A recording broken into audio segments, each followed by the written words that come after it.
Yo, what's up, guys? Why Not Be Reckless, aka Why Not Be Casted, one of the HS commentators, and today is the Why Not and What the hell are you doing here, Jay? What are you doing? Weasel my way onto a lot of these, you know. So here I am, not quite Shyway tonight. I guess I got throw the format, guys. I don't know what's going on. It's the Why Not and King J show today. I have no idea what he did with Shy. I'm not even gonna ask. I don't want to be an accessory. But today we have a phenomenal show for you guys. We're gonna be talking the Halo Infinite roadmap, Snipe Down beefing with FaZe, FaZe's performance with King Nick over Snipe Down potentially scrimming with eUnited, and SSG officially signing the #1 Latin American team in PK. And before we get there, you know what? I'm sorry, Jay, why don't you introduce yourself to the people at home? Let them know who you are. Yeah, name's King J. I'm sure a lot of you around the Halo scene probably know me. Halo player for Native, partner Twitch streamer, and self-proclaimed funniest person in the scene. So I love how you just had to throw in the partnered part and whatnot. Just little backsmack in the face. I had to put it on you. Shyway shaved. I'm like that in the chat right now. Shyway looks a little different. Professional player, and let me tell you, Native have been on the up and up. We're not gonna talk about the org stuff because I don't know how much you could divulge, but as far as just talking about how you guys have been as a unit, it's been the real deal. You guys qualified for Orlando, you know, that's gonna be awesome. You guys have been putting in the work. I'm sure you've been scrimming, except for Sundays, that's for football. But other than that, you've been putting in the work. How are you feeling about Native going into Orlando? I don't know. I think the way we're playing right now, I'm actually pretty happy with how we're playing right now. We made that roster change a month ago and got Aperture over Kratos, and I don't know, we've been playing pretty good recently, like keeping up with some of the top teams. We still have things to work on, as always. We're not perfect. We have mistakes, and we need to lock in the teamwork just a little bit more than we are, but I think we'll be ready come Orlando. Built by Gamers end up leaving the scene, and y'all just change homes. I mean, this is 3/4 of what was a Built by Gamers roster at one point, and then Piggy, who I've been huge on him since back in Halo 5. I got to play some matchmaking with. The dude is an absolute demon. I love you and him together. You guys are both aggressive. You guys both win your individual 1v1s, and you put a lot of pressure on the enemy. Watch out for Native Gaming going forward. But to start things off, we're going to talk about the Halo Infinite roadmap. We're going to talk about a few things. That was a 40-minute video, and I know you loved every single minute of it. And for real though, actually, that Sean dude was actually, he's swagged out. He was cool. And first up, why don't we talk about these new maps here? This first one is an arena-style map, double grapple and double sniper. We're seeing it on screen. How did you feel about this map? Be honest. Be honest. About time we get a double sniper map that's not named Behemoth. Am I right? Like, come on. Like, it's a staple in every competitive Halo. Like, every competitive Halo needs a double sniper map. It's the best. Everyone loves it. And we've been asking for it since day one, so I'm glad we're finally getting it whenever it decides to show up. I remember back in the day, we used to watch like those Sanctuary battles and whatnot. We'd see Snipe Down going up against World 2 or something. And those were huge. Like, we're talking swing game plays, and they were always so crucial, critical to the esport. And to not have them, like I said, outside of Behemoth, I'm not sure how much we're really counting that. So I'm excited to see how this is going to play. It looks interesting. On the surface, I'm like, yo, this map is so small, and then it gets longer and longer, and I'm like, what are we looking at here? It's a good looking map though. I like it. I think, are they finished with it? Because the textures look kind of like plain to me. I don't know. It's maybe Forge. It was Forge made map. in Forge. Which, by the way, though, like, I mean, I remember back like when I started messing around with Forge and like reaching when everything was like gray blocks. Like, obviously this doesn't look as colorful as like say like a Catalyst or something, but this is far from those gray blocks that we saw in the past. Yeah, I mean, dude, I'm excited for Forge. I'm gonna be honest. I'm just gonna Forge looks so good this year. It's unbelievable. And I got to talk to you back in the day. You kind of got your start in Halo 3, where you were playing little Fat Kid, little Sumo and whatnot. You were playing a bunch of those custom games, and with Forge, that's going to bring it back. There's a large part of the community that they don't play matchmaking. They No. don't play free for all whatnot. They play those fun games. They play Mongoose Sumo, Yeah. Warthog Rocket Race, jump maps and whatnot, especially nowadays. And they've been waiting. They don't have a game to play because that's what Halo means to them for real. Yeah, no, it's exciting, and I know they showed on the roadmap we're getting the custom game browser, which is like that was my main worry with Forge coming out. I knew Forge is going to be good, but like if you pair that with a custom game browser, oh dude, that's so much fun. Like I can just imagine like you too, like anyone who streams like community games with all like the fun map, like dude, it's going to be so much fun. I can't wait. I'm waiting for someone to make a lights out battle royale. We'll start saving that. The second map that we're seeing right now might be one of the battle royale maps because it's pretty big. It's a big team battle map. It has this whole separate island. I've been calling it the Island of Power, where it has the rockets, it has the flag, it has all these different power weapons. It's like kind of separated from the map with the lift. I'm not gonna lie to y'all, I don't really play big team battle like that, but I'm not gonna lie, it's an interesting map, and if it does end up in like a last part standing or battle royale type of game mode, I might have to get familiar with it. How did you feel about the look of this map?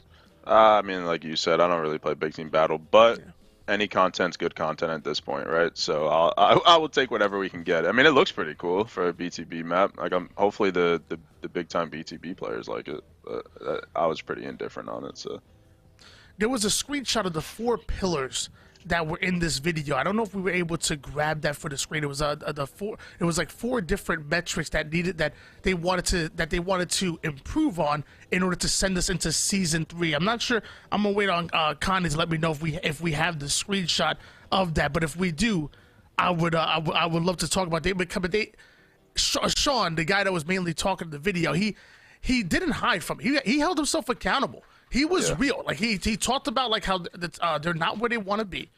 They accept. There we go. They accept the fact that there's issues with the game, and he didn't hide from it. He held himself accountable, which I thought was good. Transparency is good. I want to see videos like this once a month. Like, I'm not even joking. Like, good, bad, left or right, I want to see videos like this once a month. But it started with the infinitely rewarding. So we talked about progression in the video, just normal career progression. It's been in Halo for quite some time. Like, I don't know if you were reaching Inherit or not. You were probably whack. You little noob. You ain't get no Inherit and reach. You weren't no 5-star general. No. Hold on. I was a 5-star in Halo 3, and what was the rank in Reach? I wasn't the highest. I think I was the one below the highest. Oh, what was below in here? Damn it! I'm gonna have to look. Anybody in the chat? Arbiter? If you remember what I was don't remember. Nah, it wasn't Arbiter. I'm like remembering the little symbols and I whatnot. can see the little like black hexagon with the. I can't remember the name of it though. But Well, I was a we're gonna 5-star in H3, so. We are going to be seeing some career progression, like we know with some normal progression on a game-to-game basis. Also talked about having a personal and welcoming experience, and really kind of went into in-game reporting. Which I'm gonna be honest with you, if you want to report somebody nowadays, you have to write a 5-paragraph essay, cite 9 different sources. It's honestly a bit of a pain, and I think there's a place for that for certain levels. But if you just catch somebody cheating, and you know for a fact there's a man dropping 49 and 1 on every SWAT game, let's be serious. There needs to be an in-game reporting system, so I'm happy that that's coming in.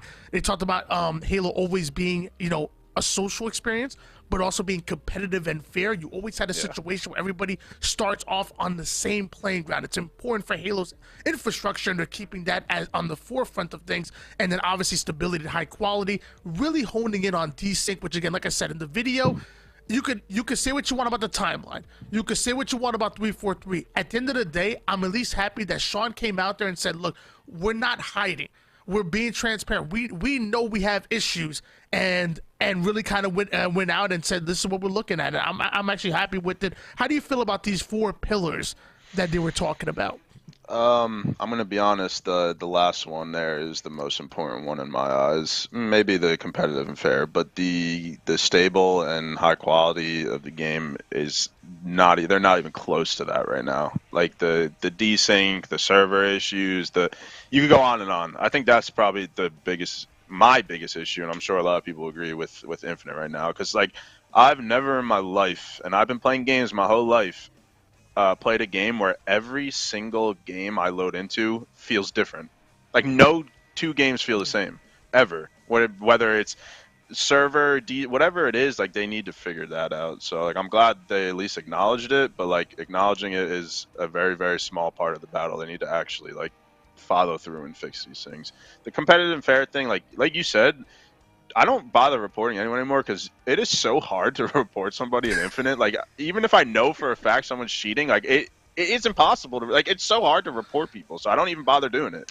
So like, yeah, I agree with what you said on that. But yeah, I think those last two are really important in my eyes.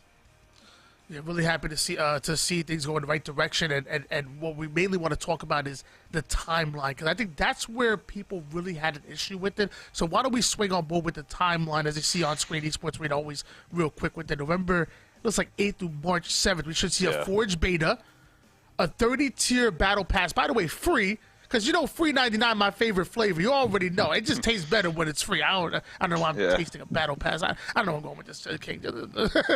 Campaign network co-op mission replay. Okay, for my co-op kids out there. And then new maps, Detachment and Argyle, which are the two that we kind of showed on screen earlier. I'm gonna let you take the floor again. Yeah. What do we feel? What do we feel about this timeline for the left side of the graphic? Delays. And more delays. We were supposed to get the Forge beta in September, and we're clearly not getting that now. Co-op campaign, like we were supposed to get that forever ago. We're clearly not. We have to wait even longer for that. So like, I mean, the new maps are cool. Like I'm cool with that. The 30-tier battle pass is cool. I see like the match XP beta on the bottom. I know a lot of people complain about that, but it's like, this, I don't know. A lot of people were mad about this roadmap because it was pretty much them just announcing that everything's delayed even longer than we've already been waiting. So it's like, why? Like, I mean, cool. Thanks for being transparent, but like, it's just not like every time they come out with something, I feel like it's just a step backwards, and like that's just not how it's supposed to be.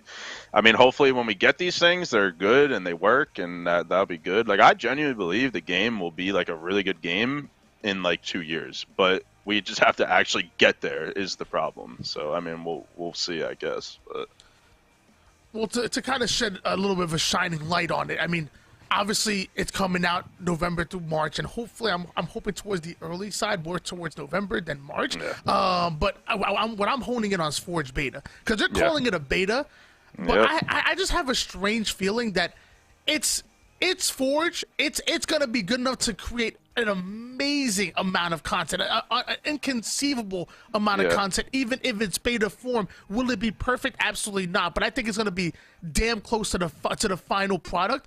And the one thing that I'm excited for is that Halo has always had a way of breeding talented community members, man. Oh, from dude, from the best casters in the world to some of the best players that are able to move on to different games, from the creative forgers, and it's just hey, people are passionate and love Halo, and those forgers are the real deal. So you give them a taste of that beta. We've already seen what they've been able to do. Like, I saw like a whole Toy Story room. Like, I heard that you can't even save your progress. Dude made a whole Toy Story room in one day. Can't even save it, and now gonna have to start all over when the Forge beta comes out. Like that, we have some talented people in our community, and the battle pass is cool and whatnot. Like I said, the new maps, like, we'll see how Argyle plays. I won't be too much on Detachment unless they bring LSS back in some kind of 2s format or something, or 3s format, which I think would be really cool. But we'll see how Argyle's like, because we want a double snipe map. Going to the right side of the graphic, which,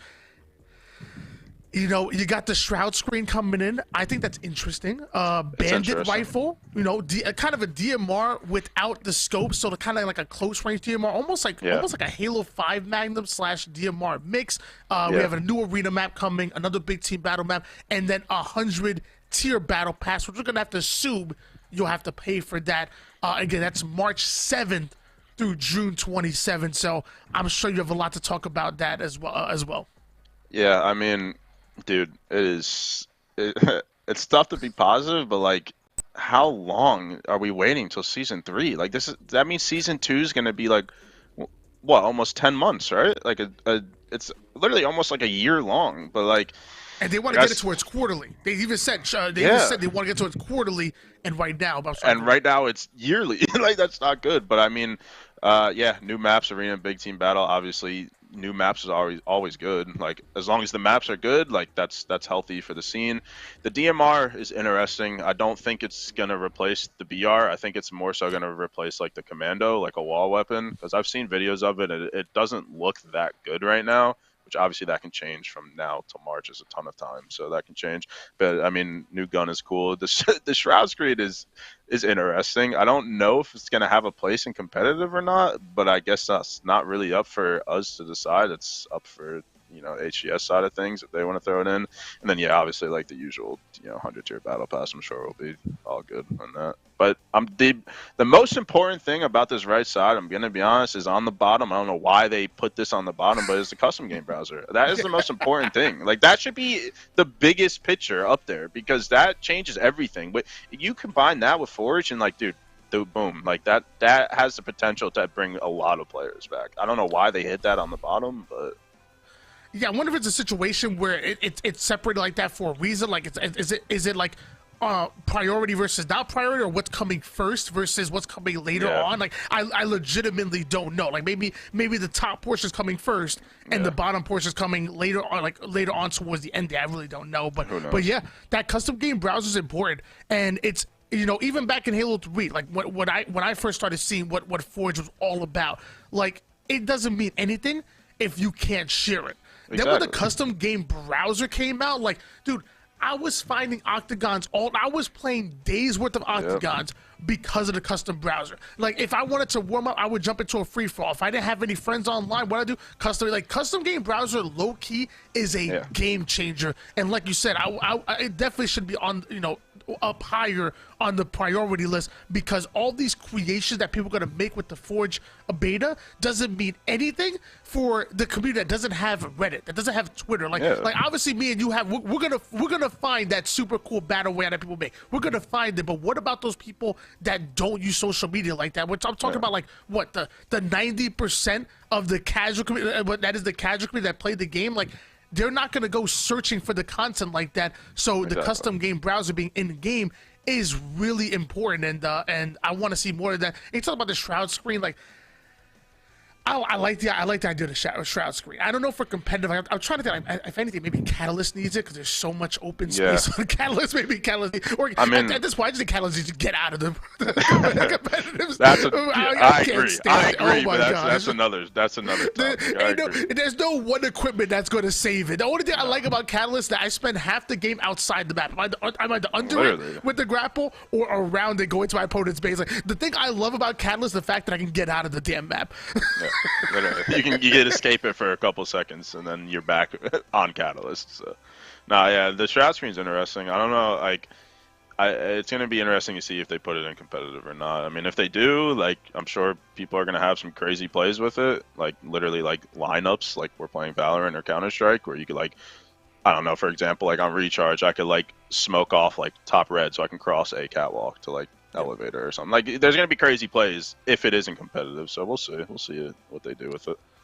I didn't even think about that. Definitely Recharge can probably use a bit of a Shroud Screen, but it's all about how it plays. So I think we talked enough about the Halo Infinite roadmap. What I want to talk about now is Snipe Down beefing with FaZe, and I want to start off right off the rip. There's a video that's out there. I don't know if you guys seen it. It's only 34 seconds long. So why don't we put the video on? We're going to have this sound.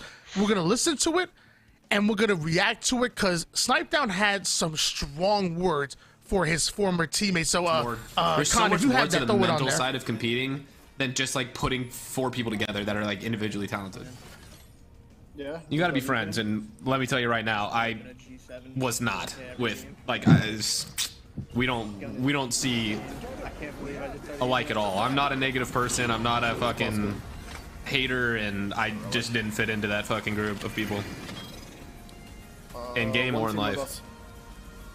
Worst experience on a team, care to elaborate? Weakest mentals I've ever seen in my life.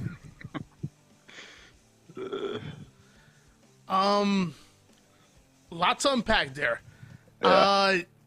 Again, there's only so much that I know about the competitive scene, because I'm not a competitor myself. So I'm gonna pass it over to you. Yeah. Tell me what you think about after watching that video. I mean, anyone that really knows competitive should know, like, dude, people like you throw four really, really good individually talented players on a team together.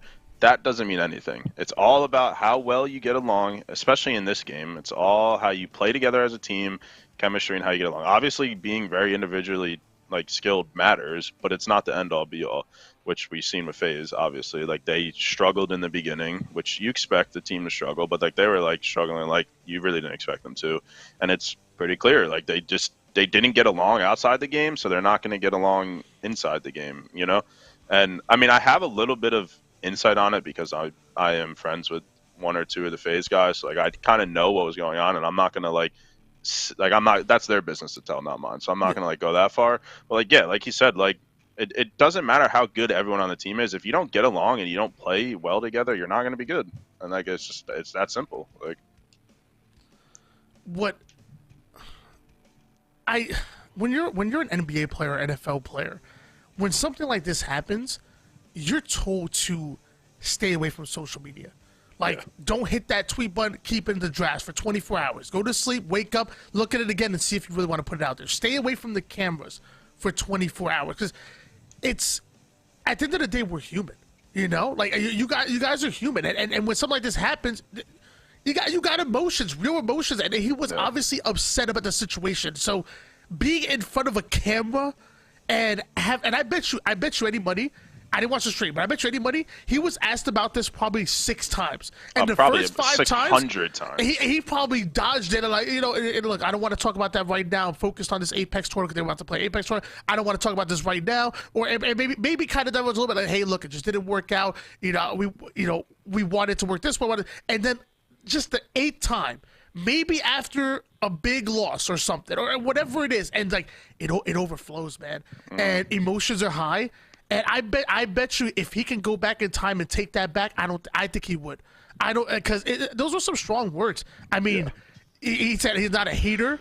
He said he's not, like it kind of sounded he was talking about 1 or 2 people in general. Then kind of it was really tough. I even got the chance to listen to APG talk about the situation, and he said from right off the bat, Snipe wasn't supposed to be on this team, and he almost had to prove himself to teammates. And like to start off like your competitive journey like that, like I don't know if you worked a job where you didn't have job security, but I have.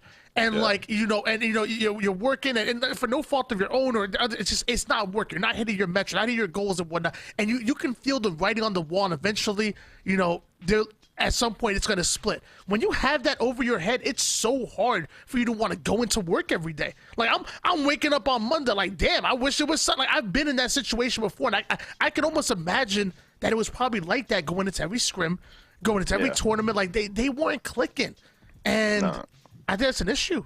Yeah, it's like I mean, as far as I know, Snipedown wasn't supposed to be on the team. He was like the plan B or plan C or whatever. So like having that in the back of your head is probably not fun. Like, wow, these guys didn't even want me at first. But so it's like you said, he's probably like playing to prove himself, and that's not good to sit on your mental either. And I just know I know they butted heads a lot with how they wanted to play in game. I've heard it from someone on that team. Like they want to play a certain way. Someone else, Snipedown, doesn't agree, and they kind of like butted heads on that. So like it just, I don't know, it just didn't sound like it was too good like behind the scenes. And all 4 of those guys are obviously all really good Halo players, but like if you're not getting along, it's not ever gonna work out. So yeah, and it sucks, but you know what? In certain situations, sometimes these things can work out best for both parties. Like, and I want to hone in on FaZe's performance without Snipedown, and ultimately going with King Nick so far, because we actually have results of their scrims and their scores. So I want to pull that up on screen when we get the chance, Connie, and want to talk about that. But so far, FaZe has been scrimming with King Nick, and they've been looking better.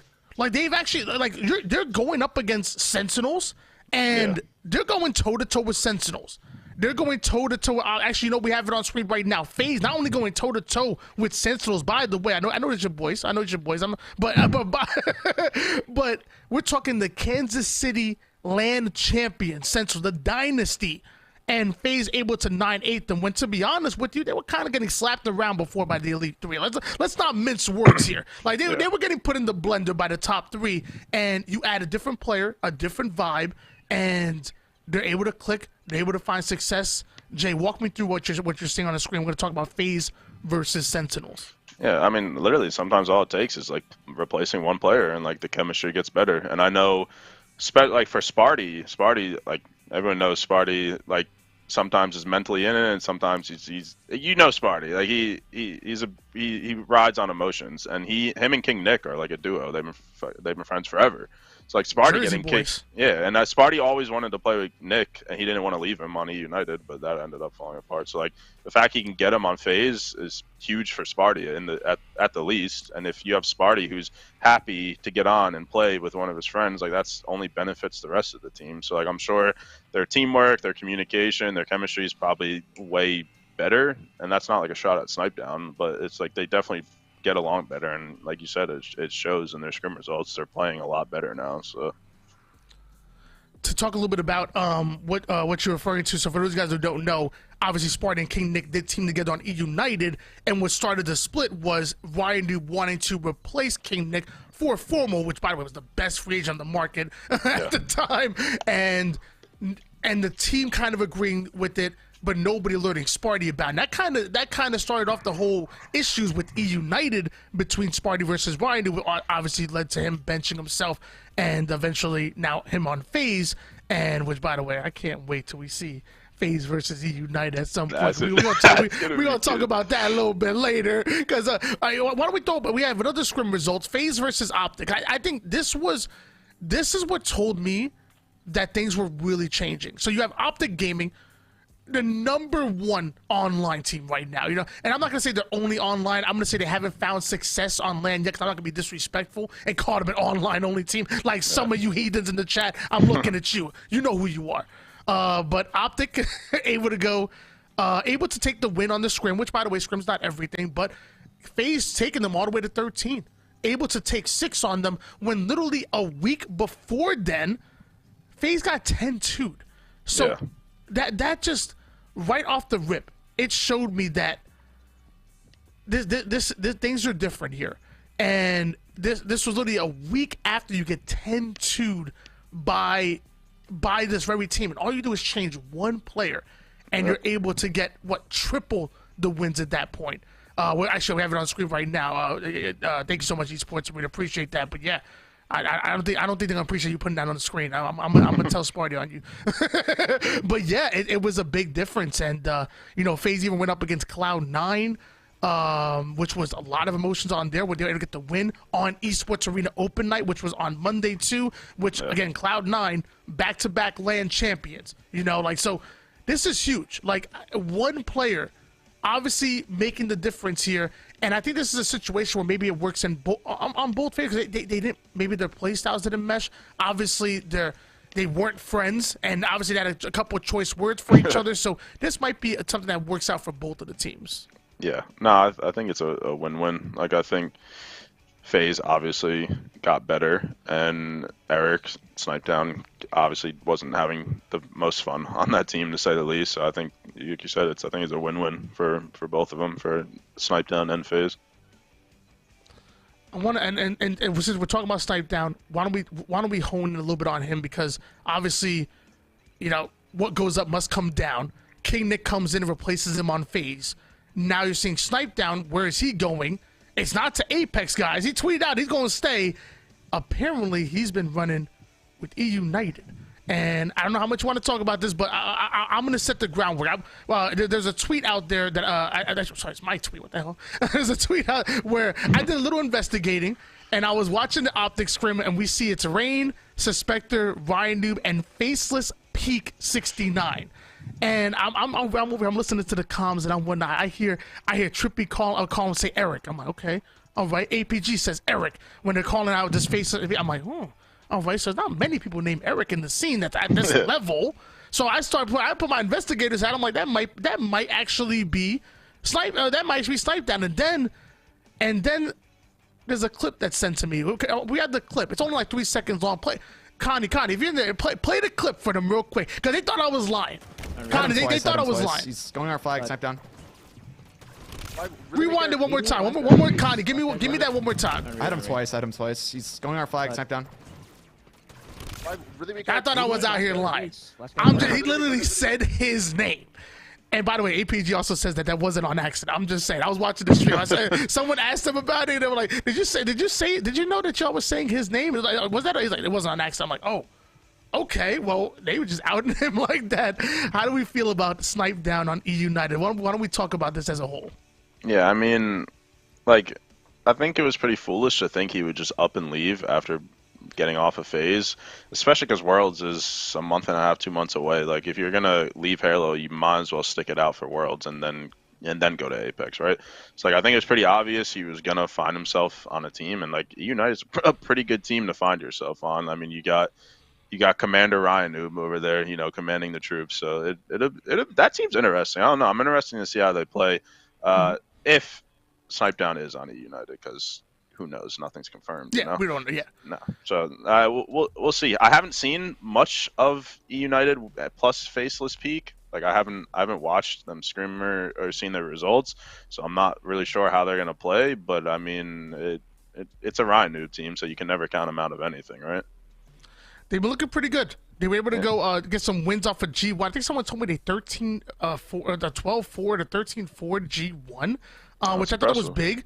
I don't take that with a grain of salt, because my memory's really bad. But either way, I remember Boo Boo Doo Boo tweeting out when he was a free agent and saying along the lines of he's missed the opportunity to be on the best team he's ever been on, and he said the players wanted him on the team, but it was an org situation. So I mean, I'm gonna pull out my white chalkboard. There's a bunch of tree branches here. Try to stay with me. I'm gonna go a little wild with this. Try to stay with me. So, FaZe wants Snipe Down. Snipe Down loves FaZe. Right off the bat. Yeah. You're talking about FaZe the org, not the FaZe the org. Sorry, FaZe the org. There's been rumors, and it's probably the worst kept secret, that FaZe wants to enter Apex. So okay, so we're connecting a couple olive branches. The olive branches are here. Just stay with me, guys. So, if Snipe Down was to go back to Apex after the season, you know, after Worlds, because by the way, they're still on their off season right now. After Worlds, go back to Apex, he would be a damn good captain of the Apex squad. That's pretty good to build around. You grab Abralelli, you grab Slurp G, and you got yourself a solid team that's going to contend in Pro League. So, if Boo Boo Doo said there's org complications, then at that point, one can only think that maybe FaZe wants Snipe Down. He's a part of their future plans, and they don't want to sign him as just a content creator, because now you're just paying him money to what is he doing there? So at that point, let's get some use out of him. Let's put him on this FaZe roster. They don't quite force him on there, but but I'm thinking that he's in their future plans, and if he wants to go to Apex after the season, he plays on the FaZe, and that's the reason why they wanted him as opposed to Boo Boo Doo. Again, couple olive branches connecting right there. You don't have to comment that if you don't want to. I know you're in a difficult situation, but I'm just saying that's I'm gonna take off my full hat for a sec. I'm gonna take it off, but that's just what I was thinking when it comes to the Snipe Down and FaZe situation. I don't know. I mean, as far as I know, and this is not me confirming or denying anything. I don't know. But as far as I know, Boo Boo was supposed to be on the original FaZe team. Well, not the original, this FaZe team. Yep. But like you said, Eric Snipe Down is such a big name in esports and in multiple esports, and on Twitch, it's like FaZe as a business obviously don't want to get rid of him. Like, it'd be a pretty dumb business decision to get rid of one of the bigger streamers on Twitch, one of the bigger, faces in gaming. It's like, I understand both sides of it. So, I mean, again, I don't know for sure, but I think Boo Boo was supposed to be on this FaZe team, which would have been really interesting. I mean, let's be honest, it ended up working out for Boo Boo anyways, because now he's on G1, who are just playing unbelievable these last few months. So it's like it ends up. It's funny how things work out, but yeah, Boo Boo was definitely supposed to be on that team as far as I know.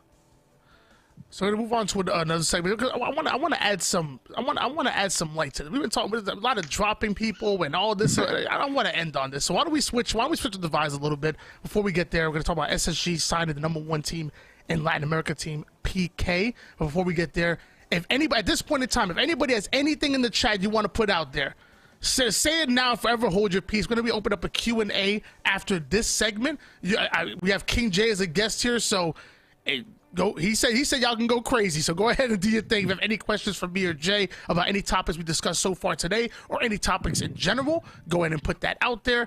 Meanwhile, we have Space Station Gaming dropping their entire team and picking up again the #1 team in Latin America: Atso, Drift, Tapping Buttons, Pelu, and Coach Nugget coming in. How do we feel about this team? The team's good, obviously. The #1 LATAM team. They win everything there is to win in LATAM. They just won their regional. They got top 12 at Kansas City, I believe, right? Yeah. So, like, obviously a really, really good pickup.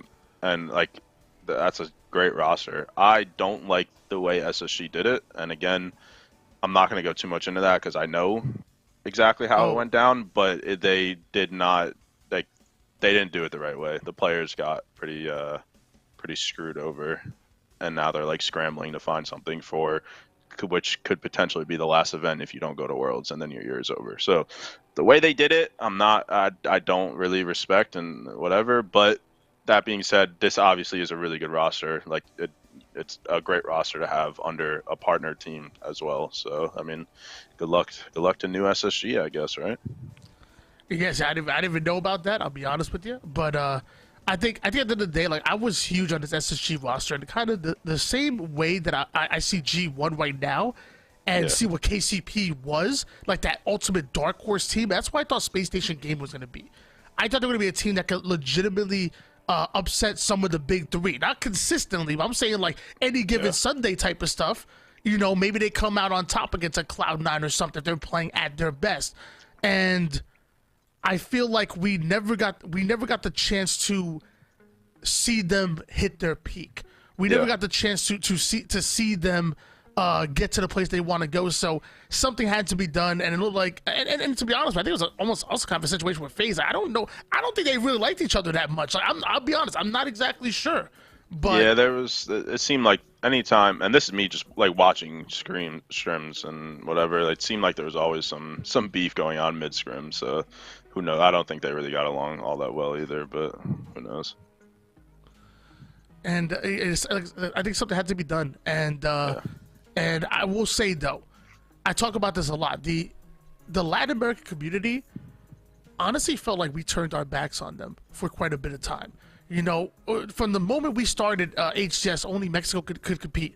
So you had a bunch of Colombian players that were like, in fact, Pelu, one of the players that's on this roster, is from Colombia. Yeah. So like, you got Colombia, you have him, you have Johan, you have Guardian Flies, you have I want to say Magical actually might be Mexican. I apologize, but still, there was a lot of Colombian passionate Halo players who suddenly couldn't compete. They have to then move to Mexico just to compete in these events, which is, I can only imagine if someone said that I have to move to Canada to do what I love. Yeah. Screw Canada. Like what?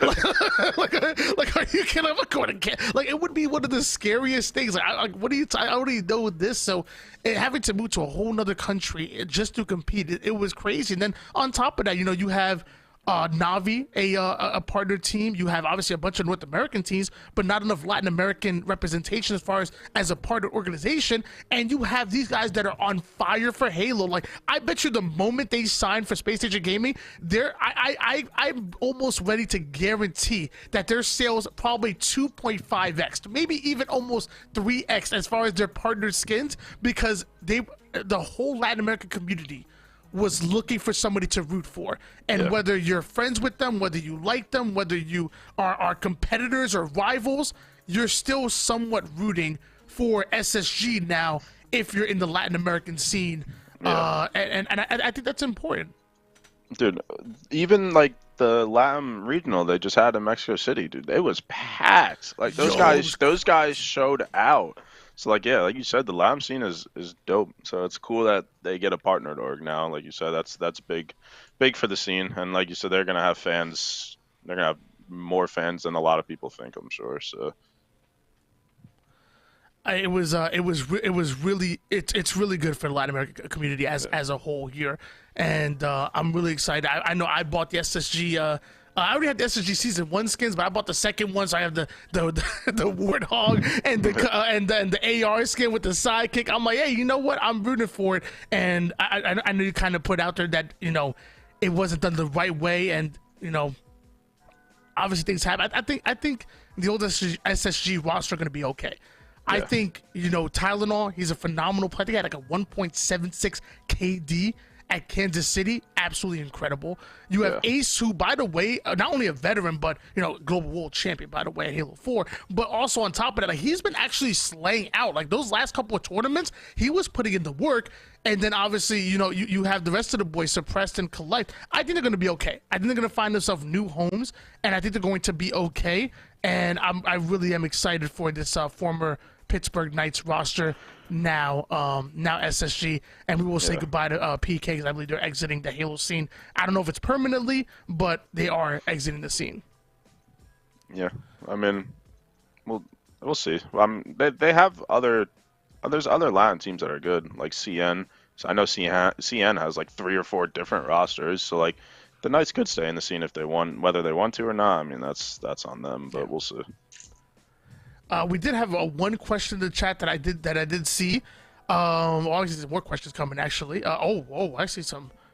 I don't know if you're gonna want to answer that one actually. So I'm gonna skip that one. I'm gonna skip over one of them. Why don't we grab this one right here? Would Jay be happy if the DMR was a copy of the H5 pistol?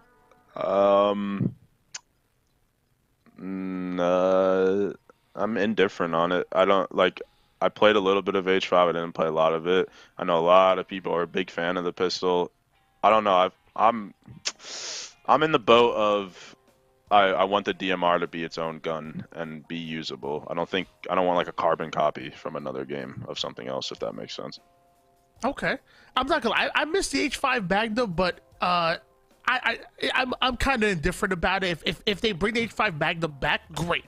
If this is its own weapon, it's a whole new game. So we don't even know how I don't even know how the Magnum would play in this game. So if it's its own weapon, and as long as it fits within the sandbox, that's what I'm more. But I don't want it to be overpowered or underpowered, because that's where some items feel like right now, especially with the GA of the drop weapon. Which, by the way, where are you on with the whole drop weapon GA? Where are you on about it? Are you for or against it? So I for one, from like day one, have never used it. Okay. Like I just never have. Like I don't have an extra button. It was always on my D-pad, so I would have to like stand still to drop my weapon for a second. So I just never used it. I agree, it's broken, and I do agree with the GA. But I also see the other side of things, where teams like us and whoever else that have to play through open, you're going to be playing people that do it. And if you can't get a GA to be global, like the Mangler was pretty universal, right? Mm-hmm. The community's pretty split on the drop weapon. If you can't get everyone to be on board with it, then I don't think you can GA it, because it's just going to cause problems everywhere you look. And it already has. The past week or two on Twitter have just been insane over it. And it's like, it was never like this with the Mangler, because everybody agreed that the Mangler needed to go. But not everyone agrees to the drop weapon. I think it does need to go. I don't like it. I think it's cheap. But I'm not going to be mad at someone for using it, because not everyone agrees. So like, I don't think you can GA something if 50% of the community wants it and 50% don't. It's going to cause drama and problems, and it already has. So I mean, I will say right at the bat, like, one of your teammates is one of the best drop weapon players that I've seen actually in Aperture. The man is quick with it. He is quick. I'm telling you, man. You get into a duel with him, you get put down quick. I mean, and his side of things, which I completely agree with. It's like, so we're going to be playing through open, and he's going to be using it through open, because as of right now, like, there's open teams that GA it, but all the pool play teams GA it, right? But not all the open teams. We're playing through open, so Aperture is going to have to play on his button layout through open to drop weapons, and then as soon as we get into pools, he's going to have to completely change his button layout and unbind drop weapon and change his buttons around mid-tournament, just because we got into pools where nobody uses it. Like, it's not like viable. Like that's the problem. It's not universal, so it's really hard to do. That's the problem I see with it. GAs, I think we all agree that GAs are not good for the game right now. Some are necessary based on not having changes that are that are needed. But at the end of the day, you don't want to see GAs in the game. It's confusing. It's not everybody's on board, like you said, and it gets a little bit difficult. Next question I have on here. This is actually for you. Should Infinite add another movement tech to the game, such as spring jump? Yeah, I don't think it's. I think adding. It's a fine line between like adding movement that benefits and adds to the skill gap versus adding movement that's like cheap and like super easy and anyone can do, and it just kind of like ruins the flow of the game. And I don't know if I trust 343 in actually putting out a movement tech that would benefit the game. But if they could, then yeah, like anything that adds to the skill gap is good for me. Like having more, if that's having more movement or whatever it is, I think that's great. I just think there's a really fine line of developing and coding a movement that isn't like that doesn't ruin the flow of the game, but also adds to the skill gap. Like I think it's pretty hard to do. But if they could pull it off, yeah, I'm all for it. I'll be honest with you. I never learned how to spring jump in Halo 5, so I don't want to see it. I'm just being selfish here. I didn't know how to spring jump. Okay, Shyway, I'm sorry. I know he's out here. He's having a freaking. He probably kicked his chair halfway across the room. Just hear me say that. We have another question here. This is actually for both of us. Who is your player to watch out for in Orlando, and what team do you see making a bracket run? I guess I'm gonna go like maybe a dark horse team kind of thing. I'll pass it over to you first. Team you should look out for to make an open run in the bracket would be Native Gaming, and the player you should look out for would probably be which Native Red or Native Black. I'm sorry, and a player you should look out for would probably be King J.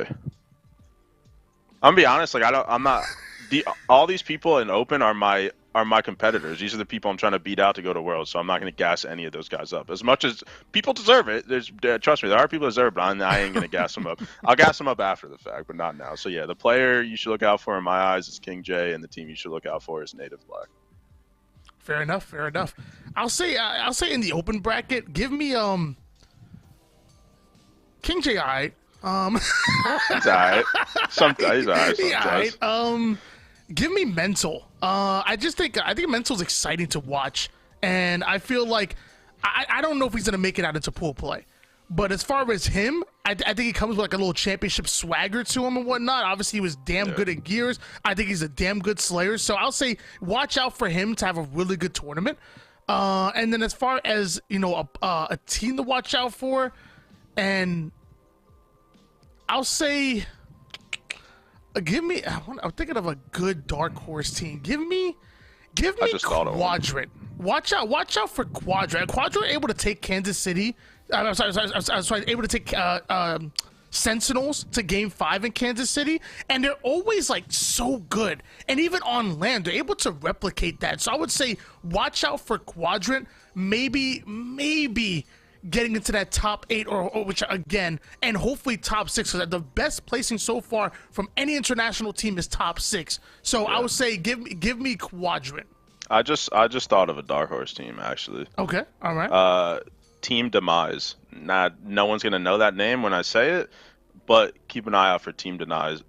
My homies from my Discord. Xeno, Kohler, Boosted, and Edge. Those are okay. Be on the lookout because they could win the whole thing. You know what I'm saying? Like they could win the entire. I'm just kidding. Optic, watch out! We have a new favorite going in. I think I heard of Xeno. Didn't he made like some video actually not too long ago. I think if it's the one I'm thinking of. Those are the homies from the Discord. So. Love that. Hey, you gotta represent, man. Exactly. Community does for you. You give back. So watch out for Team Demise. Actually, a pretty dope name. There you go. How much do you think the competitive scene should influence the overall state and balance of the game? I actually think that's a really good question. That's a loaded one right now. I'll give you that one. Yeah. I mean, I guess I'm a little biased because I am a competitive player, but. I also understand there's another side to gaming besides competitive. It's obviously like the casual scene is probably bigger. Well, in Halo, competitive might be bigger than the casual scene, but in most games, casual scene dominates the competitive scene, right? And you see all these like pro players complaining about stuff, and then you see all the casual players in the comments like, "Oh, all pro players do is cry, cry, cry." Like, you gotta understand, when first of all, these pro players play this game for a living. They know more than the casual player, and two, when we want these changes, it's not in the game overall. It's strictly in competitive. Like, when you see a pro tweet something about the Mangler, or you see a pro tweet something about dropping the weapon, it's strictly competitive. They're not talking about changing the entire game. I don't think people understand that. I tweeted one time about like how broken the Mangler was, and I got flooded for days from casual players like, "Oh, you're just not good, like at that blah blah." And I'm like, dude, like, you guys can have it. Like, have it. In ranked and competitive 4v4, we don't want it. That's it. I'm not talking about the whole game. So like I don't think like competitive opinion should completely sway the overall balance of the game. But obviously competitive players know best when it comes to their own, like, you know, arena, like ranked arena. So like I think obviously competitive players should be able to sway the opinion for that itself. But like overall in the game, yeah, I get it. Like I understand the casual side of things. I know there's an argument to be made for having the competitive game be as close to the social experience as possible. I know there's a good argument for it, but from a viewer's point of view. But as a caster, I think that if we can clearly explain the differences between social and competitive, when we go into the tournaments, maybe we need 2 separate settings for competitive and social. And people may not agree on that, but you go back to Halo 3. You had the MLG playlist where you moved faster, your shots did more damage. Like it was a different game. Dude, don't get me started. Halo Reach, legitimately, you had a game with Bloom and without. You had a game with Sprint and without. Like 2 totally different games. And you go into Halo 5, you know, you had one with full radar, one with just a half radar, and one, you know, with the shoulder Spartan charges and ground pounds, and one, like, maybe there's a damn good reason why you should have separate settings for competitive and social, because then you see what happens when there's changes made and it goes across the board. Like, exactly.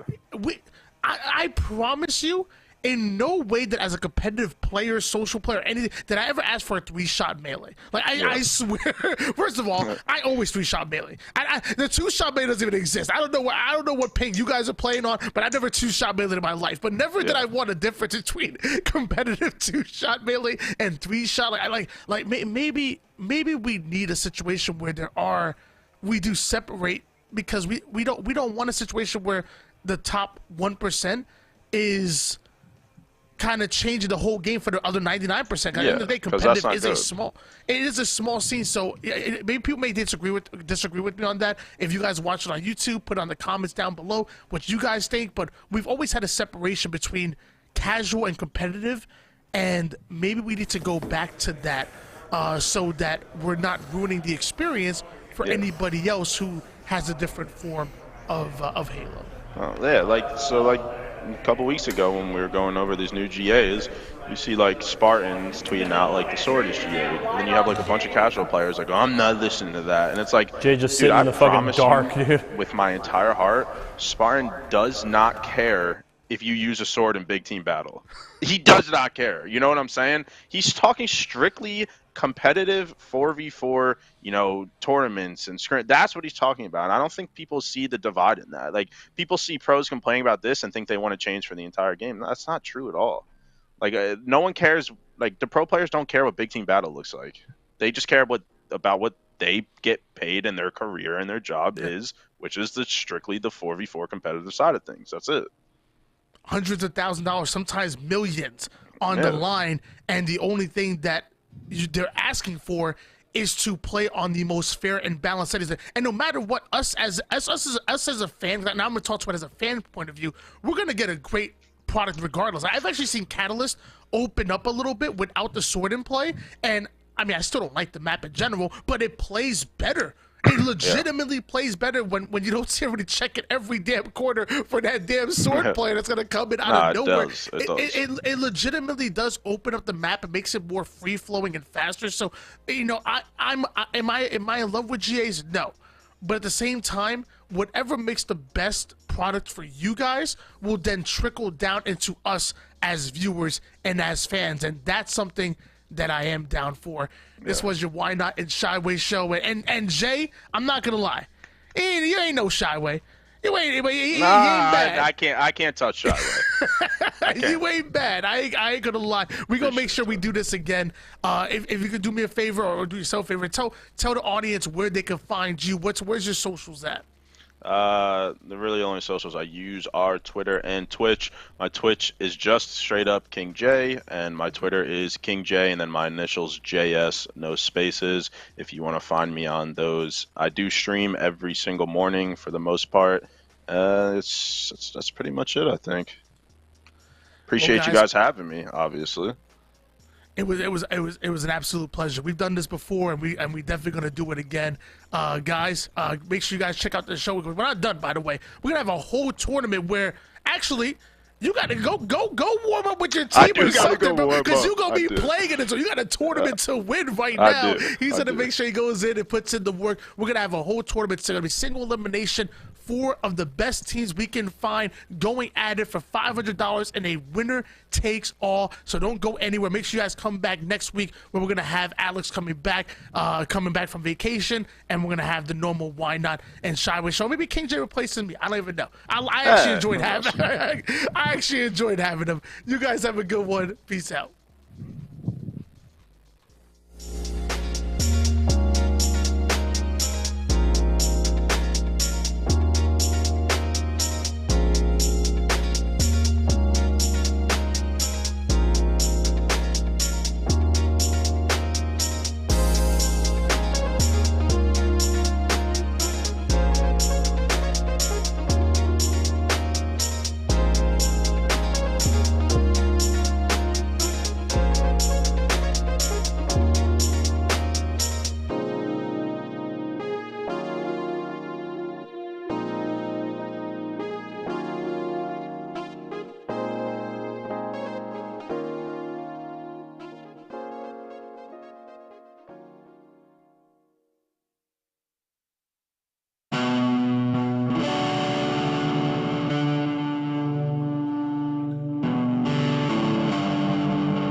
What's going on, everybody? Happy Friday, and we're wrapping up the week here at Series E as we close out Intel Week with some Series E Halo Infinite. It's Pro Night tonight. We got some incredible squads here out to compete for $500, and my name is Jay, so I'll be your host here today as we get ready to close out another great week here at Series E. I hope y'all are having a good one. I hope you're ready for some fun. Now, for those of you that are new, I want to break down kind of just how things work so you're on the same page as everybody else. Now, Series E is a professional esports open circuit that absolutely anyone can join across multiple different titles. We've got Apex Legends, Guilty Gear Strive, and of course, Halo Infinite. Now, the way things work is players and teams, they come out, they compete in our open qualifiers, and the best of the best make it into Series E. Now, what does that mean for them? Well, players will get to sign a contract, they'll get signed by one of our partner brands, they'll get a monthly salary, and they get to compete for points and prize money. In Halo Infinite, it's every Monday night against other open squads, just like they used to be themselves. And then every single Friday, some great pro teams from all across North America come together to compete. Now, if you and your friends want to get in on the fun, head over to matcharena.com/ESA to sign up. And if you have any further questions, esportsarena.com has you covered. Now, before we jump into all of the action here tonight, of course, it is Intel Week. We've been doing some awesome giveaways all week long, and we've got more here today. I've got 5 things to give away, so you got to make sure that you're sticking around in chat all throughout the show. You will have a chance to win 2 different Kingston Fury RAM sets. I think we got 32 gigs here. Yeah, we got 32 gigs of RAM apiece.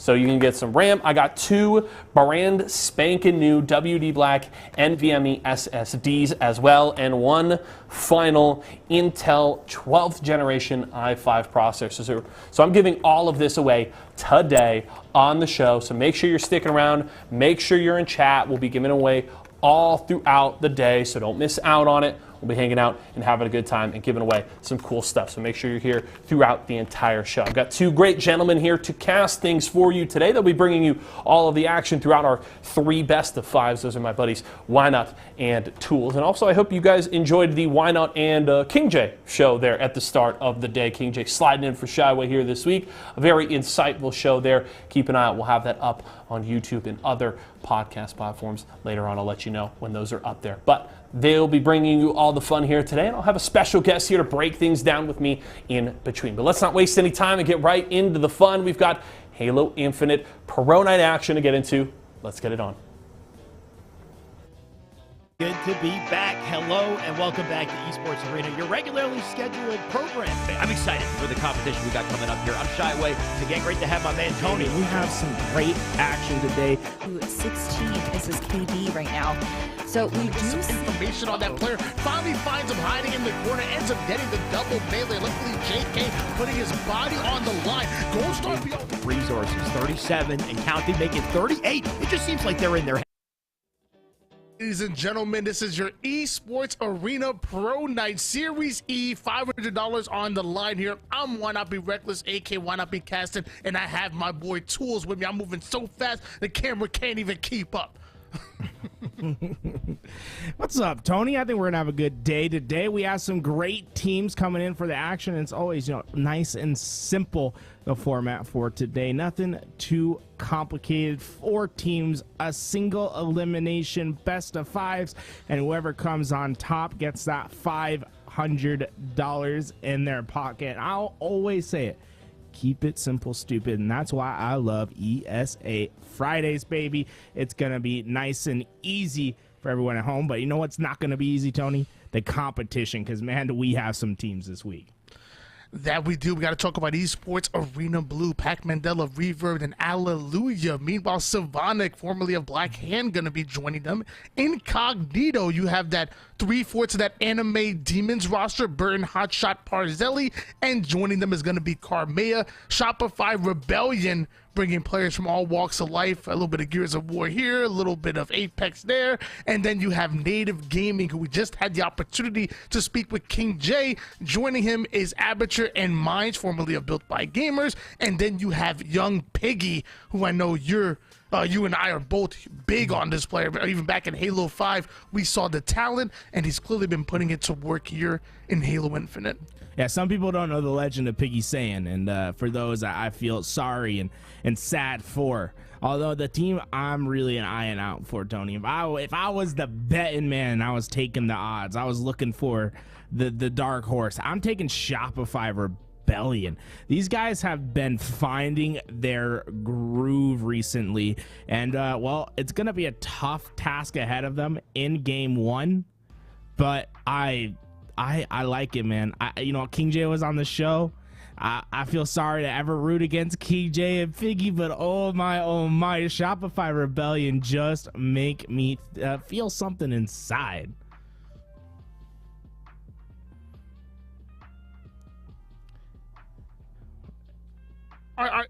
Are they your dark horse squad, or are you willing to put money on that? That's what I'm wondering. Because are they really your favorites going into this matchup? Because I think Shopify Rebellion are great. I think they really have been figuring it out. I'm right there with you. However, you know, we're talking about Native Gaming, and I think Native Gaming might be the favorites going into this. And I don't want to count Shopify Rebellion now. I think they have a puncher's chance, and the way they, like you said, the way they've been looking recently, I think they have a chance of winning. But I still have Native as the favorite going into this first matchup. You know, I'm gonna stick by it, man. I think Shopify Rebellion get the job done. But before we get to that matchup, you keep an eye out.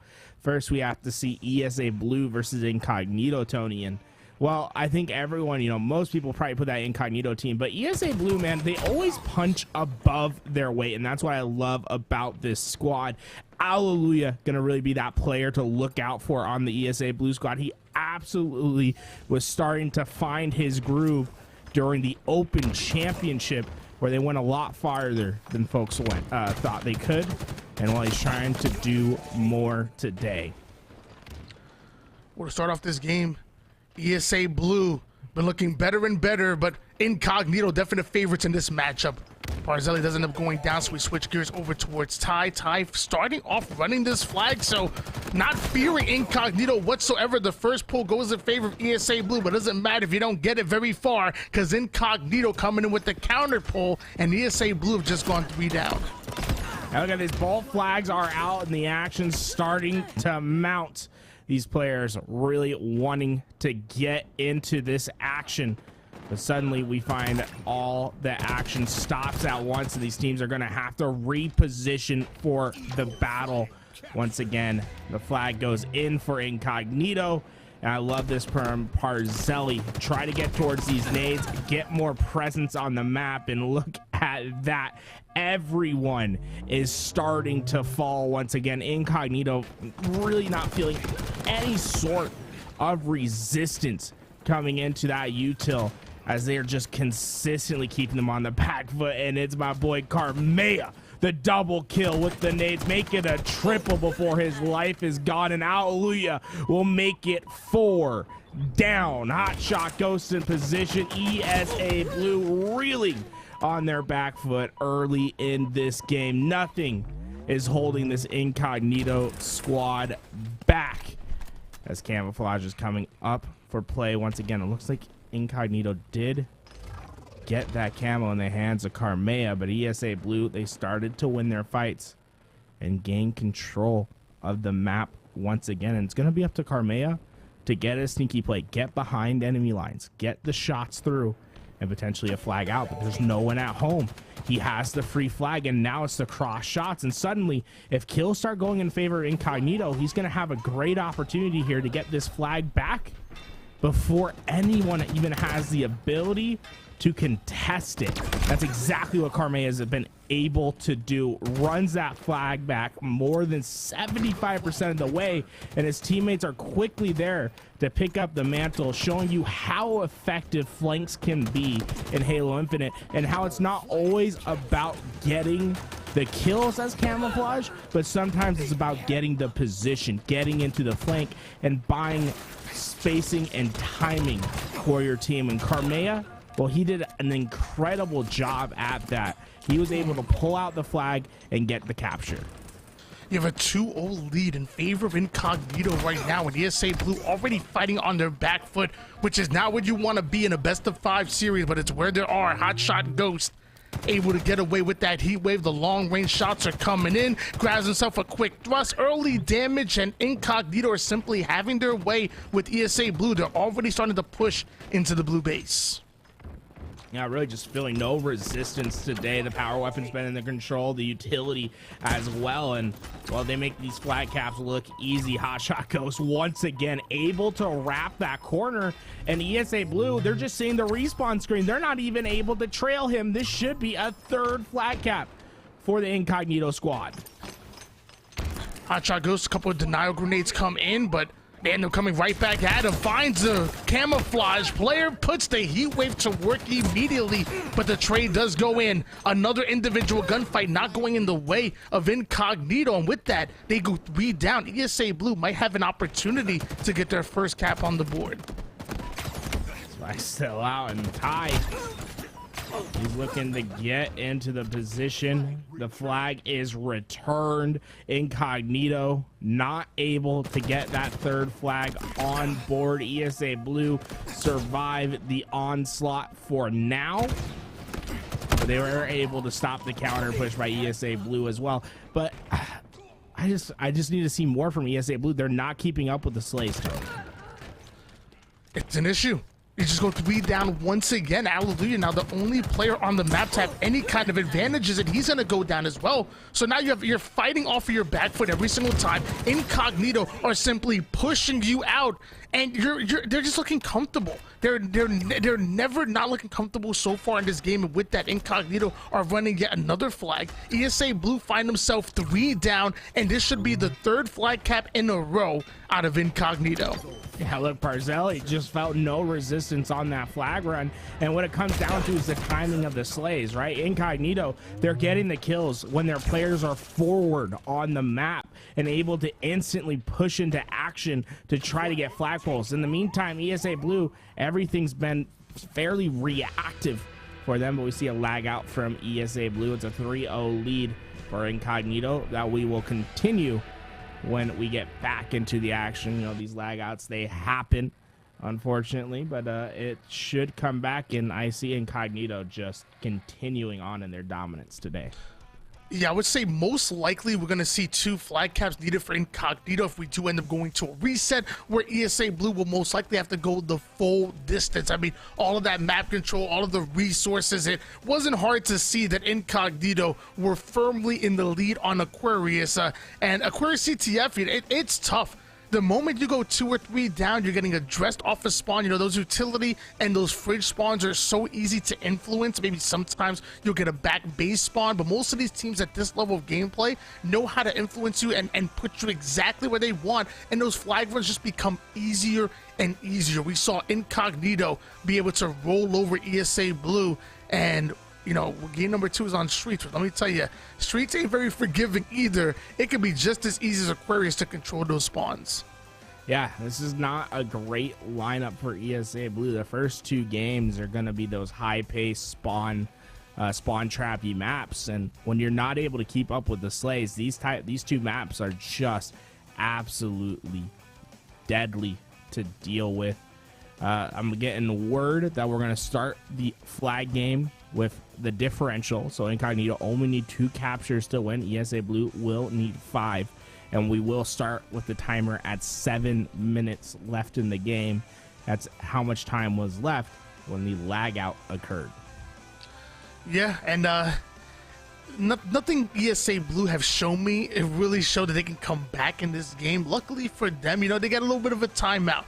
They get to breathe, get a drink of water, you know, stand up, talk about some kind of counter strategy that you have to put into place. As of right now, Incognito have your number. They are controlling the map. They are always over towards the mid portion, always in your base, and you are fighting to get them out. If they're able to defend their base, clear it out, and maybe turn that defense into a bit of offense, maybe we see ESA Blue come back, but so far I haven't been able to see that. Now, it's going to have to take an entirely different approach to this game. They're going to have to completely reset and completely change their identity on the map compared to what they were able to do the first time around. that camouflage might be exactly what ESA Blue need. You know, we talked about how comfortable Incognito have looked. If one of ESA Blue members are able to grab a hold of that camouflage and roam around the map, maybe, just maybe, we'll see Incognito slow down their pace. Now they have to address that camo. Now they have to, you know, watch every single corner, just play a bit more cautious. I would say the only thing I could think of that can maybe slow down Incognito would be for ESA Blue to get a hold of the active camo. Already, we are seeing just such an immense amount of pressure that's been applied from Incognito. ESA Blue were not really able to keep up with the pace of the game, which is always just a tough ask for these teams to really have to come out and completely change the footprint of what happened previously. But teams that are able to do it, those are the teams that oftentimes find success on the biggest stage. Capture the flag on Aquarius. Still going to be our game number 1. We're not done yet. So far, we saw 3 flag caps in favor of Incognito. We're actually going into the game. ESA Blue have to go that full distance. They have to put 5 on the board.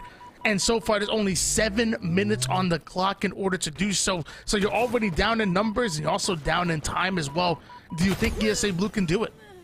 Well, I mean, there's enough time, right? So it's not as if it's unbelievable to think that they'll do it, but they have to be able to pick up the slaying. And that's something that we just have not seen from them yet. Parzelli comes out hot out the gate. 3 kills for him by himself. Carmea picks up another. And while ESA Blue, they need to be able to shut these players down, gain control of the map, because although there's enough time, you don't have enough time to dally around. You know, you got to get right into the action, right, pulling these flags right away and making successful runs. And that's exactly what Pac Mandela is doing right now, quickly moving this flag across the map. And it looks like it will be a flag early in the reset for ESA Blue. ESA Blue able to put Incognito 4 down, and with that, they're able to get a huge cap. So ESA Blue have figured something out here, and so far, only down by 2 caps. Again, Incognito were able to put 3 before the reset happens, and Hotshot able to put 4 into his opponent, Pac Mandela. Incognito now having a 4-man push over toward the car side of the map. Look at this, so interesting. Slavonic is making the push towards that P door, and you don't normally see this P push from a team, but ESA Blue changing the meta a little bit on that push, and now suddenly they find themselves being able to break back into that base. We're already seeing Hotshot goes fly a flag across. And ESA Blue, they tried to get back into their own base from the P side, but maybe they should have overextended to try to stop the flag that was pushing out. Lost that little bit of timing, and already it's just 1 capture from Incognito to take the game. ESA Blue better stop this next flag from coming in, because like you said, Incognito only needed 1 more to take game number 1 in the best of 5 series. Hotshot goes taking a bit of damage over toward the backside, gonna be forced to have to relocate here, making sure that base is clear. The one-shot straggler is gonna go down. Active listening and communication going in favor of Incognito, and of course Burton gets away with another camouflage, gets himself a double kill. ESA Blue end up going 3 down, and it might be the last time we see them here on Aquarius. Yeah, I think Tyus Reaver was the first player up. He falls, Hotshot goes, immediately got him off their spawn. It'll be a 5-1 victory for Incognito as we move into game 2. Big win out of Incognito. Game number 2 going to be a slayer, and if there's one thing that Incognito showed us between both of those games as far as the reset, is that they can absolutely slay. They can punish ESA Blue, and in a game that simply goes to 50 kills with just 12 minutes on the clock, if they can use that same resource management, you know, that they used to grab the heat wave and the camouflage and all the goodies on Aquarius, and take that into streets, they can be up 2-0 in the series. ESA Blue, they're looking for an answer right now, and I'm not sure if they're going to find it here on the streets. Yeah, streets is going to be a tough ask. You know, it's not going to be a game that you can really slow down, right? Because of how easy it is to manipulate spawns on this map. It's the smallest map of the pool in the HCS rotation.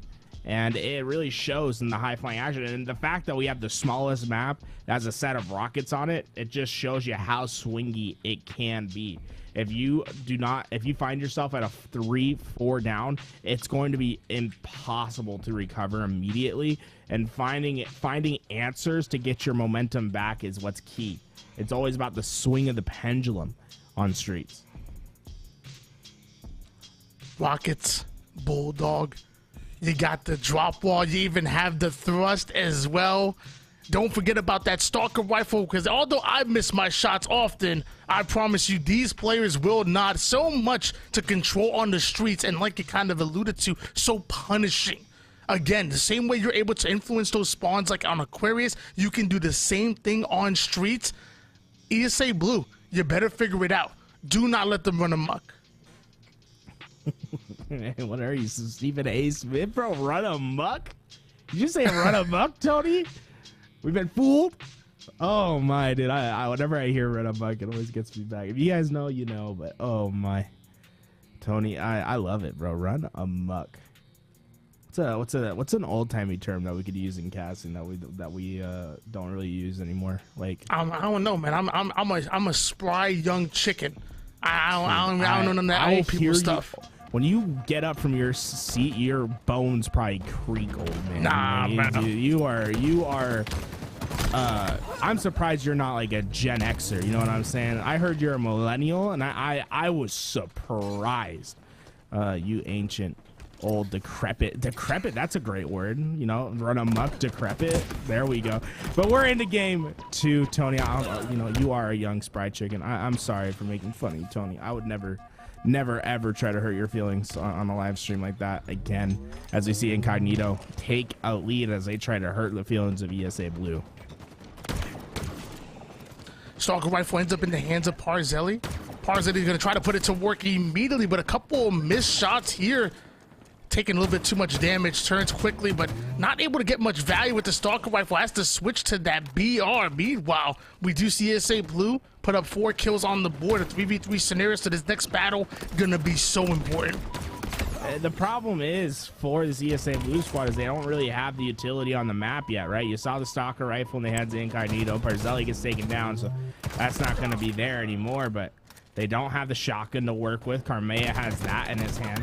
None of the weapons, and well, they know that they're at back A, right? So you start to see the collapse from Incognito, and they're starting to get kills. And now you see Hotshot. He's already starting the rotation because he knows what's next. It's about to get the spawn kills at C. He's ready for the action, and well, he's getting support quickly. Hotshot goes all the way down to 1 shot. He goes multiple members training their reticles on him. He's not able to get away as Sylvonic takes him down immediately, so we switch gears over towards Parzelli. Those rockets coming up. Gets the melee onto 1. The second one's going to take him down. There's a player positioned well onto the ATM with Hotshot Ghost getting the kill. ESA Blue go 3 down. Pac Mandela gets himself a piv, but he doesn't have the numbers to work with to get away with these rockets. It's so tough for ESA Blue right there to get spawn trapped, but they did a wonderful job at isolating the single player to be able to get the pick, to breathe some life, to get some movement. But the problem is they weren't able to follow that up with any more slays, and that led to the rockets going into the hands of Incognito, and still the power weapon control is just fading away from ESA Blue as Burton's able to get the shotgun in his hands once again. If ESA Blue want to get in this game, they have to be able to control the power weapons. Well, the team's going 2 down as we switch gears towards Hotshot. Goes right to the middle of the map. He goes active listening, gets himself a clean double kill. Also having the Bulldog to work with. Not only does he want to put it to work and actually get some kills with him, but you want to keep those power weapons, keep those resources out of the hands of ESA Blue. But as I say that, Hotshot Ghost ends up going down. Parzelli gonna follow him. If ESA Blue have the awareness to know where that Bulldog is, they can get themselves not only momentum, but get a few power weapons in their favor as well. Oh my, Burton feeling himself as he tries to take the challenge. Unfortunately, his hubris may be too much as he does fall down, but the quick trade outs as Carmea was in position. You start to see ESA Blue spawned in the same trap once again, stuck towards B, having to fight through the BRs of Incognito, and it's just proving to be too much once again. Carmea puts a shotgun to work as ESA Blue find himself 3 down once again. A 12-kill lead. Incognito absolutely manning the streets here for game number 2. Carmea all over the map finds himself his next target, but there are 3 members of ESA Blue coming up onto the blue side. So maybe with those numbers, they can slow down Carmea, who ends up going down indeed. Multiple members of ESA Blue find themselves up. Is this the opportunity they were looking for?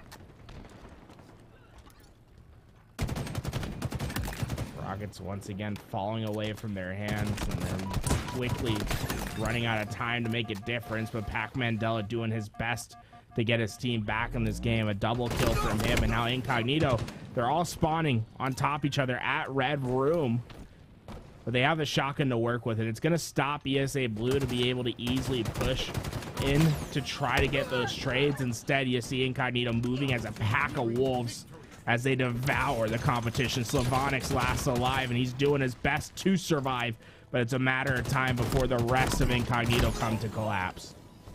Easy kill with the Bulldog for Hotshot Ghost. Both players one-shot hiding toward the A side. Better avoid those grenades. That could have been a cluster luck, but the numbers still favor Incognito. You have 26 kills between Burton and Hotshot Ghost as they find themselves just 7 away from taking this game. Hotshot goes down to 1 shot. He goes, but able to have a high IQ to play his life wrap over, and now he's once again applying pressure onto that mid-map. Incognito so close to the finish line, they could practically taste it. And where are those grenades coming from?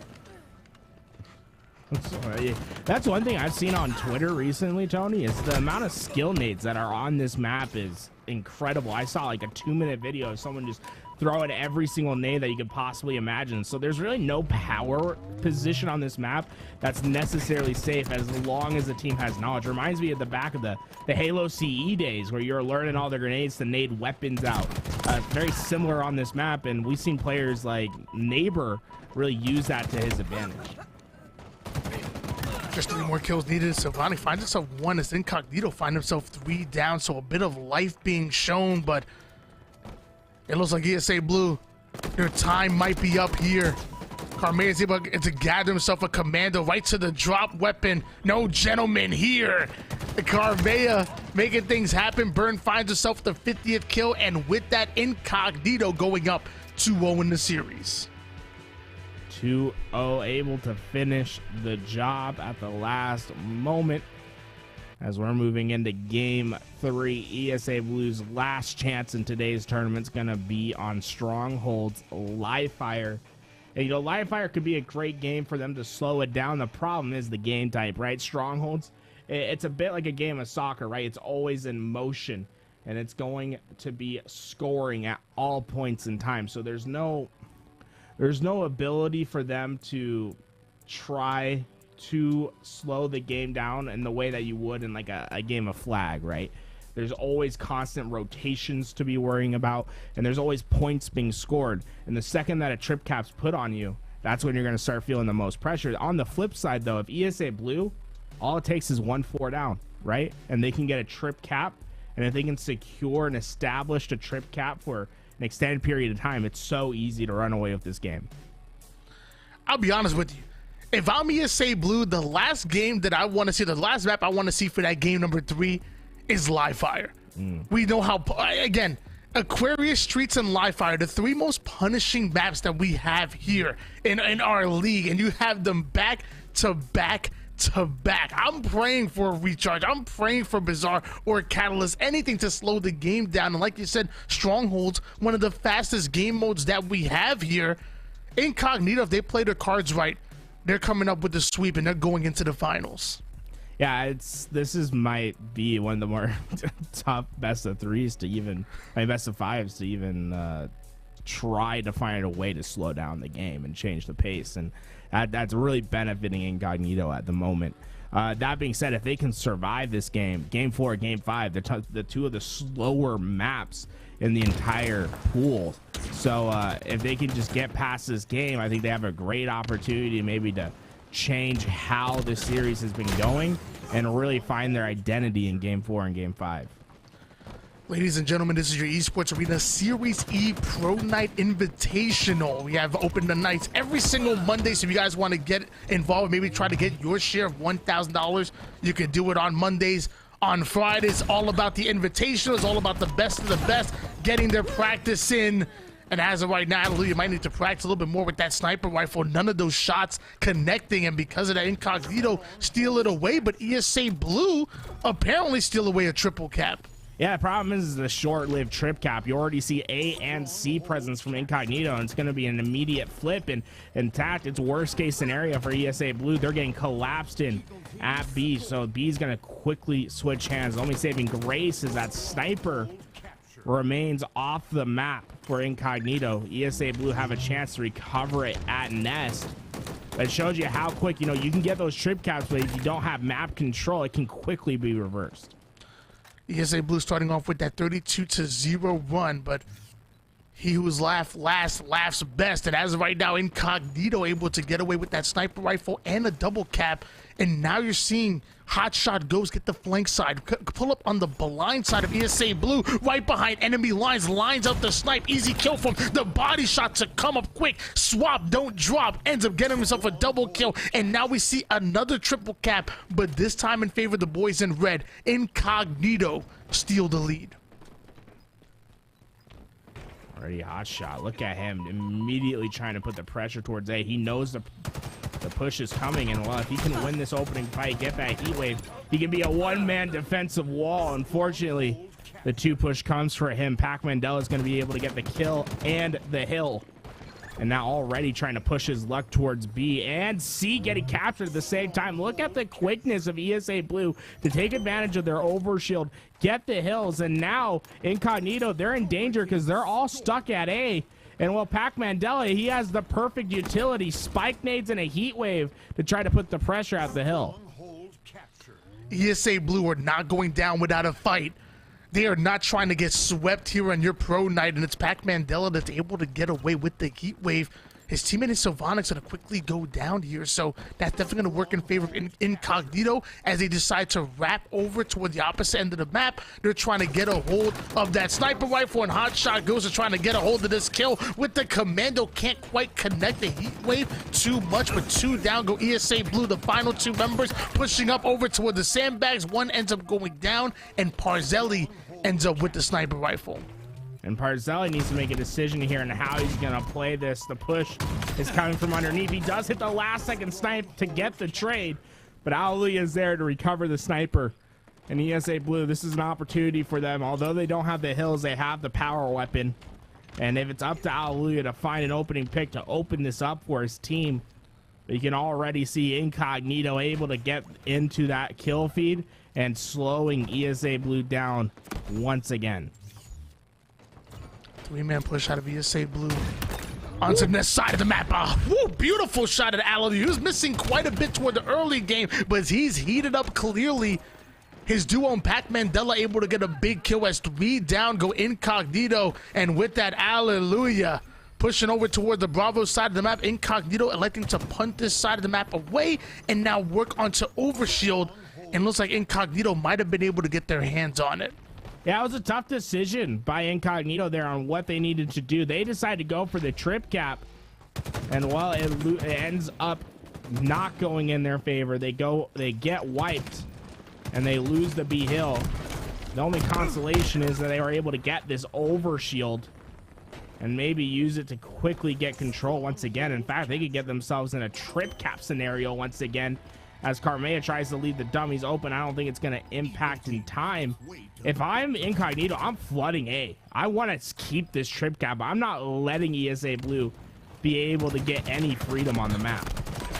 And that's exactly what Hotshot Ghost decides to do, but with that, they flood into the A side of the map and go three down. Can't quite find the kills. ESA Blue able to defend the alpha side of the map very well, and now you see them convert that into Bravo, a double cap. Carmea tries to take high ground, not able to find himself a kill, so back down to the mid side of the map he goes, and now they're probably wondering, where the heck did he go there? A little bit of unorthodox movement out of him. It might pay off, maybe it won't. Oh no, the nades come in. He'll go down. Alio will reclaim his reward, a heat wave on the ground for him to capture. And ESA Blue, I mean, every time it feels like Incognito's about to run away with the game, that's when ESA Blue has come to their strongest, been able to hold off these pushes.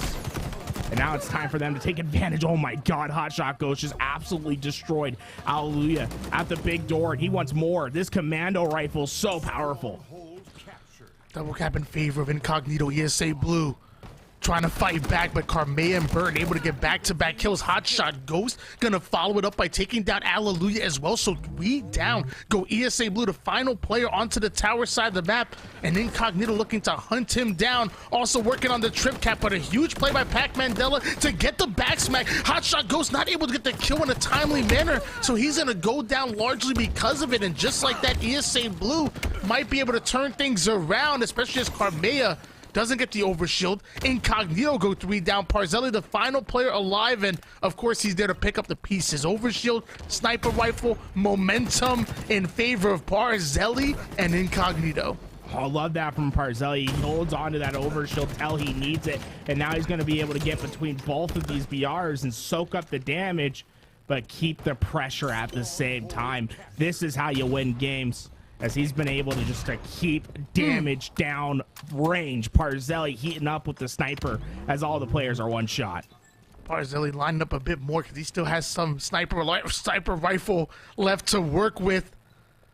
Lines up over toward the alpha side, but nobody home just yet. There's a 2-man push come out of ESA Blue on both sides of the map. Parzelli throwing a couple of grenades, lines with the sniper rifle. The BR is gonna do the trick though. And with that, once again, Incognito find himself 3 down. Parzelli trying to make work, but there's only so much lemonade you can make out of those lemons, and ESA Blue having control, but for how long?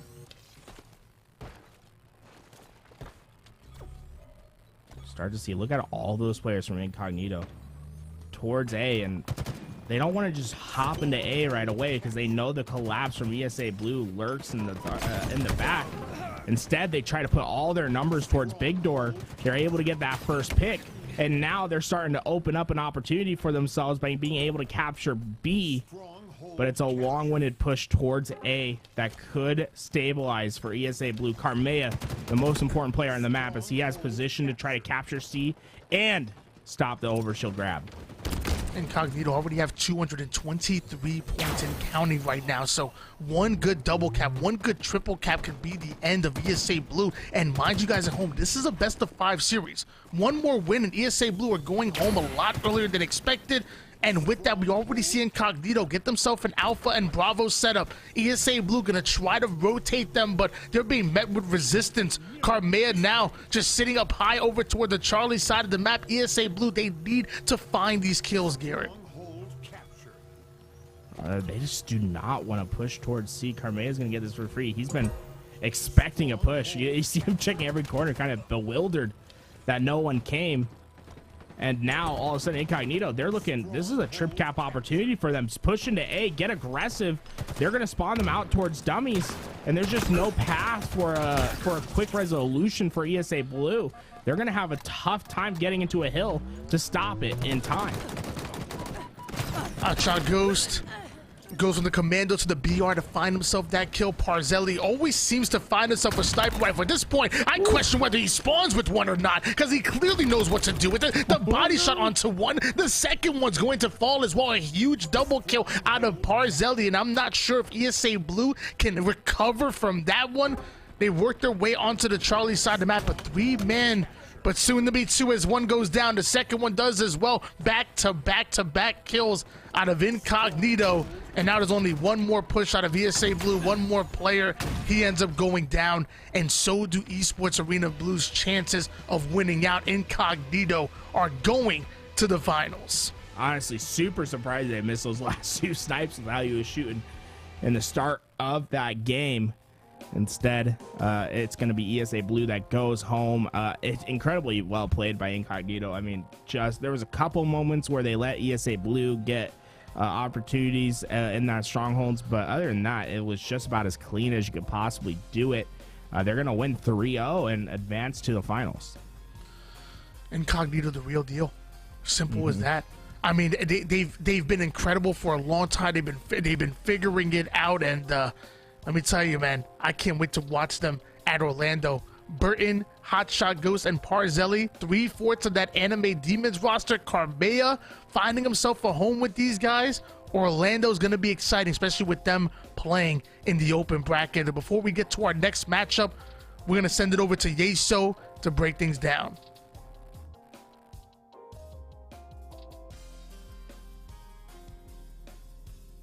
Muted. There it is. Thank you, production.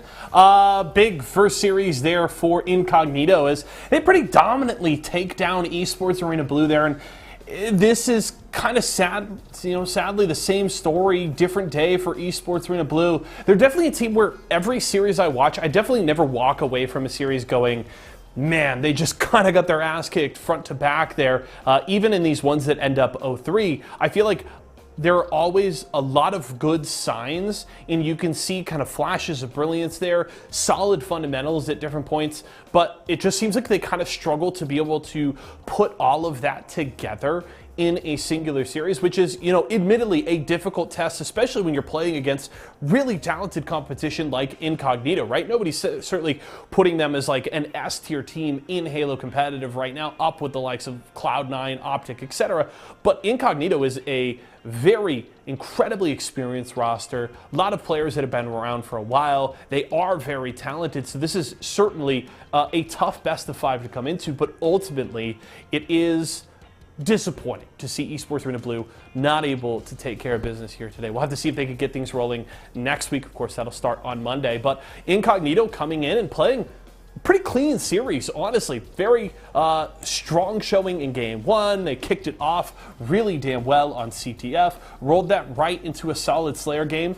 Game 3, certainly a little bit closer. We saw Esports Arena Blue punching back in that one. But the good thing was that Incognito did a really good job of keeping those runs short, right? You would see the double cap there from Esports Arena Blue, and you never saw panic from Incognito. They would settle, get back into their rotation, get a couple of slays, they get those 2 or 3 down, and then they'd immediately settle in, get their caps, start to put points back on the board. So Incognito just doing a really good job of kind of absorbing the counter punches from Esports Arena Blue, understanding, hey, we're not gonna 250-0 this game, but doing a good job of responding when Esports Arena Blue makes a good play, when they carve out some space for them on the map.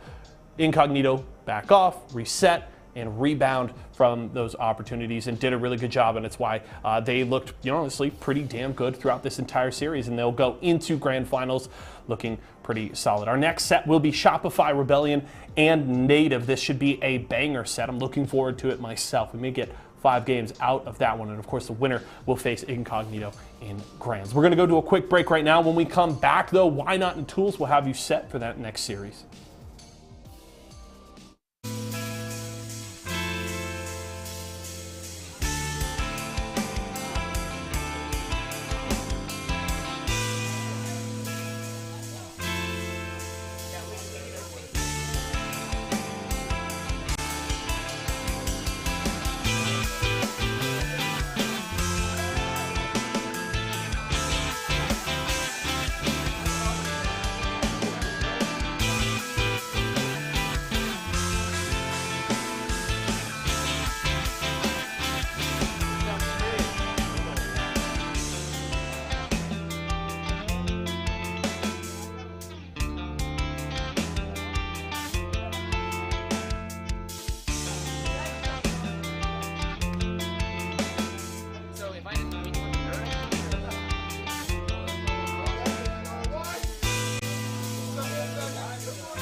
Night every single Friday, and of course we got my man Tools representing right now, doing this thing on the microphone. I'm Why Not Be Reckless, aka Why Not Be Casting, and so far that game number 1 was a doozy.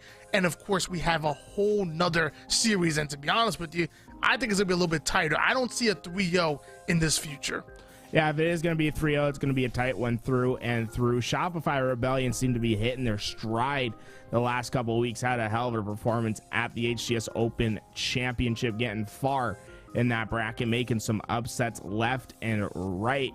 And now it's time to prove that they can do it once again. Native Gaming standing in their way. Native Gaming, one of the 2 rosters that qualified for that all expenses paid trip to HCS Orlando later this month by winning I guess not technically winning, but getting second, I guess, from the loser side of the HCS Open Championship. Yeah, both teams that made it to the grand finals got that funding and whatnot, and I'm sure Native Gaming were like, hey, you know what, thank you so much, you know, you're saving us a little bit of money on our end, because I promise you, no matter what, Native Gaming are going to be competing at Orlando, whether they made it through that funding or not. They're going to be going through the open bracket, though, which, by the way, Kansas City, that open bracket was a gauntlet. There was so many tough teams to the point where I think we need to expand the pro brackets like 36 or 50 teams, because you can make a good argument for a lot of teams that should be making it to that Saturday and ultimately to Sunday. Yeah, maybe I don't think it's necessarily out of the question to maybe open up the pool play to be a little bit more teams. I mean, we were seeing round 3 matchups. There was even some round 2 matchups in the open bracket at Kansas City that was like, normally this would be a qualifying game for pool play. Instead, they're playing winners round 2, winners round 3, sometimes, you know, winners round 4. And it's just crazy to think about how much talent there is in the amateur scene right now for Halo. I mean, we've seen incredible players make huge impacts on these tournaments and find huge upsets in these tournaments time and time again. And while Shopify Rebellion, they've been one of these teams that everyone thinks is going to be an upset team, you know, absolute dark horse, and find these hidden upsets, but they just haven't quite been able to pull that through on land yet. And finally, I feel like all the pieces are starting to connect with them. Native Gaming going up against Shopify Rebellion. I'm really excited for this matchup. You got Native Gaming, 3/4 of that Built by Gamers roster, and joining them Piggy, which the combination of Piggy and King J has been really fun to watch, and I think Aperture rounds out that trio really well. Obviously, of Shopify Rebellion. By the way, good God, mental! Going absolute mental right now. I'm trying to give a background. I thought the game was gonna be a little bit slow to start things off, and then mental just rips a triple kill with the shock rifle, puts in the work with the BR. No wonder why this man is a champion in Gears of War. Yeah, Mental's an absolute phenom when it comes to having a controller in his hands. Started his career off in Gears of War, won multiple championships, a part of that Optic dynasty, decided, hey, I'm going to try my hand at Call of Duty. He goes pro, gets a stint with the Los Angeles Guerrillas, and then says, you know what, I think I can go pro at Halo as well. Let me try this Halo game out. And you already see what kind of impact he has. He hits the sticky And while Piggy X sees the respawn screen, nothing is missing for Mental. 7-0 right now, 1 assist to go along with it. I was asked during the YNOT and Shyway show who my player to watch out for in the open bracket, and I said this man right here, Mental, and you're seeing why. Almost able to get a killing frenzy, but stopped short. King J able to finally get that shock rifle out of the hands of Mental, but the damage has been done. Mines is 0-7. Piggy is 1-5. Cherish once again gonna get that shock rifle now in the hands of Shopify Rebellion. Combines it with the camouflage, but not able to stay alive. Shopify Rebellion is just absolutely shutting down Native at every point and turn, but finally Native gonna be able to have some breathing room, trying to get inside B, secure this base, but oh my god, Cherish doesn't care. He just keeps pushing forward, and there is no time for Native Gaming to be found right now as Mental gets another one. He racks them up. He's to 11 in this early game. 123-9 run by Shopify Rebellion, who has been absolutely putting in the work, not only getting scrims in North America, but they're scrimming teams from outside the US as well. European teams such as Ascend, Quadrant, Navi, they've been putting the work trying to get top tier scrims no matter where they go, and it's been showing right now. You are giving Native the business. They might be Native Gaming, but so far they are looking like guests in the house of Shopify Rebellion, which is where Recharge is. Another 4 down go Native Gaming. Shopify Rebellion continue to take control. It's just like so much effort is put in from Native Gaming just to get a hill. And you already know that Shopify Rebellion, well, they're responding immediately. 2 players trying to get C. The shock rifle not in time for Cherish, but the counter's already on its way. Shopify Rebellion not going to let this come for free as they try to put the pressure in. But finally, it's a stable push from Native Gaming. Shopify Rebellion find the respawn screen, and it's how much can you make up in how short of a time. A trip gap for Native Gaming and a huge mountain to climb. Camouflage coming up right now, and I'm sure Native Gaming want to get their hands on it. We see Mental starting off the game 14-4. 3 players of Shopify trying to break out of the long haul side. A 2-1 split by both of them. Meanwhile, off the screen, King J and Piggy back-to-back kills. King J finds himself a double kill. Once again, Shopify losing the Slays battle, and now Aperture gets a turn with the active camo. And it shows you how tough it can really be to break into hills when there is total trip cap control and you have presence on the map. And that's what Native Gaming did an extremely good job of, right? Not only did they get the trip cap, they set themselves up for a long haul spawn trap. It was just too much for Shopify Rebellion just to push out on their own. Instead, it took 100 seconds of uncontested time for Shopify Rebellion even to stabilize into a 2 cap, but they're not staying down for long. Look at this, Tony, already pushing for a trip cap once again. Native Game were able to find themselves multiple rounds of Slays, but it felt like only a matter of time before Shopify Rebellion were able to stabilize, and that's exactly what you're seeing. And they're not just stabilizing, they're thriving right now as Cherish right into the face of the opposition finds himself a big kill. Shopify Rebellion holding on to the trip cap, Native forced to rotate out and steal away the A side, but as I always say, it takes 2 to tango, and as of right now, Shopify still holding on to the dub cap. Cherish got a little bit of a snapper right there, man. Gets right on that player, and although he goes down, he definitely bought his team some time to maybe try to get a counter push on its way in precision. Question is, did he get unaccounted for? They look for him. They are going to be able to get that trade, and that's going to let Native Gaming have a little bit more time to breathe. But with the power weapons in Shopify Rebellion's hands, they're not staying down anytime soon, already making their counter push to C, scoring once again as they're about to reach the 200-point threshold. The last time we saw this rifle in the hands of Mental, he's putting a shock to everyone's system, and so far the battle rifle is going to take the first kill, but he's still alive and kicking is Shopify Rebellion's very own Mental. He is going to have a push over toward the goal side. Now, actually, that player having no idea what Mental is, so height advantage in favor of Mental, but the teamwork going in favor of Native Gaming as they steal away a triple cap once again. Shopify Rebellion now find themselves on their back foot, but of course, Precision coming with the precise shots finds itself a beautiful 4, and with that, Shopify Rebellion look to bounce back. And last time there was a trip cap, it was 100 uncontested points for Native Gaming. This time, it could be the same story with how they've been able to collapse on these players. If they are able to get 100 uncontested points once again, they take the lead in this game. This is their opportunity to truly swing the tide in their favor. Native Gaming find himself within the driver's seat once again. Mental trying to hold down this top last side of the map, trying to anchor some kind of spawn, some kind of height advantage so the Shopify Rebellion can play through. But there's a player ratting in the corner, of course, his mind thinking one step ahead, trying to get behind enemy lines, but he ends up going down. A two-man push onto the Charlie side of the map. Mental gonna play forward onto the tower, gets himself into an individual fight, needs to win it, but forced to back down. The shots too nice, but the rotation even nicer out of Shopify Rebellion. Well, just under 100 points of uncontested time right there. When they got the trip cap, it was 112, and it just shows you how deadly Native Gaming is when they're able to get to their spots. And well, they're trying it once again. See, quickly changing hands. It looks like Cherish was able to take that fight for now, but you know Native Gaming, they want to capture that C and get control. And oh my god, Big EX in the 1v2. He somehow gets the perfect kill. He tries to survive. He'll eventually go down, but you can see Native Gaming have done the job. They've taken the lead, and now Shopify Rebellion, they're the ones who have to claw their way back in.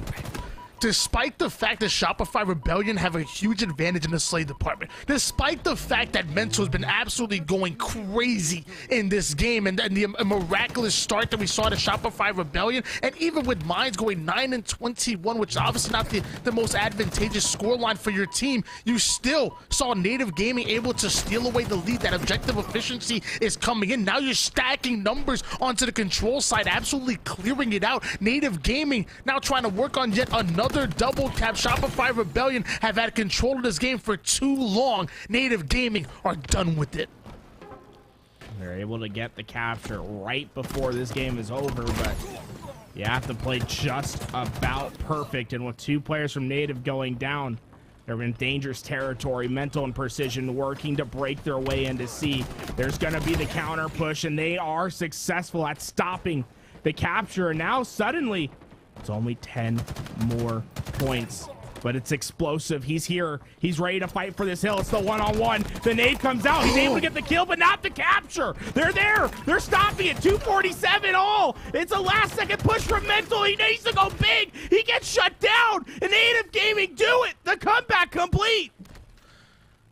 A monumental comeback out of Native Gaming right there to absolutely steal that game away. This was once 130 point to 9 point lead in favor of Shopify Rebellion. Mental was literally, I think, what, 22 and like 5 at some point during the game, and somehow Native Gaming able to dig deep, able to put that heart to work and steal away that game number 1. That must be a blow to the mental and to mental of Shopify Rebellion. Native Gaming pulling off a crazy comeback in that game number 1. It just shows you how powerful the trip cap is in this game. If you're able to hold it uncontested, well, it starts to pile on up. And although for, I'd say 70, maybe even 80% of that game, Shopify Rebellion were the ones on top, it just shows you how quickly a trip cap can get you back in it. And all you're looking for is one chance, one opportunity. And that's what Native had. They went big at C, funneled those players through, and were able to get the job done. One chance, one shot, one opportunity to see everything you ever wanted. And so far, it was Shopify Rebellion that lose it in game number 1. And Native Gaming able to take that. And I can only imagine, like, this is one of the reasons why I'm not a pro player. I'm not gonna lie to you. If that happens to me, that's right to the brain right there. And I'm gonna be depleted, defeated right after that game number 1. But it's up to Shopify Rebellion to use that championship pedigree. You know, you bring that mindset over from Call of Duty. Cherish was one of the best players in the game back in Apex as well. You bring that championship mindset, and you have to press that proverbial, that imaginary reset button and almost forget everything that happened at game number 1 and come out just as hot in game number 2. Because if there's one thing that Shopify Rebellion showed us is that they have the starting tracks to start off really hot. They know what they're doing in the slays department. They know the game plan, the blueprint in order to win, and now they have to execute even against a team as good as Native Gaming. Well, you can already feel the air has shifted. Native Gaming, they come out strong. They're able to get control. Immediately, Mines has the sniper rifle, and well, you know that overshield's coming up, and Mines just able to thread the needle, gets the body shot, and now overshield is away for Native Gaming. But I love this from Aperture. You wait for the opportunity. You get the heat wave. You want to maximize the impact of this overshield so you don't burn it right away, right? You're waiting for the fight. You hit that button, you pop it in, and you're looking for a team wipe right away. And I can imagine this being frustrating for Shopify Rebellion. You come off of that huge game number 1, that huge loss, and then you see Native Gaming slow the game down. You want to get right back into the action. You want to shoot your gun. You want to win some fights, and Native Gaming grabbed himself an early lead, and now we're playing this game at a snail's pace. At this point, drop a pin on anywhere in live fire. It'll echo across the map with how quiet it is here on live fire. Both teams want the other one to push into them. At some point, someone's going to get impatient. The question is who. And the player to look out for is this player at back B for Shopify Rebellion. They're trying to trap Native into making a push towards pillars. And if they do that, that player at back B is going to be the focal point. You can see he went to big door. He's trying to get the pinch. Precision was able to get one. The player, oh my God, Jared's got the next. Shopify Rebellion, they take immediate advantage. And it was that player from back B who springs into action, waited for the damage to go down. And suddenly Aperture's last alive, trying to run with the tail between his legs. That overshield pops in. But essentially, it's useless as Explosive gets the kill. What a play from Shopify Rebellion.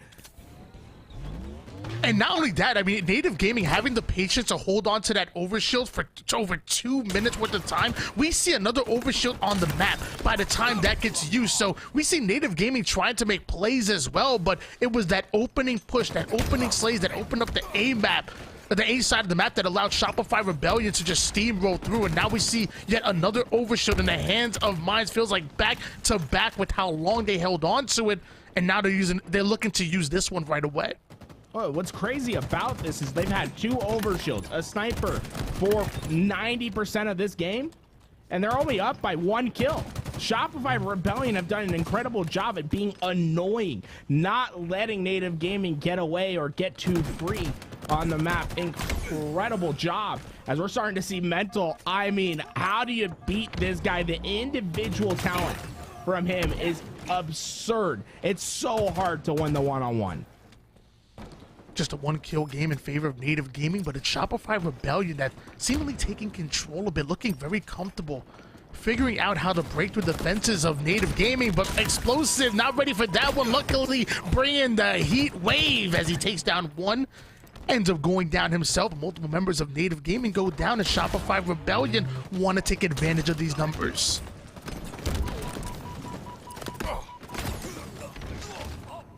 Starting to see all that action dissipate towards overshield. Native, they just maintained their 1-kill lead. Mines was quick on the flank, but his shot's a little shaky, and it could come to haunt him as he's trying to get right back into this action, but his position's well known. Oh no, how do they not look? Unfortunately enough for Precision, he was able to get that trade. But it feels as if we're in the biggest deadlock of all time, Tony. It's always just a 1-kill lead for either team. It just has not shifted in either team's favor in the last 4 minutes of gameplay. We saw 2 overshields end up in the hands of Native Gaming. We saw finally Cherish grabs himself 1, and with that overshield, only 1 kill for him, but Native Gaming find himself 3 down, and what might be the largest lead so far in this game. 3 kills in favor of Shopify Rebellion now increases to 4. Piggy answers right back with a huge kill onto Mental, and now we're seeing Piggy look to get aggressive here, looking to get right behind this player. Enemy lines. Piggy still gets himself a flank, finds himself yet another one, forced to back down as Native Gaming reset the situation. Yeah, we're starting to see the game slow down, but Shopify Rebellion, they're changing their approach. They're getting on the push, and well, it's the Gears of War duo, Mental and Explosive, who pull it all open, and now Piggy X, he's last alive. But his position, well known, he's just going to go for the trade. Good enough job just to get one to fall with you, but it was a 3-kill lead for Native, and suddenly Shopify Rebellion blow it into their favor. I mean, this has been incredible to watch from their side. Shopify Rebellion definitely taking control here on Livewire. Loving every single moment of it. Meanwhile, off the screen, King J does find himself a huge kill. So that's going to equal things out just a little bit. Overshield coming up, and both of these teams need to get their hands on it. Native Gaming want to come back in this game. Shopify Rebellion want to put this out of reach. We've only seen 1 or 2 kills out of each and every one of these overshields, but with Cherish clearing things out, back-to-back kills out of the young man. Precision putting in work. And now hopefully that overshield finds the hands of Shopify Rebellion. Look at the BRs, all 3 from Native. Get up, and well, they're going to be able to find Precision. This lead, I mean, you have to cut it within the next 30 seconds, a minute. You cannot let this one get out of hand. And already Native doing the work to get that job done, right? They push out for the overshield. They're able to grab it, but their history with this overshield hasn't been too impressive. Last time we saw them have this sort of control, Shopify Rebellion didn't care. And we're able to find the kills, and while Explosive, he opens it up once again. This one's going down to the 4th quarter. It's clutch time, and Aperture misses the first, but the second one is going to connect. Beautiful shot onto Explosive. Brings us within 3 for Native Gaming. Aperture wants to get value out of the sniper rifle, still has 5 bullets to work with. Meanwhile, off the screen, Mines and King J find himself a couple of kills. Aperture finds himself a huge melee. 3 down goes Shopify Rebellion, but the final player alive takes down 1, almost 2. Snipers in the hands of Shopify Rebellion, and he has all the opportunities in this power weapon. He's going to be able to get the first. He knows where the second is. This is the game for Explosive to win, as he's getting all this information to his teammates. Fires off a couple warning shots onto the opposition. Does Explosive. Gets the backside of one. Can't quite connect, but the trade does go in, and Mines finds himself a huge back smack to swing momentum once again in favor of Native Gaming. And don't tell me Shopify Rebellion are going to throw away yet another lead towards the end game, because as of right now, Native Gaming find himself with the heat wave, find himself with Charlie's side control, but Mental finds himself with a huge flank. He's lurking. He doesn't want to make too much noise. Player drops in front of him. He's going to get the opening shots. He needs to get the kill, not trade it out. Mental's able to survive, and now it's game point for Shopify Rebellion. Overshield's coming up, and the action's going down. Love that grenade out of Mental. Denies Overshield from the opposition, and with that, Shopify Rebellion are able to get those kills before Native Gaming steal away that Overshield, and just like that, we are tied up at 1 apiece going to a swing game 3. And that's honestly one of the most impressive games of Livefire Slayer I've ever seen from a team. Yes. That just did not retain control of the power weapons. I mean, Shopify Rebellion, the way that they slowed it down and changed the pacing and made Native Gaming uncomfortable. Honestly, I can't wait till the post-game analysis, because I want to see what T-Squared has to say about what happened there. Because if you had Tom Taylor on the team, let me tell you, you get Sniper and Overshield and Heatwave. How are you losing that? You're never losing that. Maybe they need to consolidate all those tools to one player. You know what I'm saying, Tony? You can't let 3 different players have the Heat Wave, the Sniper, and the Overshield. You got to have one juggernaut on the map maybe next time.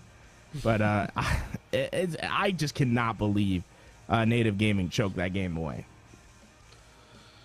It's tough, but Shopify Rebellion just looked a lot cleaner for most of that game. You know, in the beginning, Native Gaming got themselves an early lead. It was only 5-2, and they slowed the game down and controlled that A side. It felt like they were watching every single route.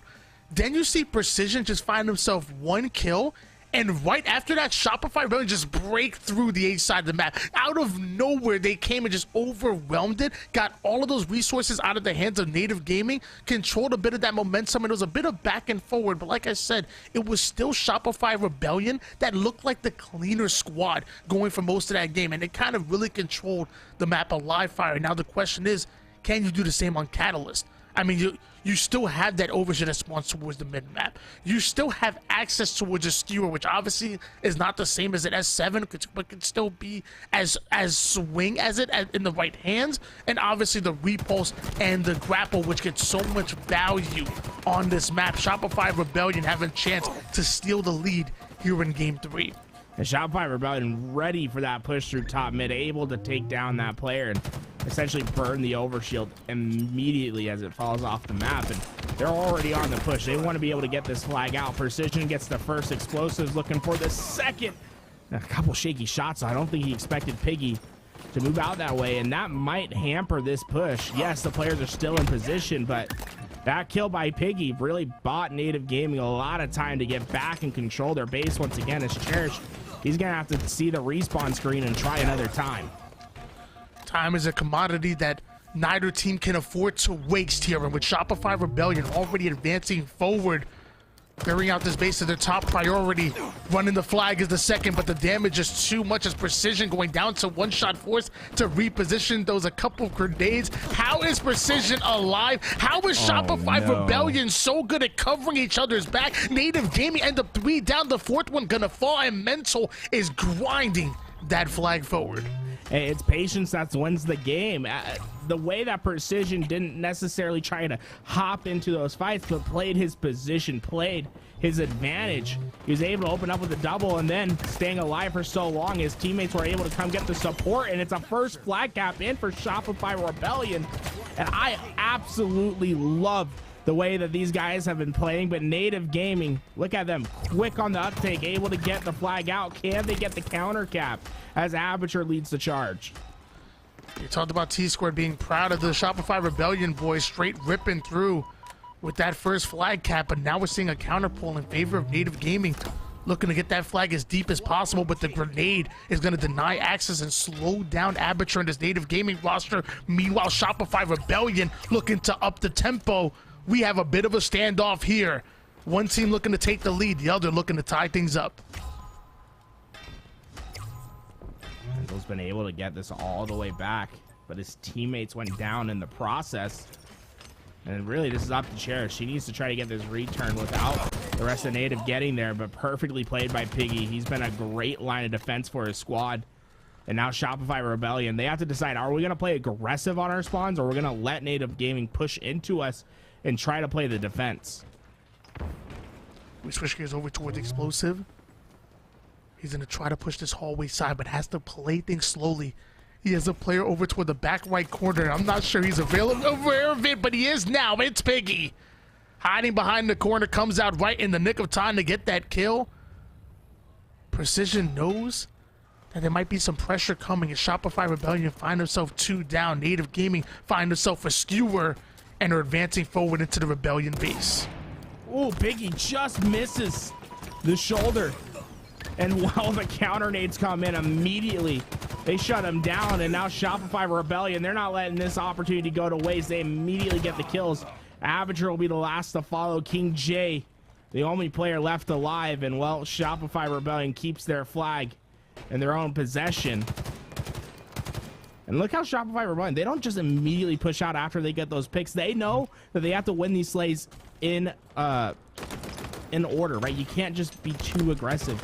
You need to get the kills at the middle map, and that's exactly what they're gearing up to do as Cherish finds the opening pick. Looking for that opening and looking to create it, not just given to you. I mean, whether it's a kill, whether it's damage, anything to get aggressive off of him. With the first one, that domino falls, and so do the rest. Shopify Rebellion able to find himself a 3 down, the return, and another capture. Shopify Rebellion up 2-0 here in this game. Yeah, Native Gaming, this is just disastrous for them to start the game. Nothing has been going right, and it's largely due to this man on screen. The way that Precision has been playing this game has been just an absolute dagger for the other team. They just cannot deal with him. His ability to stay alive on the map, his wizardry, it's Ola-esque the way that he's been able to survive, and it's just bought opportunity after opportunity. Look at him. Precision, he stays alive in the back base for so long that everyone's trying to get to him. They lead open. That leaves openings in the setup. They're able to get the counter, and it's right away 3-0 lead. And now Native They're trying to get their first one, but you know Shopify Rebellion's immediately overextending off their spawn.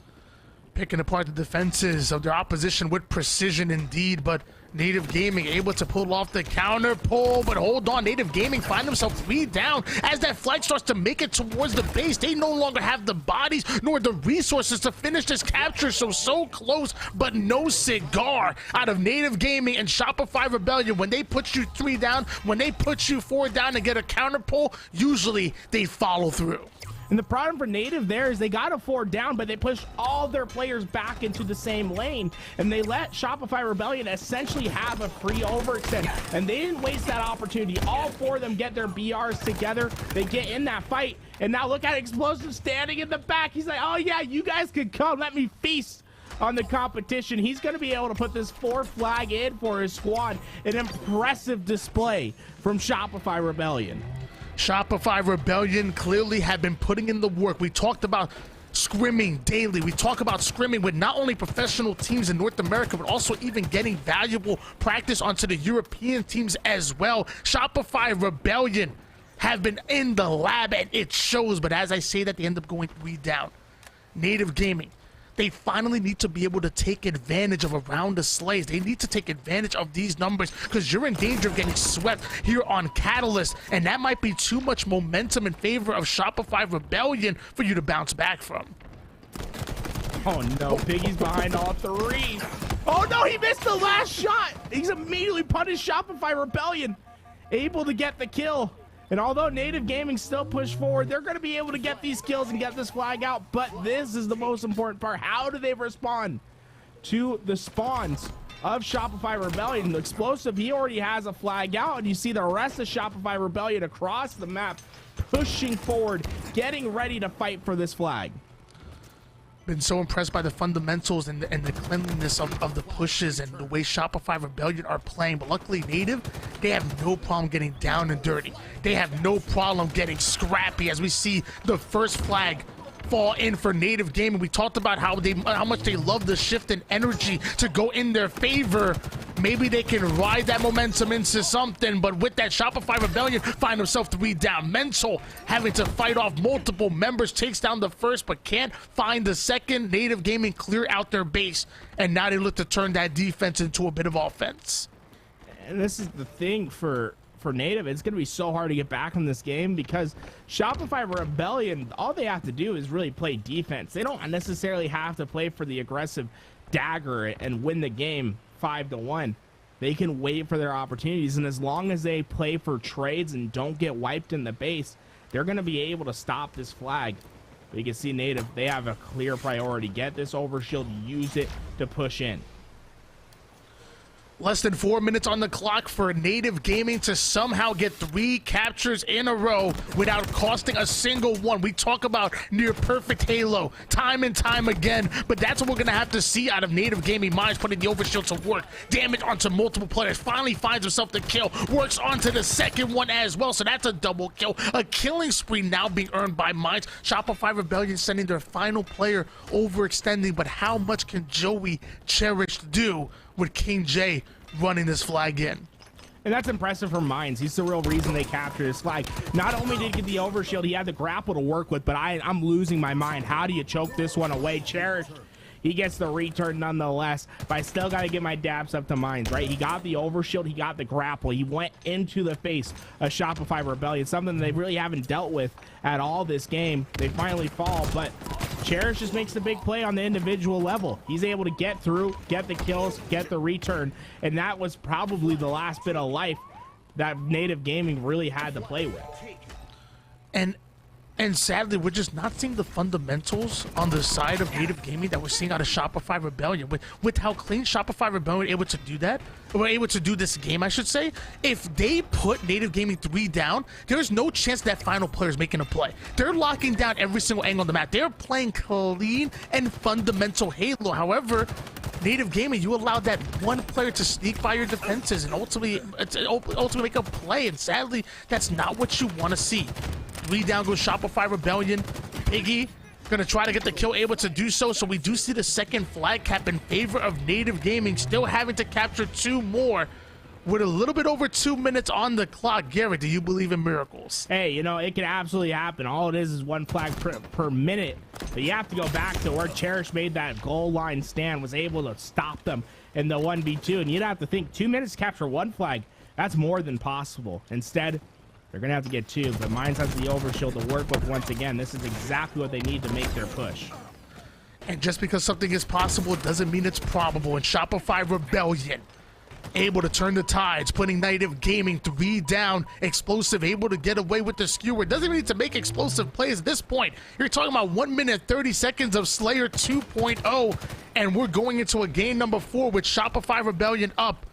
Native Gaming are the ones on their back foot, but it's Explosive that are trying to get into the base of Native Gaming. You know what, I'm on Shopify Rebellion here. I'm like, hey, let's just win this game. Let's get it done with. Let's get this 5th and final one in.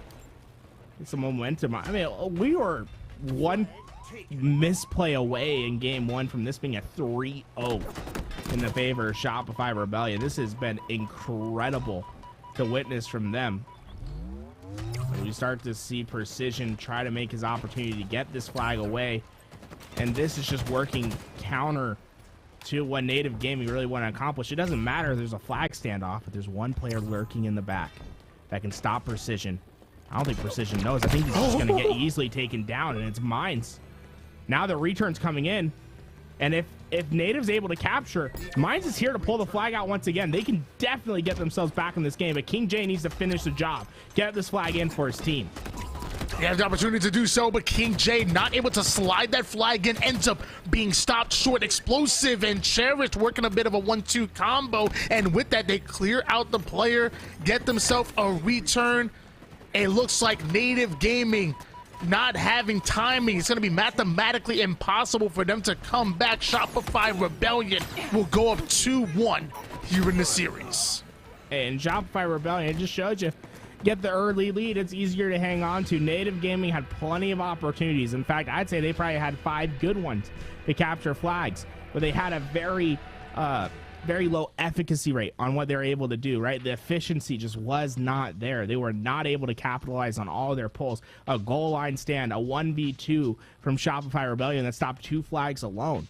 Just, I think, inexcusable by Native Gaming. They have to clean up those mistakes, but also tippable to Shopify Rebellion, the way that they've been able to really manhandle them in that flag game. The skill was obviously there out of Native Gaming. You can't deny that. I mean, what I'm seeing is I'm seeing 4 individually talented players. You're even seeing 4 players that are willing to play for each other. All of them being able to make the plays that matter. What we're missing is the same thing that Shopify Rebellion thrive in, and it's being a system player, being a role player, and following your role. You know, we talk about it in basketball all the time. You know, role players, they're not glamorous, they're not glorified, but they're so important to putting a championship roster together. Everybody needed to do their part, and that's what Shopify Rebellion remind me of. You know, yes, Mental is flashy. Yes, they're able to make explosive plays, but it's the plays that don't show up on the scoreboard that are what make Shopify Rebellion such a good team. You mentioned it time and time again, Precision, staying alive, getting behind enemy lines, and being in the back of the mind of Native Gaming, because now they can't push up comfortably, because like, damn it, we still had to deal with that Precision guy who just somehow finds himself alive and putting those shots in that matter and that don't show up on the scoreboard. Shopify Rebellion play like a team that are well beyond their years, at least in Halo, and I think no matter what, for both of these teams, there's going to be some valuable film to review. I would love to be in that green room with Native Gaming as they go over this, because if they can just tighten things up just a little bit, we are seeing a team that can very much make it out of the open bracket on Orlando and can really be a tough out for almost anybody in the league. Yeah, and Rebellion decided to start showing up at the right time, right? This has been an experiment with the Gears guys for, all year. And it really hasn't worked out in their favor the first couple tournaments, but they're starting to find their mojo. They're starting to get that momentum, and it's coming at the most important time of the season. Yes, the big tournament is Worlds, but the most important tournament is Orlando, because it's do or die for these teams. If you don't qualify in Orlando, you're not getting to Worlds. This is the time to be at your best. And Shopify Rebellion, I mean, if they're able to take down Native Gaming, to me, Native Gaming is that gatekeeping team, right? They're that team that's on the precipice of making it to Worlds. They're the team that decides who is in and who is out. If you're able to take them down, then you're able to find your way with a one-way ticket to Worlds. There are very few squads that, you know, I can legitimately say every time I see them, they impress me more and more. You know, it's a cliche in this industry, but Shopify Rebellion represent that. Every single time we see them, they get better and better. And I talk about it often that you can't cheat the grind. No matter how talented you are, there's only so far that talent can get you. Shopify Rebellion are talented players, but they're players that understand how important grinding and putting in the practice. And we're talking about practice and and getting better, not only individually, but as a unit. And it's been really impressive and really fun to watch them grow. Yeah, I mean, Shopify Rebellion, they know the blueprint, right? You have two players that combined have done it more than 20 times. You know, they know how to win championships. They know what the job is. And I think the biggest thing for them was getting Precision and Cherish on the same page. And I think they found the two perfect players for them. They've really bought into the system, and they're showing out today, playing on such a high level and really just having their way. The one game that went to Native Gaming, that was a choke from Shopify Rebellion. And those are the things that are easy to fix, right? You find out what went wrong in the film. Best Man is there. I mean, we know how good Best Man was at Halo at the height of his career. He's going to find those mistakes and help these boys get to where they need to be. Shopify Rebellion starting off well in this hill number 1. So far already about halfway through. Meanwhile, Native Gaming have barely touched it. Piggy getting hands on this Bulldog, looking to touch them with that, because that shotgun can be so important, especially when you combine it with a thrust. Piggy might be the most dangerous player on the map right now with all of these tools to his disposal. He's an important player because he needs to shut down the push. He needs to be that forward player with this shotgun, stopping anyone from getting through. But no, they both turn their back. Piggy, he gets an accidental clamber. He clambered on the smallest stairs available on the map. How do you do it? He goes down, and now Shopify Rebellion, they're looking for their chance, but who else but Precision to be the last player alive for this team? This is where he went big last time. He's going to be the one that has to make the plays, and well, he knew what to prioritize. Rockets in his hands as he was able to get one, but King J takes him down. And already Native Gaming looking to secure this first capture. In one of the most important games in this series, it was Mines that started off the game 0-8.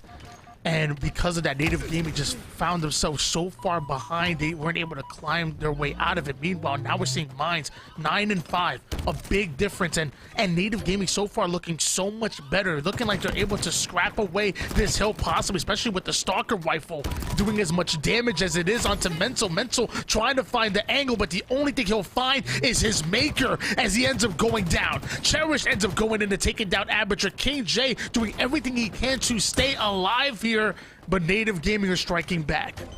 And the Horde is coming, and well, Native, they've been able to capture the hill once again. And it's the coordinated efforts from Native that make the difference right there. They waited for the first pick, and they collapsed all at once to get inside this hill. But this is far from over. Shopify Rebellion have their chance, and it's up to Explosive. 2 one-shots ahead of him. But he's stuck in that red room. He will fall. And I don't know if they have enough time. I don't think those nades are going to be successful. First hill goes to Native Gaming, and that might be one of the more hard-fought hills you're going to see all game. Shopify Rebellion already set up onto the subway side of the map. Multiple going down, make it 3 down for Native Gaming. Piggy, the final player alive. But that one goes down and gets eaten up by Shopify Rebellion, who love this play by Mental. Forward player, don't hide over toward the subway side when you have the setup. Fight for that 50% portion of the map. Make Native Gaming work with the huge trade that goes in favor of Shopify, who already have their butts in the hill. 3 down, back to back out of Native Gaming. Yeah, it's crazy how contested the first hill was. Then we get to the second, And it's just the easiest walk in the park for Shopify Rebellion this far. They've just been able to keep Native Gaming away from the central lane, not able to contest this hill. And although right when they do get their chance, it's the Rockets that wait for them. Mental's going to be able to get 2. And Precision last alive, soaking up the hill time as King J needs to go big. He gets the pick, but did he buy enough time for his team? King J taking so much damage, ends up going down. Multiple members of Native Gaming having to fight over toward the A side of the map, and right up the middle they go. The confidence they're moving with. Minds puts down the damage. The cleanup does end up coming through, and while all this happens, Native Gaming still able to get some critical time here when Shopify Rebellion are so close to stealing away this hill too. Yeah, this is really reminiscent of game 1 for me, Tony. They had everything, right? The hill's so close to finishing the game. And Shopify Rebellion, they get a little uncharacteristic, a little out of position. They start to push into the middle map in a one-on-one basis. But the rest of Native Gaming, they're expecting the push. What went so well for them at the start of this hill was that they were able to keep Native Gaming to their perimeters. Instead, they take the fights down middle, and well, Native Gaming, similar to their 100-point uncontested runs when they had strongholds, they're going to be able to capture hill too. A massive blow to Shopify Rebellion. This is now twice that Shopify Rebellion start off so well towards the hill, and twice now Native Gaming clutch things out, ice things out, and are able to steal away those hills. Shopify Rebellion need to find a way to put the nail in the coffins when things get tough, when things get gritty, when things get sloppy. You need to be able to find a way to find those kills, find that objective time, and be able to close things out. It's almost the same thing we saw in that Slayer game that Native Gaming were able to steal it away. When things get uncomfortable, Shopify Rebellion, they tend to fold, where Native Gaming tend to thrive in those situations. Aperture's last alive, but he is going to be able to get the hill time. The problem for him is knowing where these spawns are coming from. Now, it looks like Shopify Rebellion, they spawn all the way away at C. So Native Gaming, they have the better position, as Shopify Rebellion has to be the ones that break in. With a 2-0 lead in favor of Native Gaming, I would argue and say that Shopify Rebellion have to get these next 2 captures. We talk about often, if this ends up... Good God, Mental with the double kill and the back smack. We talk about it often, though. If that hill goes towards that bottom mid and either one of these teams have the advantage, we'll see that squad just tend to play Slayer. They'll just play keep away with the opposition out of that zone. So if this ends 3-1 in favor of Native Gaming going towards that middle hill, Native Gaming won't even step foot in the zone. Shopify Rebellion, they need this zone, and they also need the one that moves towards the purple street. Yeah, that double kill for Mental earlier, what's so impressive about it, it's a routine double.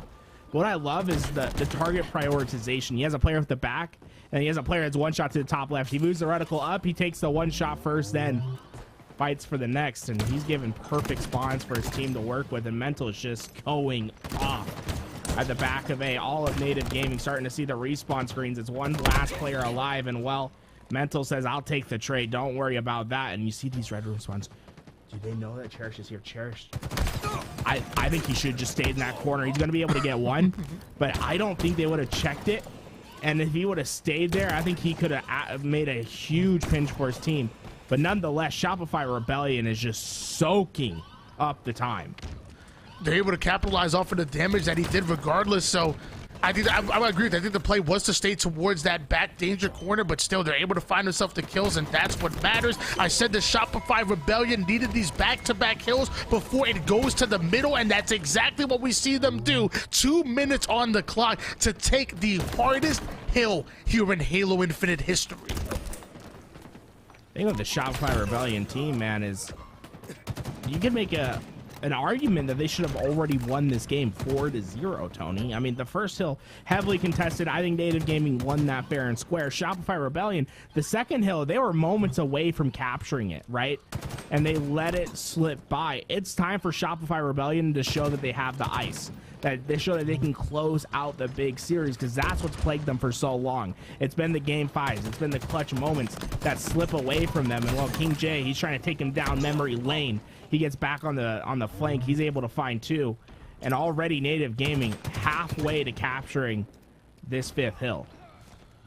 I've been asked to name a better duo than Mines and King J. I mean, we're talking about 36 kills and 17 assists to go along with it. And there's only one duo that I can think of that might be better, and that's Mental and Main Slaying.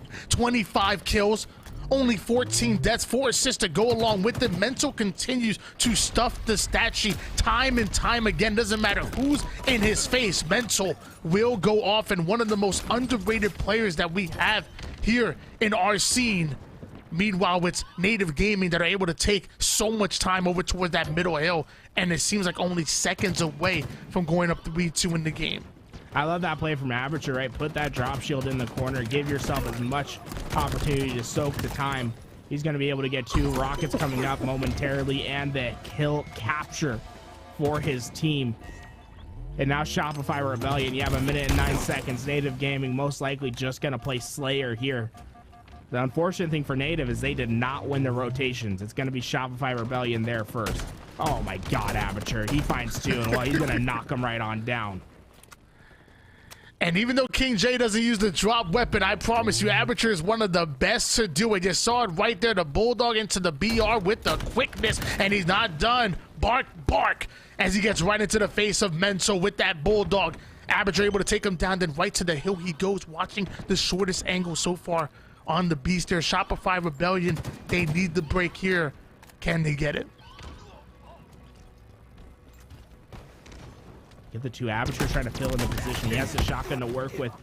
He drops weapon, able to get the first kill, but Shopify Rebellion, they take notice. They're able to get this hill, and Explosive is going to be the player to watch here. If he can lurk at PD, let these players go ahead of him and get the kills, that's what's going to be vital. But he's able to get 1, but notice how Native Gaming, they push their way inside of PD. They're not letting any position on the map go unchecked, and that's the key to closing out these tight games. You cannot let a player slip by the cracks and get a massive flank. Native Gaming just needing 1 more hill in order to take this game and send us into a elimination game number 5. Meanwhile, Shopify Rebellion, they don't want to see that. We have a 3-man push onto the driveway side. Excellent kills going in favor of Shopify Rebellion. Explosive right into the face of the opposition. Able to take down Mines. Almost able to take down the final player. And it's Piggy doing everything he can to play his life. Precision checks left, checks right. Where did Piggy go? They say when pigs fly is when Native Gaming win this game. And as of right now, Piggy is soaring. Impressive play by Piggy. Last alive for his squad at Hill. He needs to buy as much time as possible. He not only buys the time, he buys the slays. Able to get 2 kills and keep Shopify Rebellion from this hill. And it looks like Game 5 is on the horizon as Native Gaming get the job done. Native Gaming, they needed that win. It's single elimination. It's go big or go home. And as of right now, Native Gaming going for that $500, but also the bragging rights. Going after Shopify Rebellion. We talked about these 2 teams going at it, so equally matched. This would not be a sweep. And of course, we go to a Game 5 Slayer on Aquarius. It was tough for Shopify Rebellion at the end of that game. I mean, remember, Mental is 25-14 at one point. He ends that game 28-21.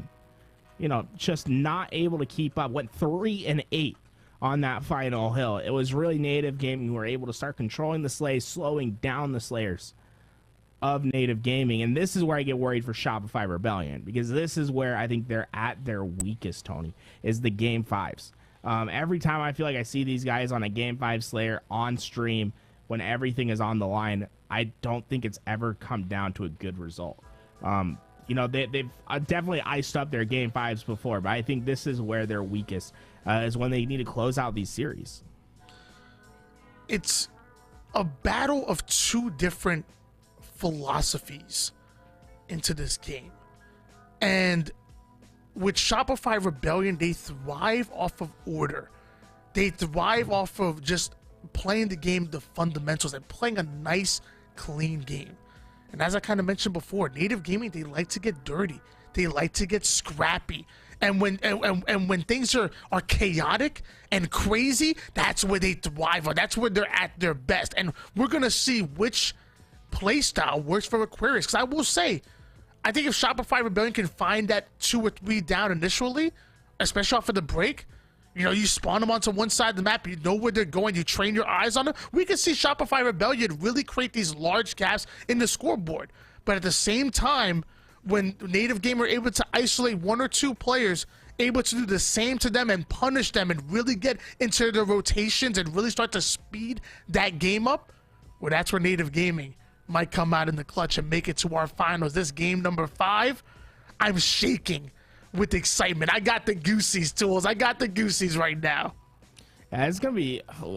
It's just so hard, right? Because it's the Slayer before went to Shopify Rebellion, and it was like a resilient Slayer from them, where they didn't have control and they were still able to win the game. The problem with this one, there's not going to be any slowing down on Aquarius, right? Everything is going to be fast, and if you are slowing down on Aquarius, that's a bad sign, because that usually means you're trapped in a base, and it's just a matter of time before these players run away and just are able to get in your face.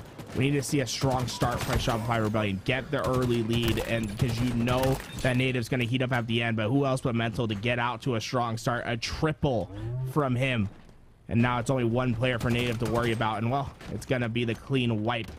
Mental and Explosive work together to get the 4th kill. And they're not done yet. A 5-3 start out of Shopify Rebellion. This is what you want to see.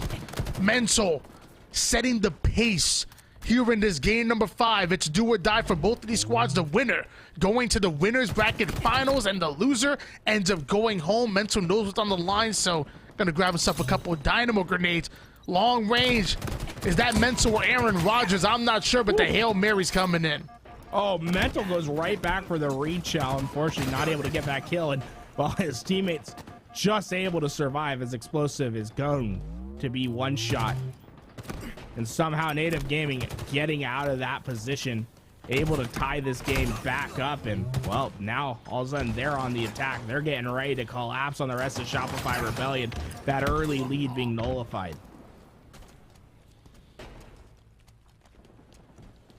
King J making his way onto the card side of the map. Meanwhile, his teammate able to find himself a kill, slowing things down, but now speeding it right back up. The dynamo grenades, that's what it'll do. Puts down the damage, gets that information with that Native Gaming thrive off of the intel. Now wanted to get aggressive. Mind finds himself a Cherish. King J finds himself a Precision, and Aperture finds himself a Heat Wave. Momentum control in favor of Native Gaming right as the active camouflage is coming up. It's dangerous for Shopify Rebellion. They're all stuck on the same lane. All of them in the very back of the map. And King J, well, he immediately takes advantage. He gets 2 in Aperture. He's ready to fight for this camouflage. Shopify Rebellion not able to get anything going on. This camo did drop. We'll have to keep an eye on who captures that one. And it's going to be King J with the Heat Wave and Camouflage. A deadly combination. Garrett, I'm glad you used the word fight, because that's exactly what we're seeing right now. The gloves are off. The King now putting it to work right now here. Gets himself a Heat Wave and the camouflage, and now you're going to see King J start to get aggressive. Teammates not quite with him, actually going down. Shopify Rebellion finding some of the kills they were looking for. King J finds the face of one, can't find a second one. Precision gets himself a kill, stays alive. Aperture forced to back down. Native Gaming forced to slow down here towards the mid-map. Shopify Rebellion have to be kicking themselves a little bit. You know, they came out so strong. Mental got 5 kills in a row to start this game, but they just were not able to get themselves on a substantial lead, and suddenly they're playing off their back foot. Well, Native Gaming, they're just trying to trap players. I mean, look at this triangle of defense that they have right here. 1 player on the grenades, 2 in the utility. Anyone that comes through is going to have to meet all 3 VRs. And while Mines, he was able to get 2 kills before he's taken down a 3-kill deficit for Shopify Rebellion to overcome. Mines absolutely deletes 1, but Native find himself 3 members off of the map of Aquarius, and Piggy gonna follow it up. Shopify Rebellion clawing their way back into it, tying things up at 24 apiece, and about in that time, in seconds, we're gonna see an active camouflage coming up. Shopify Rebellion, they have the mid-map control. Native Gaming having time to fight out of the base, but they're kind of trapped like roaches trying to scatter out of the back blue side of the map. Here comes Cherished and the rest of Shopify. They need to finish these kills. Look at all 3 players from Native with each other. Cherished immediately is able to get 1, but The pushback is too much for him to handle. He'll fall. But the control of the map still in the hands of Shopify Rebellion. And you're counting on this long-distance duo, Mental and those players in Util, to make an impact. And I love this for Mental. You know, just don't take the fight. You didn't have the help immediately there. It's important to be able to have the advantage going into the fight. That makes all the difference. Problem for him is the rest of the team is just falling. And now Precision's last alive, and there's not much he can do. It's a clean wipe for Native. It's a 2-kill game so far in your game number 5. The Dynamo Grenades being too much for Mines to stay alive of. Explosive ends up getting himself only his 3rd kill so far, 5 assists to go along with it, but I'm not sure that's going to be enough to net them the win. Explosive needs to have a big game starting now. Take a look at his score line. It's going to be important with deciding the winner of this game. The damage goes in. King J immediately trying to take over the P side of the map, but is met with a bit of resistance, relieving the tension, though, as Mines finds himself a kill. King J finds himself a flank, and the black screen cherishing his life. Can't say the same for King J. Tied up. 33 all. And really, this is going to be the fight for map position. You can see Shopify Rebellion. They've made P their home. Car side for Native Gaming. Which one's going to reign supreme? And Cherish, he's just getting caught out. This is the worst spot for him to be. He is absolutely going to get taken down by these nades. And suddenly, Native Gaming have an opportunity here to start collapsing on the rest of the teammates. They have numbers advantage, but Mental finds the weak underbelly. He's going to be able to get one, and Explosive gets the next. Shopify Rebellion stabilize at the last moment. Pay attention to where that mid-map, that camouflage has just come up.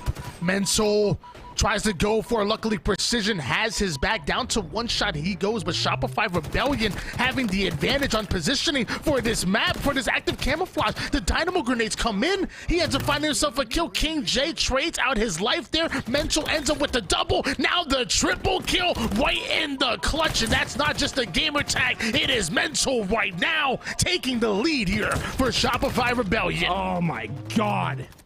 He's able to get 5 in a row. That could have been a kill tack if he was just a little bit earlier on the shots. And Elemental, he starts to pop off at the end. 18 and 9. That's double positive, folks, as he's starting to collapse. And all of a sudden, Native Gaming disintegrating in front of a Shopify Rebellion, take a resounding 7-kill lead. But it's not over till the last kill falls. And while it's coming at a rapid pace, 49-40, who will be the last? And at this point, you have Shopify Rebellion now just looking for the final kill. Piggy gets himself 1. Precision forced to back down and stay alive. Native Gaming not quite out of it just yet, but it is not looking good. It is looking bleak. The damage coming in. Cherish finds himself over toward the P1 side. I'm not sure Native Gaming are aware of it. He's actually going to go right up the P side. Right finds the 1-shot player. Oh, I spotted Cherish from across the map with the flank. We get right on him as he gets himself the 50th kill. But I got to talk about this man, Mental. It is criminal that we are not talking about Mental enough. This man, again, a champion, a multi-time champion at that, has moved from game to game, from Gears to COD to Halo, and has found himself an incredible home. Mental is the real deal, and the large reason why, a massive, if not the most important reason why Shopify Rebellion take this game here in 5. I love this series for Shopify Rebellion because all 5 games were winnable for them, and I think it really shows that they've been able to change the narrative with them. You know, they still have some of their bad habits from before, you know, not being able to ice up games like game 1, but the way that they were able to storm away with game 5, Mental stepping up to the plate, that's the difference that we haven't seen in the first few months, the first half of this game. Suddenly, Shopify Rebellion starting to get their icy ways back. These players, they know how to win championships. Shout out to Shopify Rebellion betting on this team, because I think many organizations probably would have dropped them after some lackluster results early on in the game. But now all that investment is coming to fruition. This is a team that is primed to make a bracket run at Orlando. Shopify Rebellion, this wasn't just a win here and a round for the single elimination tournament, $500 on the line for Esports Arena. This wasn't just one best of 5 series against a very capable and hungry Native Gaming, but this was a statement being made by Shopify Rebellion. They're the real deal. They are here to stay. It's not when you're at your best, not when things are rolling downhill where you're really tested, but when your backs are against the wall, we find out what you're truly made of. And we've seen Shopify Rebellion start off low, but slowly start to sneak their way into getting good, into getting great, and now looking like a real talent here in Halo. And if you've been paying attention, you've seen this journey. We're going to send it over to Yeso and T-Squared while we break that down, because there was plenty to do just that. A big set there between Shopify, Rebellion, and Native Gaming. And I personally got a little tired of hogging the mic earlier, I do like the spotlight, but I figured I'd let Tom slide in here. He's got a lot to say. Tom, it's good to see you, man. Happy Friday. How we doing?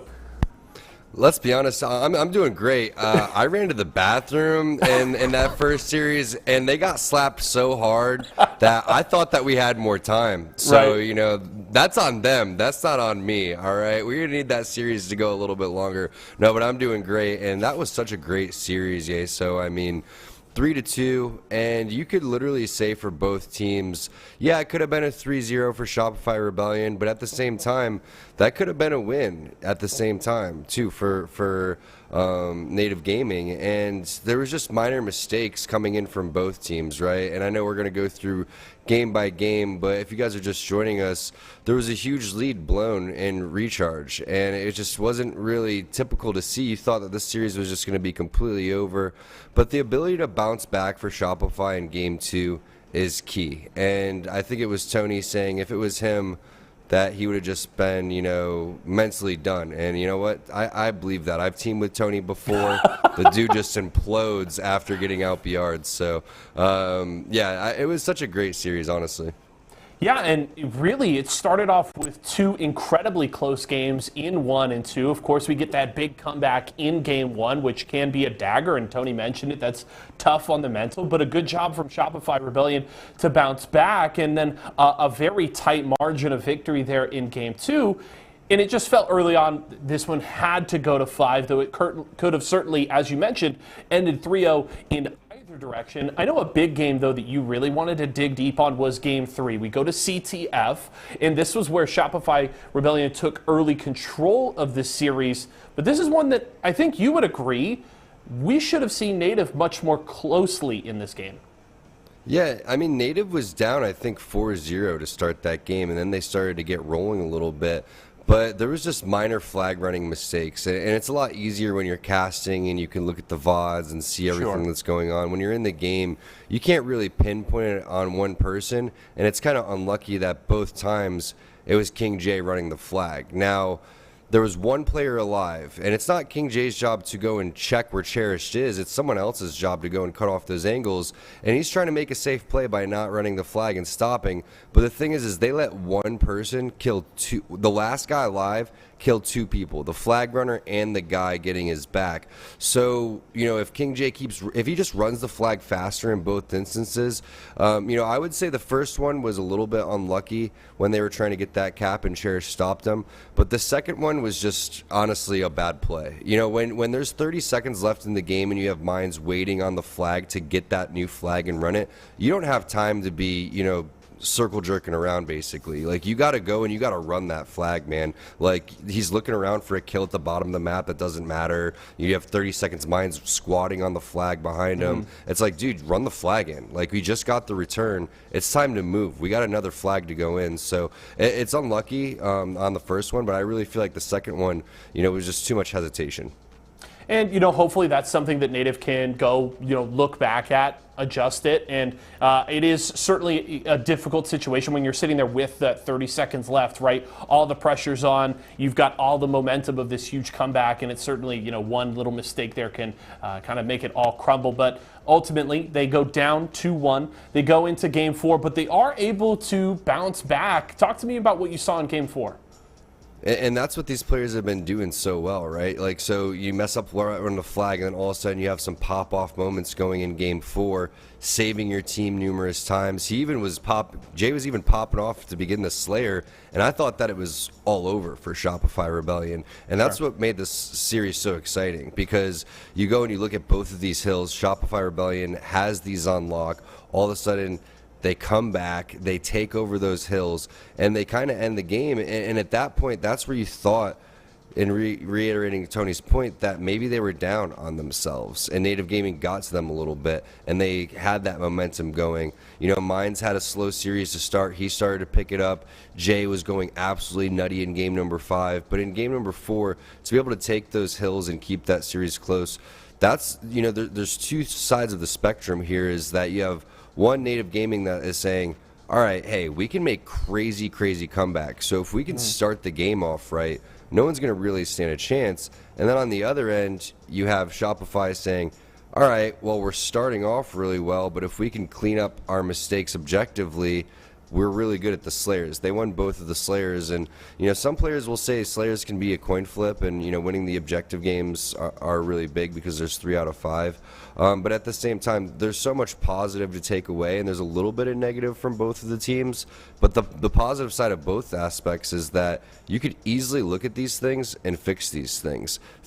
You know, helping out the flag runner and cutting off the angles, because the flag running was atrocious when it came to running the flag for Native Gaming. And then at the same time, when you get up, you can't get cocky. You gotta just hold the line, hold your angles, and that's what Shopify needs to really focus on. There was times where they ran in the middle of the map during streets.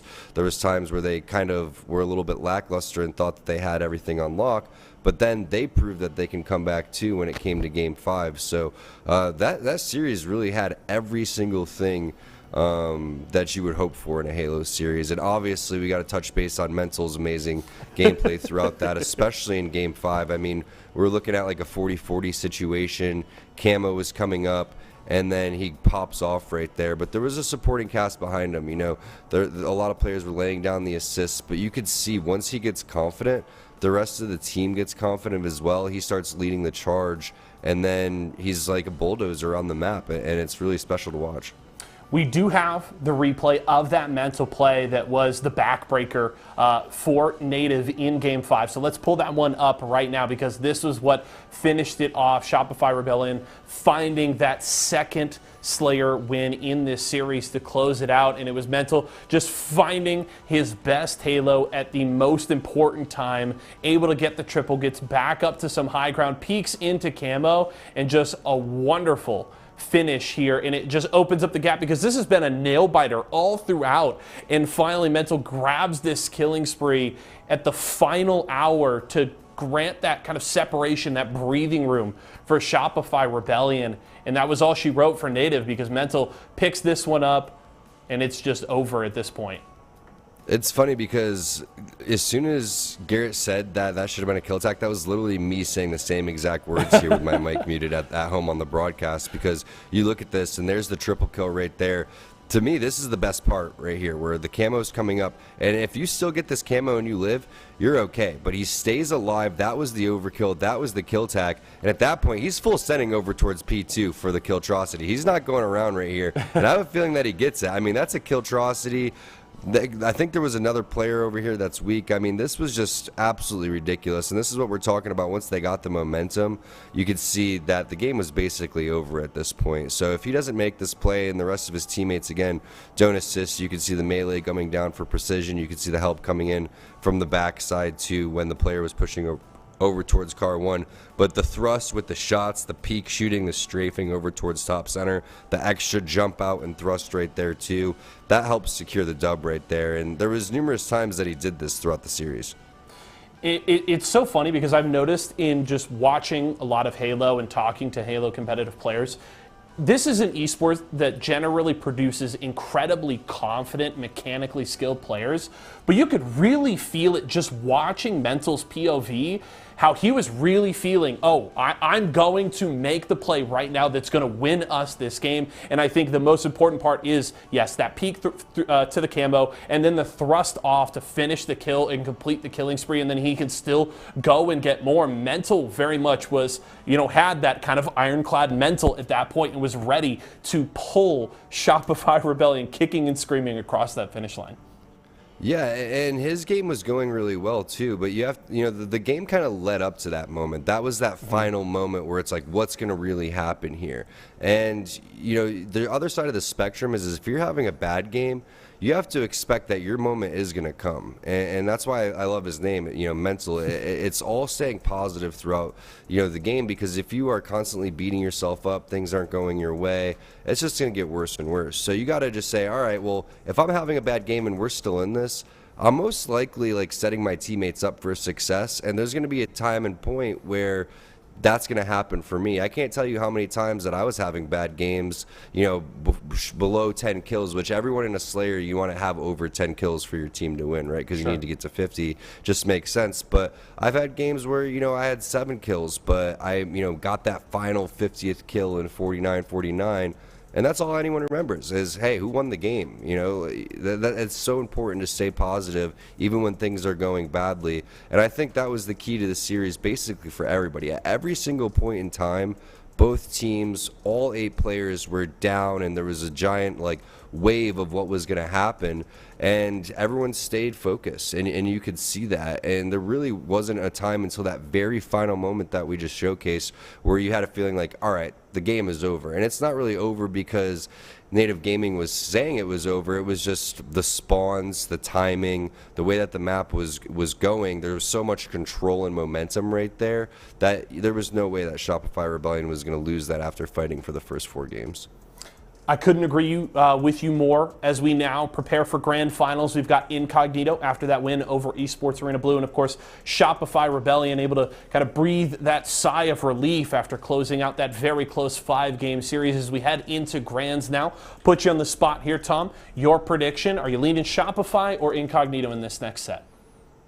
Oh, man, that's tough. That first series, we just didn't get enough to see, what they were made of. But, I'm a huge Hot Shot Ghost fan. Yes. And the dude was playing phenomenal. If you watch him play, you'll see why. And it's crazy to me that he hasn't been signed by one of these top orgs yet, and then he's still kind of clawing his way through, because I feel like every team that he's on, he's by far the best player. And almost in every series that he's playing, even when he's going against top pro teams, I feel like he's the best player. But I'm watching him and I'm watching Mental, and I just have a feeling that, off of that momentum right there, Shopify has to be feeling it. And all they got to do is clean up little things and stay focused when they're up. And I really think that they could do something special. So I'm going to go with Shopify solely based on the fact that they have the momentum right now. I'm going to agree with you on the prediction, and I think it's going to be fun to kind of watch that Mental versus Hot Shot Ghost matchup in this next set. I think it is going to be kind of the linchpin. Whoever really can step up the biggest for their squad could carry their team over the finish line. I am leaning, though, Shopify Rebellion. That's a damn good Native squad that they just took down and went the distance with. I'm leaning on that one. We're going to go to a quick break right now. When we come back, we've got grand finals for you tonight, $500 on the line. And Tom and I'll be back a little bit later to break things down at the end of the show. But we'll be right back.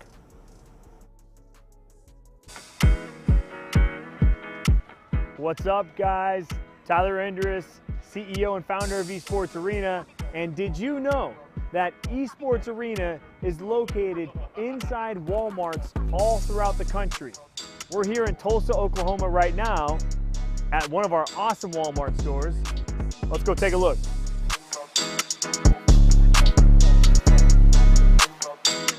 Fantastic, right? So typically in the front of the store, you see you got a Subway here, you got some Walmart services, but right there is the Tulsa Esports Arena. Right up front. So literally, if you're just doing some grocery shopping, you're gonna check out over here. Simple as that. Or you could check out right in here. We've got Calvin, my man Calvin right here. Hey, yo, log me in on station number 8. You got it, Tyler. All right, I'm getting logged in. We're going to go play some video games. Look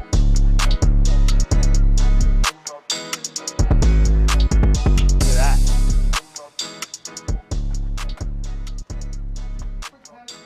The best video cards in the industry. The best CPUs in the industry. The best gaming chairs in the industry.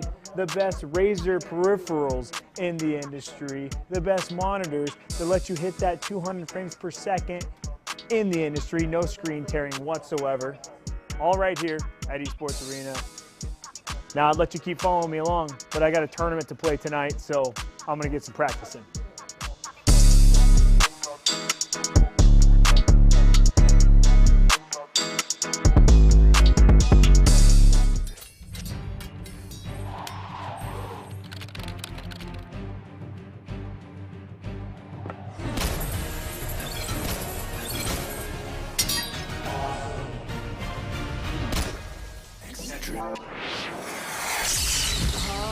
I'm fading! One bad headache can crash your entire game. Excedrin relieves headaches fast. Excedrin, game over for headaches. When the chicken is this crispy and this tasty, it doesn't matter what else is for dinner. Tyson crispy strips are so delicious, they'll be your favorite part of every meal. More crispy chicken, more family faves, more to love. Tyson.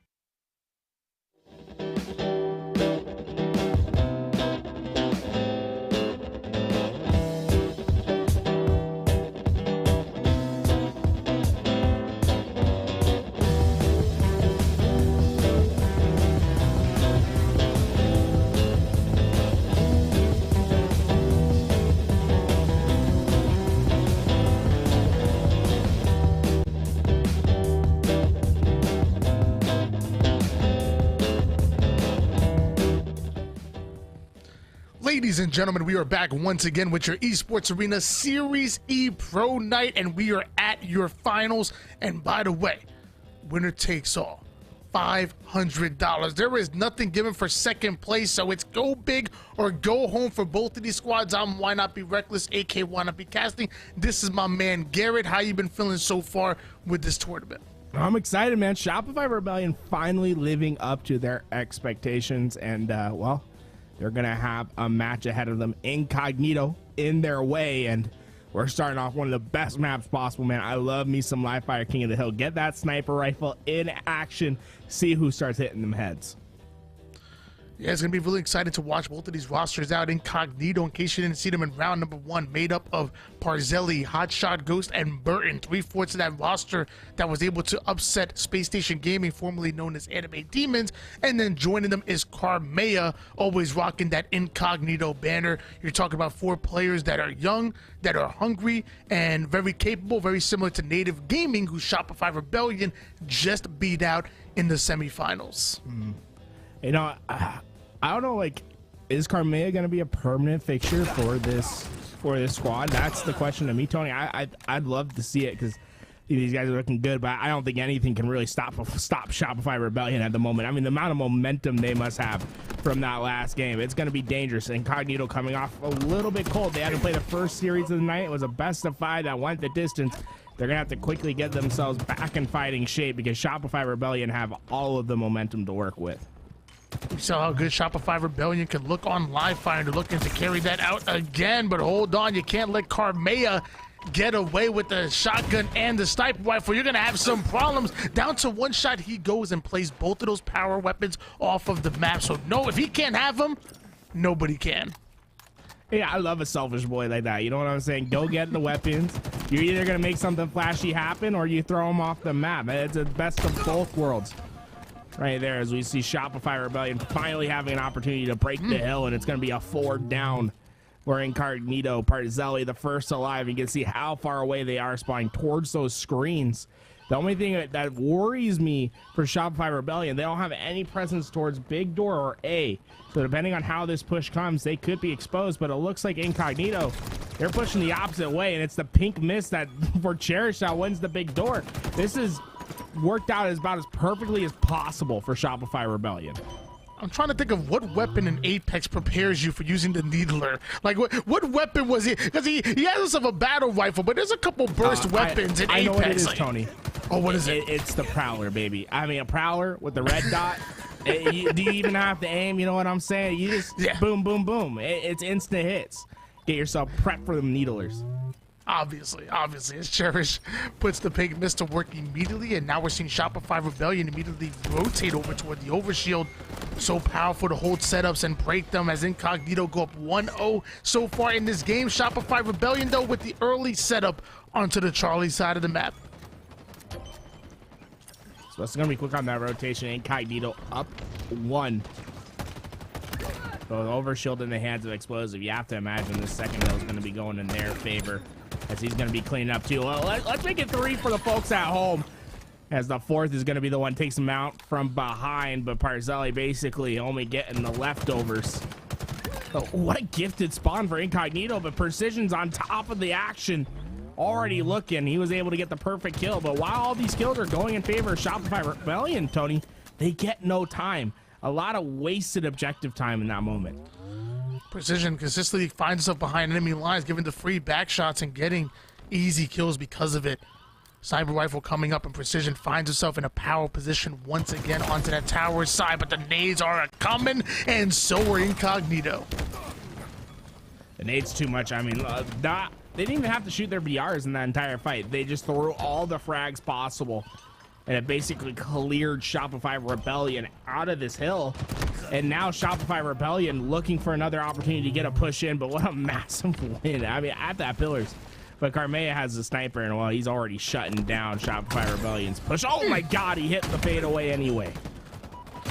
Beautiful shot by Carmea, but it's not going to be enough to net him that kill. Luckily, Incognito coming in quick to get the cleanups. Mental down to bottom mid, working the pole, but Burton shutting him down, and just like that, Incognito controlling the tower side of the map, and Hotshot goes controlling the sniper rifle. Hotshot's not going to be able to stay alive. Oh my, Cherished. With the nade shot, he's going to be able to get control of this hill. Although Overshield's on the ground, they're going to have one last push, and Parzelli, he's leading the charge double for him. He's going to be able to get 3 and the hill back in his team's control. Shopify Rebellion still searching for those final seconds of time. Parzelli's still able to stay alive with the heat wave. He's got one more challenger coming in, but what a stick out of Parzelli. Finally, it looks like they're able to get the kill. We do see Incognito, though, firmly within the hill. Burton not letting go. There's going to be a double push out of Shopify Rebellion to try to get the cleanup. Burton, though, concealing his presence, find the kill he was looking for, able to get the melee kill that allows his teammates to get the cleanup. And now with that, Incognito right back in the zone, not allowing Shopify Rebellion to steal this one away. I mean, Incognito to show you how important it is to control spawns, right?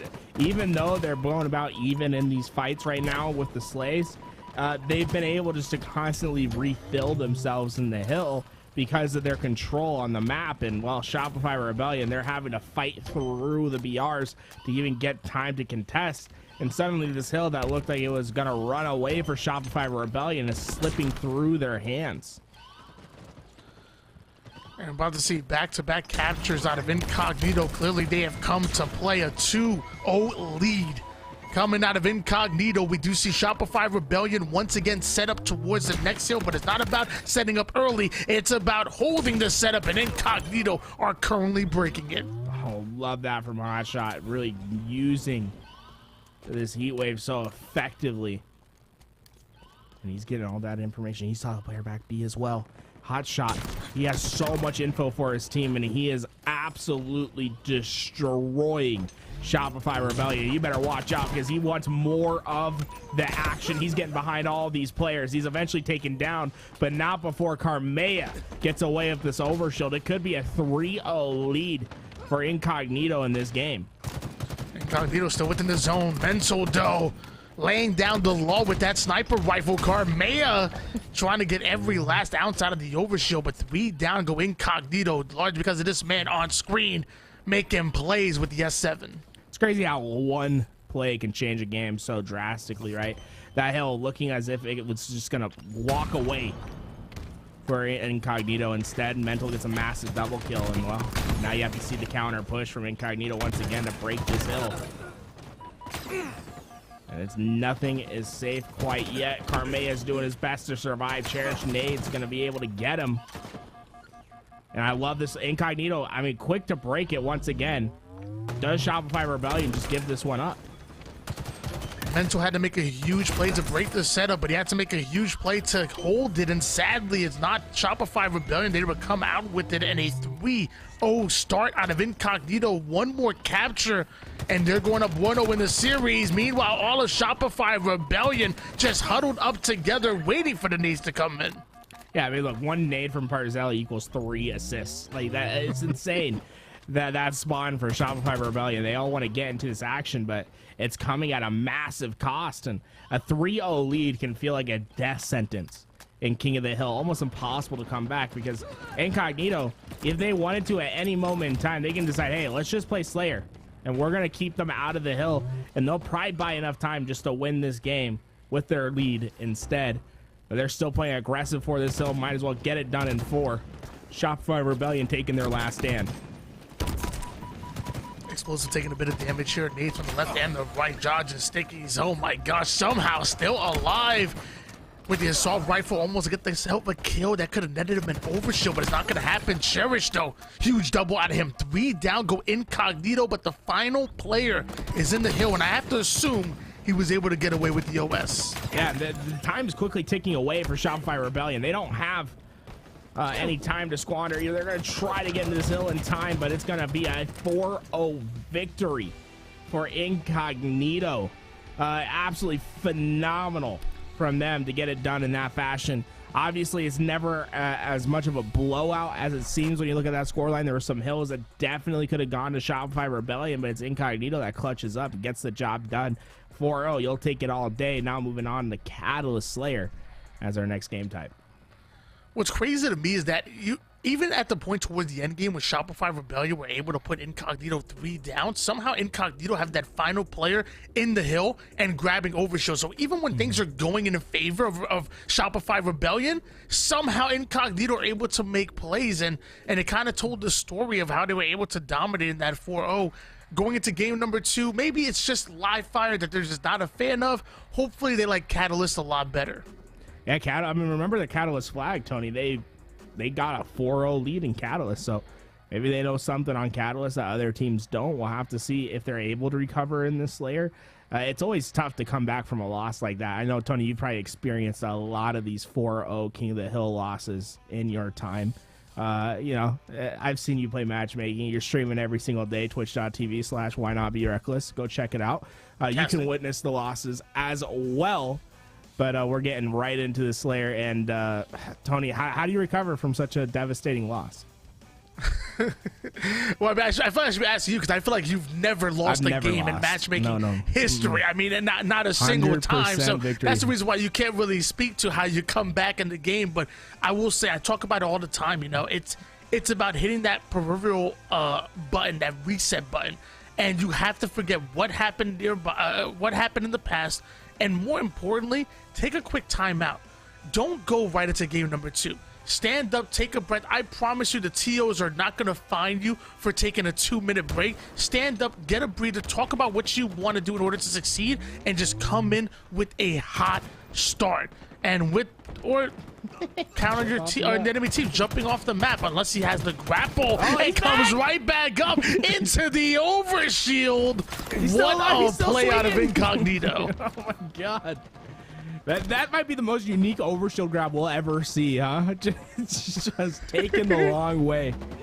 Precision, he managed to stay alive, but overshield did go into the hands of Incognito, and they're having to figure out where the approach is coming from. But so far, Shopify Rebellion playing a very strong early game.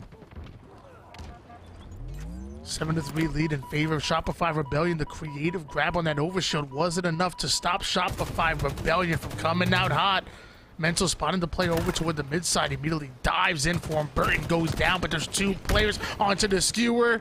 With that, Mental ends up getting back smacked. Cherish wants to grab the sword, but he knows he's a gentleman. Oh my. Those cross map shots, I think he was going for that nade. He was surprised himself He's able to get that headshot, and you see all of Incognito starting to spawn on top of each other. Shopify Rebellion, if they can get another team wipe, this is how you run away with a game, but already quick to the uptake. Hotshot Ghost gets the first pick, and it's going to cause Shopify Rebellion to have to retreat for now.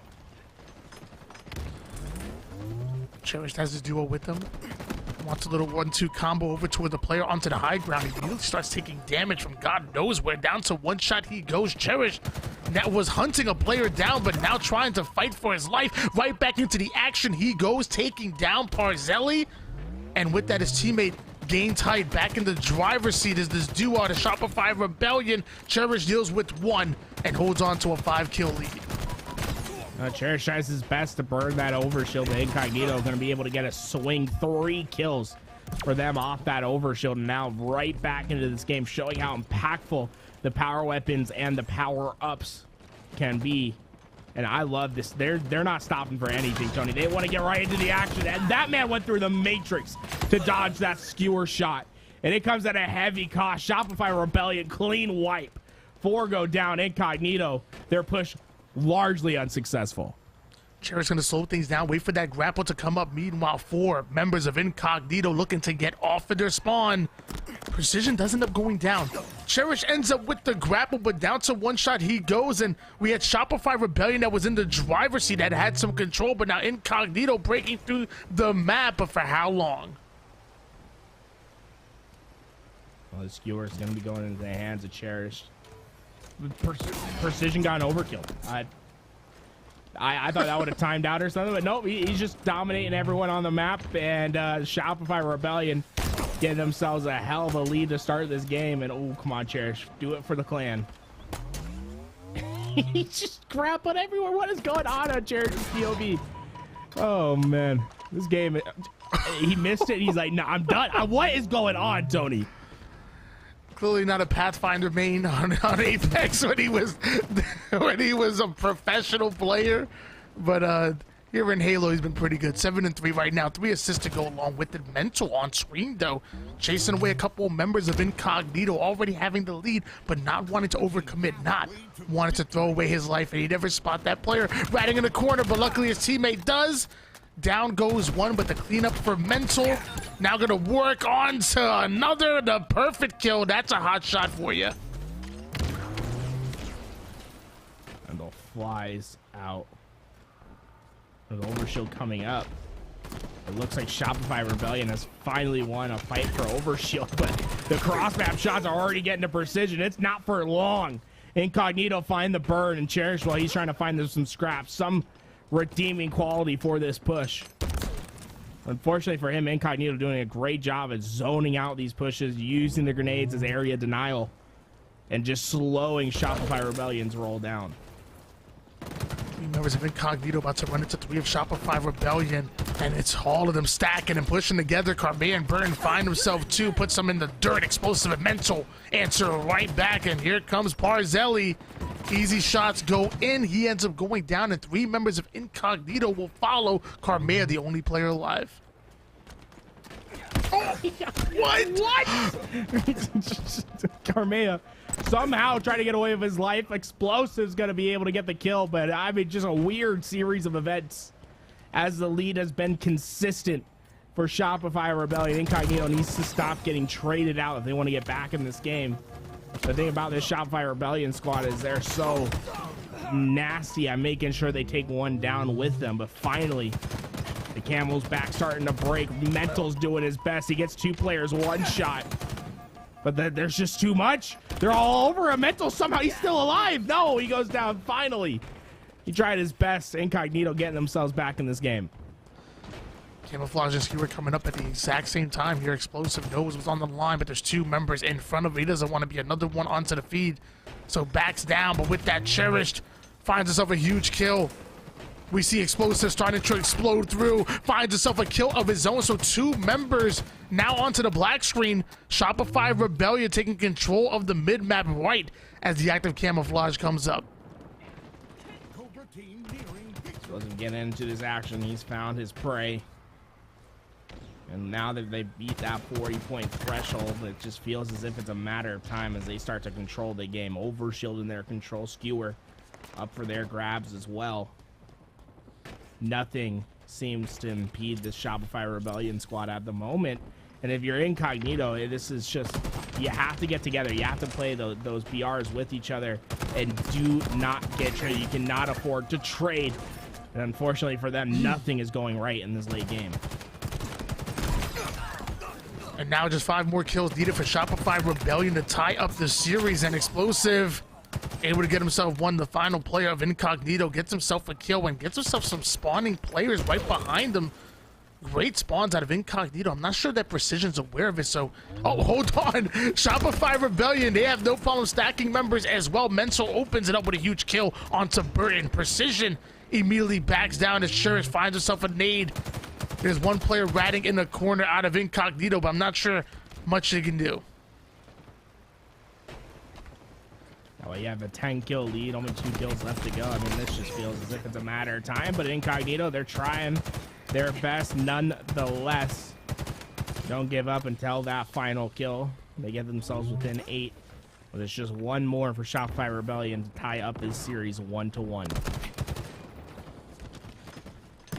A matter of time, 2-man push comes in. All you have to do is play for a trade, and that's exactly what they do. Explosive finds himself 50th kill, and just like that, tied up 1 apiece going into a swing game 3. That guy looked like he was breathing fire out of his helmet for a second, throwing me off right there. We're going back to Streets Strongholds once again. I believe we saw this with Incognito in the first series. They were able to win that game against ESA Blue pretty handedly. Good to see that back in the rotation for them, a game that, you know, they've already had some experience underneath their belt, ready to try to take the lead once again. Shopify Rebellion, I mean, they just played a clean game, Tony. There wasn't really anything to super criticize about what they did in game 2. They took the lead, they held the lead, and they did their job. Well, I mean, they didn't get the kill tag. We did see Precision able to get an overkill, and I would say, I mean, if it was me out there, I would have got the kill tag. So, I mean, I'm just saying, whenever you go into these plays, you have to ask yourself, what would Tony do? And do that. So, you're playing against this. Okay, so it's Street Strongholds. Yep. They're in a trip cap. What would Tony do? I'd probably go out for a huge challenge right off the mid, long range, die and complain. Probably blame connection or, yeah, something like that. Your teammate gets a triple kill. The 4th is right in front of you. You go for the 1v1 to get the team wipe. You get absolutely destroyed. You're on the respawn screen. Your teammate's looking for the overkill. That player is one shot. What would Tony do? I'm taking it. At that point, only I can shine. And they say there's no I in team, but there's certainly a me, and I'm what matters. Yeah. Okay. Post-game report comes out. You guys win the series, but you played bad. You know, everyone's hyping up the team. What would Tony do in that situation? Trick question. I've never had a bad game in my life. Caught him. Damn, that's sick, Tony. Sniper and Rockets are sitting right next to each other. There's an overshield that's coming up in just a matter of time. Your teammates are a couple steps behind. You have a little bit of time to yourself. You know, all 3 weapons, right? All 3 pieces of utility right there. What would Tony do? You grab all 3. Absolutely. At that point, I'm the playmaker. I'm the game changer. All 3 of them are coming to my hands, and it's not even close. If my teammates even think about taking one, they're taking a couple fat nades right to the face. Your HCS contract's up. Shopify Rebellion, they have to get rid of one player for some reason. You decide to hit the free agent market. If you're the manager of Shopify Rebellion, what would Tony do? I mean, I'd pick me up. I mean, content creator, caster, player. I'm obviously gonna do it all, and sometimes at the same time. So, but as of right now, they might need to side because you're down 24-0 in favor of Incognito. They might need something. Hey, see, this is what Tony would do: is absolutely get mopped at the start of the game. Incognito able to find everyone. And now Shopify Rebellion down early in this game. They're able to find the 2 cap for now. But the question is, what's the next step for them, right? How are they going to try to find advantages? And while turning around and letting a player backsmack you at tires, not the way you want to go as Explosive tries to find the straggler. 3 down for both of these teams. So a momentary 1v1 between Explosive and Carmea. And Explosive loses first shot, but Carmea was down to 1. So bit of a reset here. Multiple members of Shopify Rebellion putting pressure onto the B side. Meanwhile, Incognito right off the spawn, steal away Alpha. Explosive just trying to be annoying, man. This pulse rifle, it is like a bag of bricks when it hits you, but it's definitely tough to get that shot going. Explosive trying to pre-fire every corner. Decides to stop shooting right when the team comes, and Incognito making their attempt to be. It's precision. He has both of the weapons, making Tom Taylor proud, but not able to live up to the legacy as he'll fall to the respawn screen. Big kill come out of Cherish. He's not done yet. Wants himself a double kill. 3 down. Go Incognito. The 4th one will fall. But looks like a bit of a reset. Hey, you know, I think we do full, right? 34 to 40. No reason to not get it back to full. Okay, so you lag out of the game 34 to 40. What does Tony do? We just full. I think we full reset it. It's close enough to warrant it, and you're at good. 40. The other team's at 34. You lag out. Oh, what do you do? Like what does Tony do? Different. That's different. At that point, I'm saying it was a 6-point lead, but if you really look at the map, the eyeball test was saying that we were about to go on a 20 to 30 second run. So at that point, I just take the game. We go to game 4. I like that. That's typical. You're at Worlds. Somehow you made the grand finals. I don't know how. Someone's dragging you there. It's you're playing Catalyst Slayer game 5, championship on the line. It's 45 to 45. You spawn at the sword. What does Tony do? Another trick question.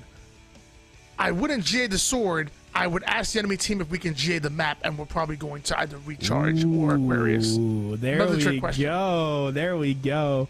Just got words from the admins. Both teams have agreed to the full reset, so not listening to what Tony would do. They're being nice about it.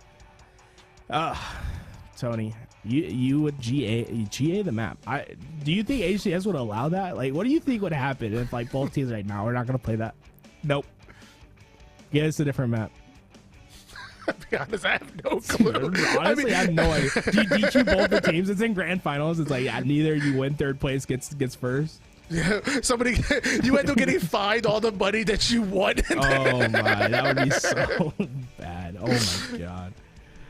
Struggle Streets, game number 3, and a swing game. Both Incognito and Shopify Rebellion able to go up, able to put 1 on the board. So we're tied up. So important going into this game 3. By the way, $500 on the line here in your Invitational Pro Night, and it's winner takes all. There is literally no prize pool for second place, so it's literally do or die for both of the squads. Oh, Tony, that's a perfect opportunity. It's winner take all, right? So the team captain, let's say you're the organization, all the money gets paid to you, you pay out the players. You guys won Esports Arena Series E, Tony. You are the player that has to distribute all the money. You get the $500 in your bank account. What does Tony do? I mean, in any team that I'm a part of, normally I would be the biggest factor. So, I mean, I'm netting myself at least $425 worth of the $500 prize pool, and then I'll spend $25 with the rest of my team. None for the coach, because I'm the coach, player, playmaker. That's generous, to be honest. See, what I thought you were going to do is, like, I get the 500. I tell my team, oh, it's taking them a little bit of time. Instantly, I pay you a clout. Instantly go to the casino, right? 500 roulette table, $500. What does Tony do? Got to put on red. Red. Gotta put on red. I've been burnt way too much by black. Gotta put on red. Hey, I like it. Put it on red. I see true. If you were actually there, put it on green. 0, you know what I'm saying, Tony? It hits. What is that? It's like 52 to 1 odds. I forget what it is. You get a lot of money. $500. Dang. Can only dream. Just like how we're dreaming that we're getting back into the strongholds on streets. Who do you think this benefits the most, Tony? It's like it was coming back to even. I think Shopify Rebellion get to like restart themselves a little bit. They don't have to deal with like having a lackluster start right away. So I guess this kind of favors them. I hate resets, to be honest. Whenever I'm a player and I have to like reset a game in a tournament, it just totally mentally chalks me. There's nothing to get me back. Yeah, resets are tough, and I just think this map and game type as a whole really favors Incognito. I just think I love Shopify Rebellion's game plan, but I think it really works well when like a capture the flag or an oddball. I think in strongholds, you know, I look at Incognito. I think of a team that could really speed things up, and whether it's, you know, a full reset, whether it's, you know, going into the first version of the game, regardless, I think Incognito are going to have a lot of the advantage going into this game number 3. All right, Tony, I got one more because we're waiting. I got word that we're still waiting to get back in the game. Aliens come to Earth. One player has to fight the aliens in a game of Halo to save the world, right? They're like, okay, like one game of Halo, 1v1. Somehow you're the president of the United States, Tony. You have to decide who's gonna be that player. What does Tony do? Who is the player that takes on the aliens? And what Halo are we talking? Any Halo. The player's choice. Player's choice. So I choose the player, and they choose what Halo it is. Now, are we talking about like do they get to be in their prime, or are we talking about like right now? Like if I went in and grabbed like a Halo 1 Pro, are they in their prime? Sure, why not? Yeah, you can get a Halo 1 Pro right in their prime and play Halo 1. Set of 2. Oh, I like it. That's typical. That's typical. Set of 2. What's the game? Pac-Man. Imagine. All right, we're back in the game. AC control for Shopify Rebellion. Mental has the shotgun, but it doesn't do him any good because the fisticuffs are too strong. Able to get those kills, and while Rockets, they go in the hands of Burton, everything just starts to fall apart for Shopify Rebellion. Big play by Burton to grab a hold of those rockets. The Bravo quickly changes over. It's Incognito and the same for Charlie. So a lead in favor of Shopify Rebellion, but Incognito having momentum but not having numbers. Shopify Rebellion find himself 2 kills. That Rocket Connect gets the hit marker, not the kill. Burton feeling the pressure from both sides. Oh my God, Burton. What is, how? He gets shots for all 3 sides. He gets in the perfect position, reticle in the perfect pre-aim, and somehow stays alive. Burton's doing it all. Incognito now shifting over towards Alpha, trying to trap Shopify Rebellion onto the Charlie side of the map. Another double cap in favor of Incognito. 2 quickly go down. There's only 1 more player left for Shopify Rebellion, and I thought it'd be quickly be dealt with, but hold on. Fighting for his dear life, and with that, Shopify Rebellion went 3 down and then turned the tables immediately. Hotshot goes trying to do his best to capture C. He knows the pressure is coming. The pre-nades from Cherished proved to be too strong, and now this is where Shopify Rebellion have their true chance, right? A trip cap in effect. How long can they hold it? Oh my God, precision with the thrust. He's able to get the kill, and there's really no one here to contest Rockets. Although be switching hands, these Rockets could make a huge impact in the game. Triple cap going in favor of Shopify Rebellion. We see Mental quickly coming with the Stalker and Explosive making explosive plays with the Rockets. There's a player onto the Bravo side of the map, but Shopify Rebellion just setting things up, tagging them up left and right, and now the rest of their team putting them down. Shopify Rebellion take control. Pressure's starting to mount at C, but Mental, he has the perfect gun for the occasion. He has so many players trying to get in that action. He makes a couple weak, but not able to get the kills. And the trip cap for Shopify Rebellion finally finished, but the job's not done for Incognito. They still need to find the break into B, and while the nades are coming out, 3 players in the driveway, it's about to be a party. All of the tension mounting towards B as the fight continues. Shotgun's going to try to get into the action. Shotgun is out. His teammate's going to trade out his life, and 3 down goes Shopify Rebellion. Hotshot Ghost going to steal away Bravo because of it and still holds on to the Bulldog.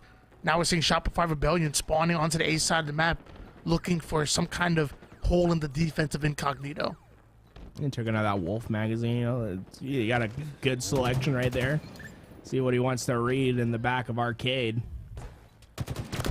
They're going to start pushing forward. Oh, no, Carmea's shot gets a little shaky. Precision able to put him down, and this is risky for Incognito. Now they really don't have any control, and they have to decide where they want to push, and I think A is going to be their poison. But Mental, he's lurking, waiting to find these picks. Oh, my God, just you can't get away from him, and somehow that shotgun makes him 1 shot. Tough looks for Mental, but B, his teammates are there to capture And so far, Incognito clearly on their back foot. Another double cap in favor of Shopify Rebellion as they switch gears over towards Cherished, and they're not going to allow Incognito to steal away this Charlie side. Cherish going airborne, finds the one shot, even able to get the two-shot melee, a double kill coming out of Cherished. Not done yet. The long-range shots are going to connect. 3 down go Incognito. Shopify Rebellion able to get rockets off of it. Yeah, Explosive's just a man in a candy store. Somehow misses the rocket. Doesn't matter. He's able to get the kill nonetheless. Parzelli, and then Parzelli, he cursed the rockets on his way down. That rocket not able to get the kill. And Shopify Rebellion looking dangerously close to maybe getting another trip cap. It's going to be up to Precision to stop this push. Can he get away? This box right here, this generator has been a godsend for both teams as Precision is just able to stay in the fight, stay alive, and keep Incognito at bay. I love the resilience of Shopify Rebellion. They seem like an iron wall when it comes to Incognito trying to get these pushes through. Over 100-point lead in favor of Shopify Rebellion. Precision gets naded out. Big plays out of Burton. Explosive now doing the best he can to hold on to the Bravo side, but a player coming nearly out of nowhere that forced Explosive to back down, and they may have to sacrifice Bravo to Incognito. Precision getting those shots down. And although Incognito, they had a temporary control, it all fades away. They start to mount their pressure towards B. Look at Incognito committing everything to this push. And the question is, how does Shopify Rebellion handle this? And I love this counter to see. They're just going to rotate it out. They don't need to fight the fight, right? You don't need to take it when you don't have numbers. Mental does a great job of just staying alive. And now they're just out rotating. Incognito, they're trying their best. But Shopify Rebellion, they're not even fighting. They're winning on the movement, on the out rotation of Incognito right now. But the question is, can they win over these rocket launchers? They have no mid-map presence. Meanwhile, Incognito are well in position, but Mental strikes down one. Cherish going to follow with the other.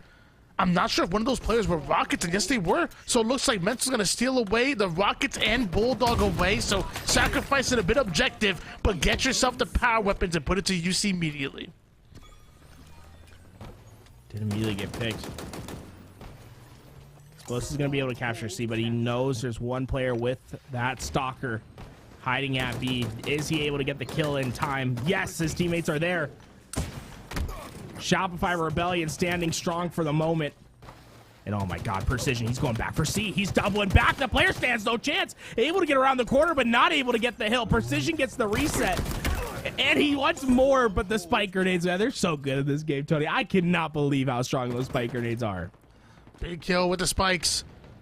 Cherished able to get away with the Stalker, so Bravo side presence coming out of Shopify Rebellion. There's one player going to try to sneak in. Not for long. Hotshot goes spotted out and taken down. Carmea with the long range peek.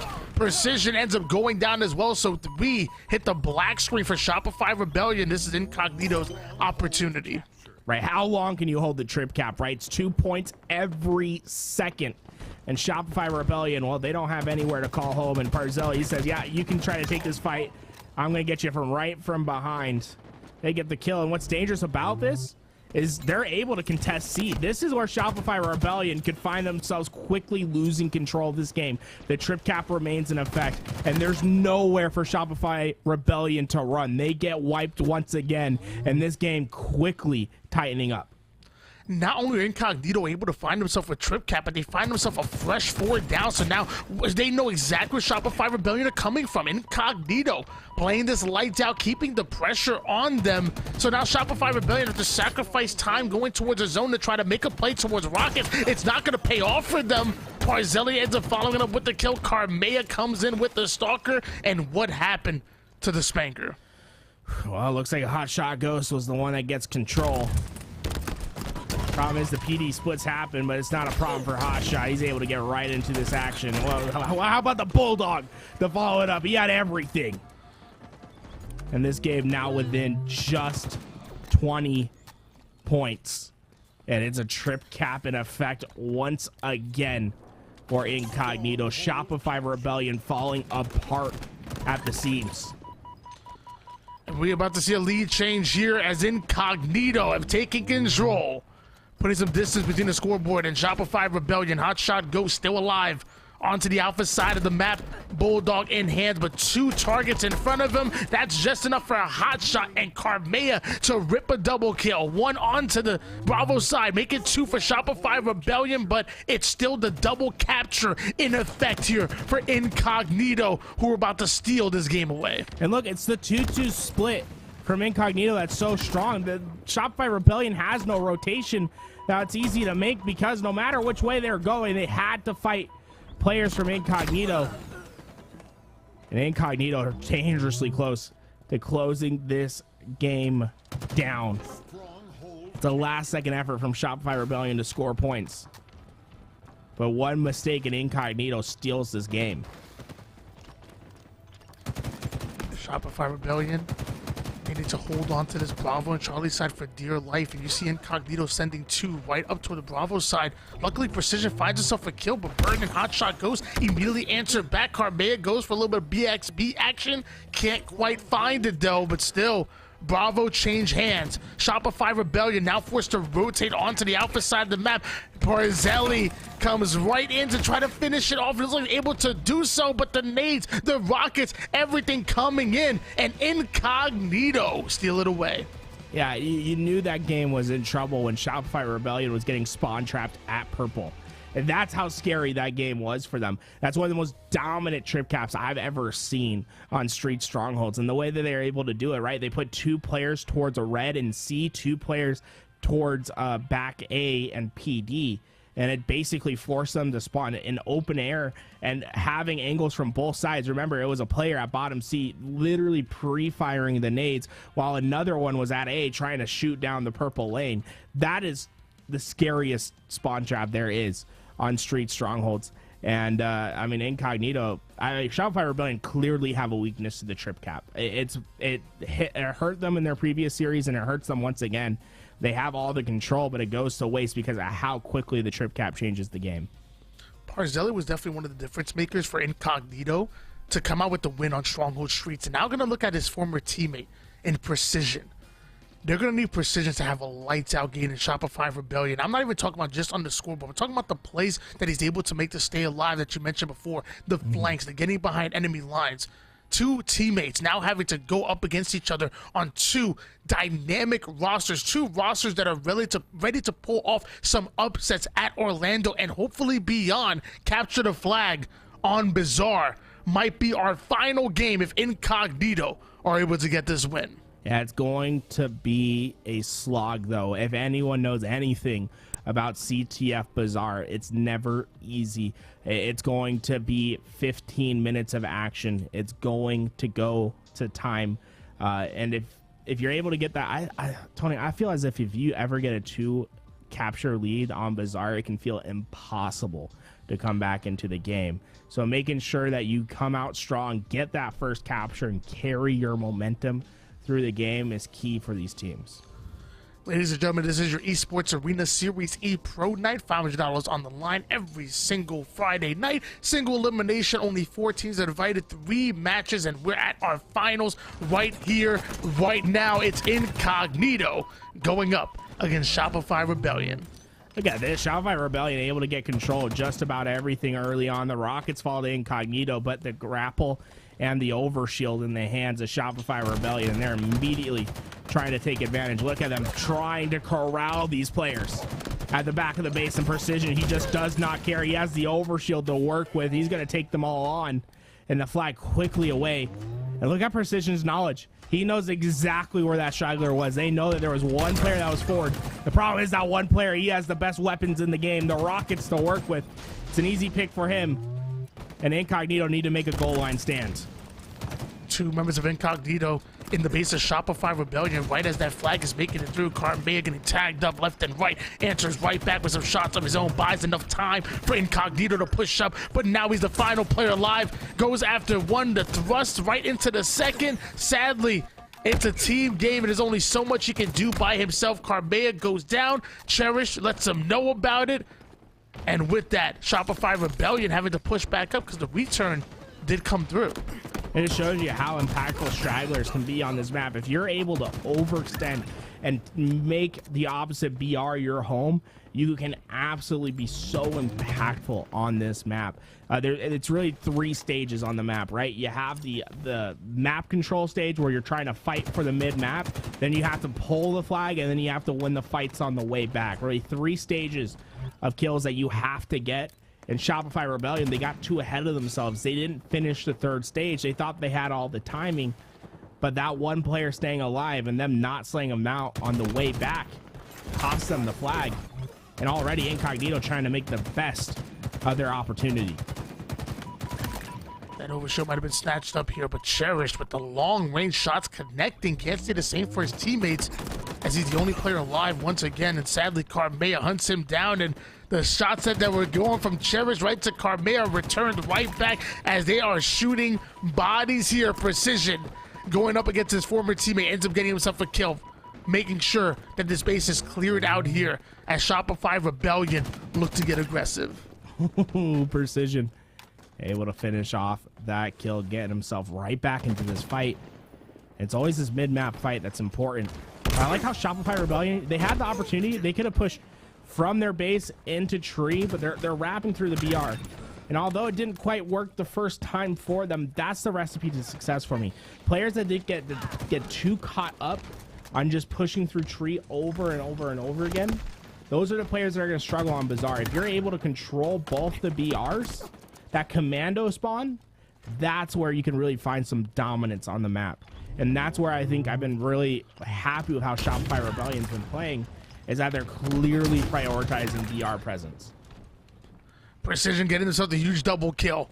Rocket launcher in the back pocket, but there's no more to work with. 3 down, go Incognito. So Shopify Rebellion, without wasting any time whatsoever, nades start to fall. That player should be one-shot Cherished. Picks up the kill onto that one, but they're spawning players from Incognito that Shopify Rebellion have to deal with before they're able to advance this flag forward. Here we go. Precision's on his way. It's going to big handle the straggler. It looks as if the road is clear. Precision just needs to get around the corner. The nades are going to come through. Incognito trying to stop this at the last second. The BRs are there. They're grappling in. Cherish needs to get the kill. He is able to get it. Explosive punches in the first flag. Shopify Rebellion strike first. A fire has been lit in the bellies of Shopify Rebellion. Puts the first capture on the board, but Hot Shot Ghost coming in with the triple kill. No sight of the overkill, but no timing loss whatsoever as he advances the flag forward. And we might see a tied-up game if Incognito are able to get this flag through. This Hot Shot going up high. 2 players from Shopify Rebellion have made the rotation.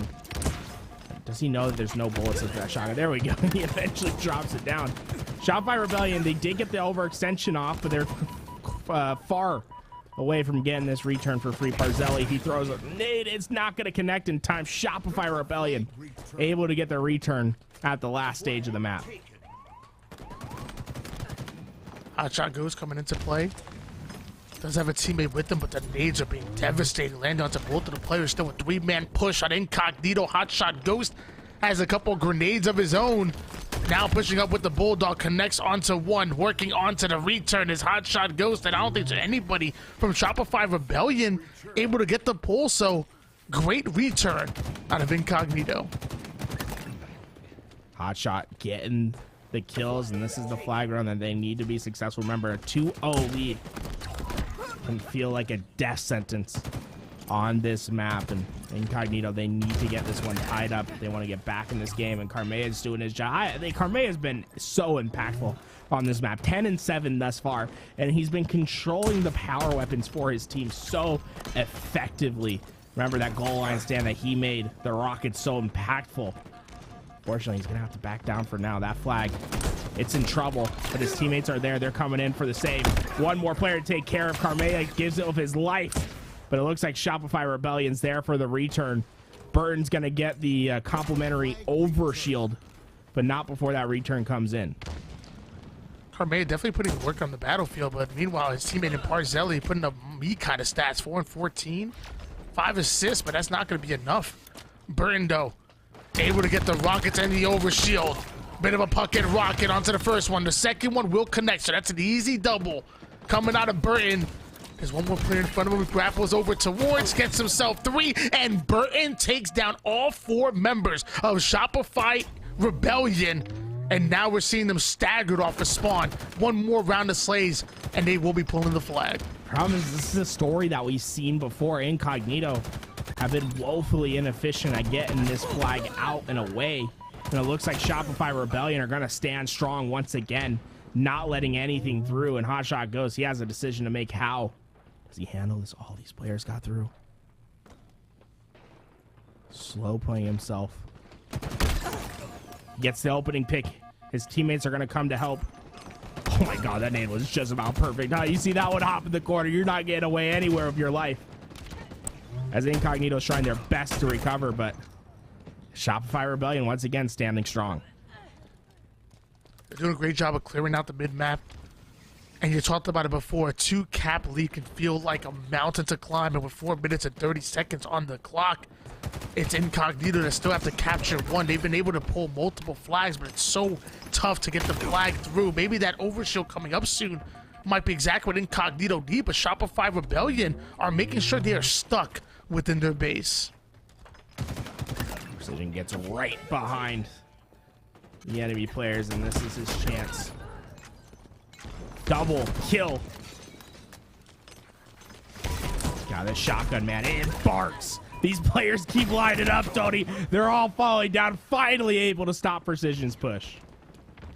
One no least don't favor Shopify Rebellion. Explosive was able to get away with that overshield. Cherished has his backup, but not for long. The nade's too nice. Menso ends up getting himself a kill, though. Explosive loses all of his overshields. That Bulldog, it connects, putting the shotty to the body as 3 down goes Shopify Precision, having to wait for his teammates to come off a spawn. Time is quickly running out for Incognito in this push. I mean, realistically, if you're Shopify Rebellion, you don't even have to push through the halfway point. Just play defense, and you see 3 going down once again. And the last player, I mean, that's some desperation, Barzeli. I don't know what you're thinking. You're last alive. You're like, hey, let's pull the flag. Maybe I get a little far away. Shopify Rebellion, they all turn tail. They come back, shut him down. And Incognito quickly running out of time. 2 down for Incognito. Shopify Rebellion doing a great job of controlling that rocket and BR side of the map that you talked about before. Explosive, though. Right into the face of Carmea, puts down. 2 down goes Shopify. The same for Incognito.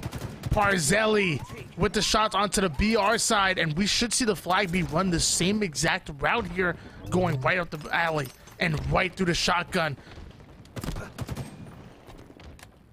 So he's having to stay alive down low. Shotgun is available for anyone who does run through that. Oh my god, Mental.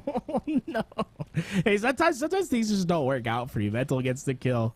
Only 2 minutes left, Tony. Incognito's final moments in this game. Do they step up to the plate?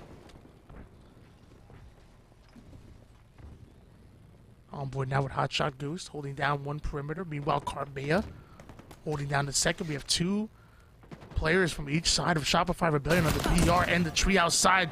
The green guy's going to connect. Hotshot Ghosto still able to get the big kill. Burton gets 1 as well, so multiple going down for Shopify Rebellion. The 3rd one will fall. All 4 members get wiped for Shopify Rebellion, and Incognito moving the flag, but right into the spawning players of Shopify Rebellion. This necessarily isn't a bad thing, though. They're bringing this flag back, and they're creating a pseudo pinch on the players that have overextended. But those spike grenades, they instantly make Parzelli one shot. He just doesn't care. He keeps on going. He's trucking. He believes the flag just moments away from tying on up. And suddenly the counterattack is what Incognito have to worry about. Can they hold strong? Shopify Rebellion at the last moments lose their lead. In less than 2 minutes, Incognito were able to put in that flag, and now on the board. We might be going to an overtime, but it looks like Incognito want control of the map. They want another capture. They don't want to see overtime in their future.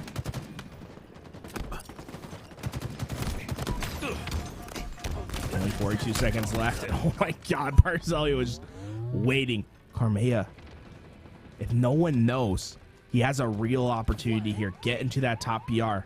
Yes, the flag is out, but he's perfectly positioned to play the counter. And look at him already making that flag runner one shot. And he's able... No, how? The thrust comes in, Carmea goes down, and that was a massive opportunity for Incognito that slips away. Carmea could have potentially pulled out a flag to counter and win the game. Instead, Shopify Rebellion, they have an opportunity here to keep this flag alive. Flag over to the mid-map. Both Rockets and Overshield coming up at the exact same time. Hotshot Ghost not only getting kills, assists, but also the Rockets in hand. And it looks like that flag ain't going anywhere. We're going to an overtime. Shopify Rebellion trying to send us to a game 5. Incognito trying to send them home. Always said, Tony, you have to be strapped in. This one always goes the distance, and well, that includes overtime.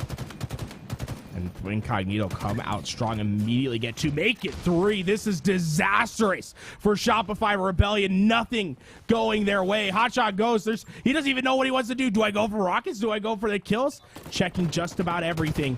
It's a last line of defense, and they're all falling once again. Parzelli opens up with the first. Burton's in the back of the base. The flag is out. Shopify Rebellion's hopes and dreams quickly fading away. No more Overshield to work with, but Burton's still able to advance that flag forward. There's one member of Shopify Rebellion in the base of Incognito. He's the most important player on the map. We do see the Bulldog come into play. Right after Parzelli goes, ends up getting the double kill. None other than Mental, taking down 3 members of Incognito by himself, and Incognito get wiped right as that flag makes it towards their base. And the counter is on its way. Mental able to get the flag out of the tree, but it stopped short. The nade's too strong. And my God, Shopify Rebellion able to stay alive. But you know Incognito is not going to take this laying down. They're looking for another opportunity to get into that back base and get another flag away. Hotshot Ghost trying to influence the mid-map, but there's too many players that are crossing by, and eventually Hotshot Ghost ends up going down. Parzelli controlling the BR. He has some help to work with. Incognito clearing this out well, and of course the Bulldog coming into play has probably been more important than the Rockets than we've seen right now with how much value both of these teams are getting out of the shotgun. Oh no, Burton found the straggler. Player still trying to get in Burton's face. He doesn't care. It's a triple kill in the late game. He's getting forward, and now Incognito, this is their chance for a counter push. Overshield on the body of Hotshot Ghost. Shopify Rebellion, they're in trouble. Hotshot lining them all up. They're all falling down. There's no opportunity. This flag is on its way. Shopify Rebellion quickly losing life. It's one overextension to try to save this tournament. Fool me once, shame on you. Fool me twice, shame on me. Incognito once again running this flag forward. Will there be a player of Shopify Rebellion able to make a play towards the base? Last time it was Mental with the shotgun, but so far it's nobody in sight. Hotshot Ghost heads up play to make sure all the alleys are clear. Able to trade out his life for precision, pulls a double kill. Burton has to follow it up with a double kill of his own. Burton now saves that flag, pushes it forward. I don't see anybody from Shopify Rebellion here. That's gonna be it. Incognito are taking this tournament. Absolutely phenomenal games from Incognito. The way that they were resilient in that flag was so impressive. Capturing the last flag, capturing the flag to tie it up with just a minute in the game, go to overtime, and they look like a brand new team running on all cylinders. So impressive from them. Shopify Rebellion's woes of closing out games haunts them once again. Stronghold Streets, they want them back. Slayer on recharge. CTF Bazaar, they want it back. They need to ice up. And Tony, well, what you got going on over there? What you need the glasses for? What you reading? I'm going Incognito. No, oh my. Old man Tony. Actually, kind of Incognito. Good look. That's a good look. Incognito, another definition of incognito is to disguise your appearance. That's disguise your presence. So and as of right now, I've gone dark. I am rolling incognito right now. You don't even know who I am. You call me Tony. I don't know what you're talking about. My name is Antonio right now. They have judge. You're a judge in your incognito life, right? Judge Antonio. Judge Antonio on the screen. Oh my. Oh, you buy those glasses just for the bit, or did you have the glasses? Change my name to Judge Antonio. Big win out of Incognito. I'll put the glasses back on to keep Judge Antonio alive. Incognito able to come out with the big win against Shopify Rebellion. I want to give them a major shout out though, because they were looking good this tournament. Got a huge win onto Native, and definitely showing that they're getting close to figuring it out. And right in the nick of time, Orlando is right around the corner. Well, what's the definition of incognito again, Tony? It's to disguise your presence. You know, you over here. I was wearing a disguise. You didn't know, Judge Antonio. Judge Antonio. No, maybe you should cast at Orlando with that on. You know what I'm saying? Bring the wig. That's one thing that's not happened yet on the HTS stream is we haven't had prop humor yet, Tony. This is where you can change the game. You know what I'm saying? You come in, you have a little gavel, you put it on. Judge Antonio makes an appearance, and what if you just never broke character the entire time? I have a gavel here somewhere. This has been amazing. Garrett, it's always a pleasure to have you on board, especially here for the Pro Nights where you saw Incognito come out with the big win. Do you have any final words for the people at home? I mean, shout out to Incognito. I mean, those guys, I think all the momentum was behind Shopify Rebellion. They had to wait to play that game, and they were resilient. You know, it takes a lot of effort to be able to stay in games while down. And I think what they've done is really impressive. You know, not only winning 3-1, but winning in the way that they did. That's what's impressive to me. So really big ups to those guys. Shopify Rebellion, I think there's a lot to like. I think they are getting themselves in the right spot before Orlando. I think they need best man in there, making sure that they get a little bit icier. You know, I think they're just letting a few too many games get away from them. Shopify Rebellion, they're figuring it out, and right as they caught fire, the decision was overruled, and Incognito were able to come out with the win. We're going to send it over to Yeso and T-Squared to finish this out. This is Why Not Be Judge Antonio and Garrett to close things out, and we'll see you next time.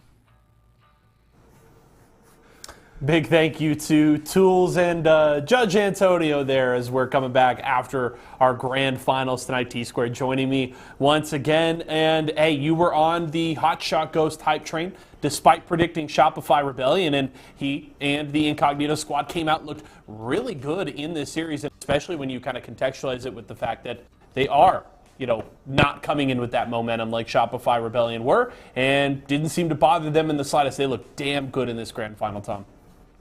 They really did, and you know, just like Garrett was saying, all the momentum was on the opposite side. You know, they had to wait around. They were, you know, probably going to be cold, and it just didn't really seem like that. Everyone was playing at a really high level. But I also want to point out that, you know, when we looked at that CTF game, that final game, you know, you saw Parzelli's stats, and something that we touched base on before the series is that his time is going to come. And if you're having a bad game, your time is going to come as long as you stay in it.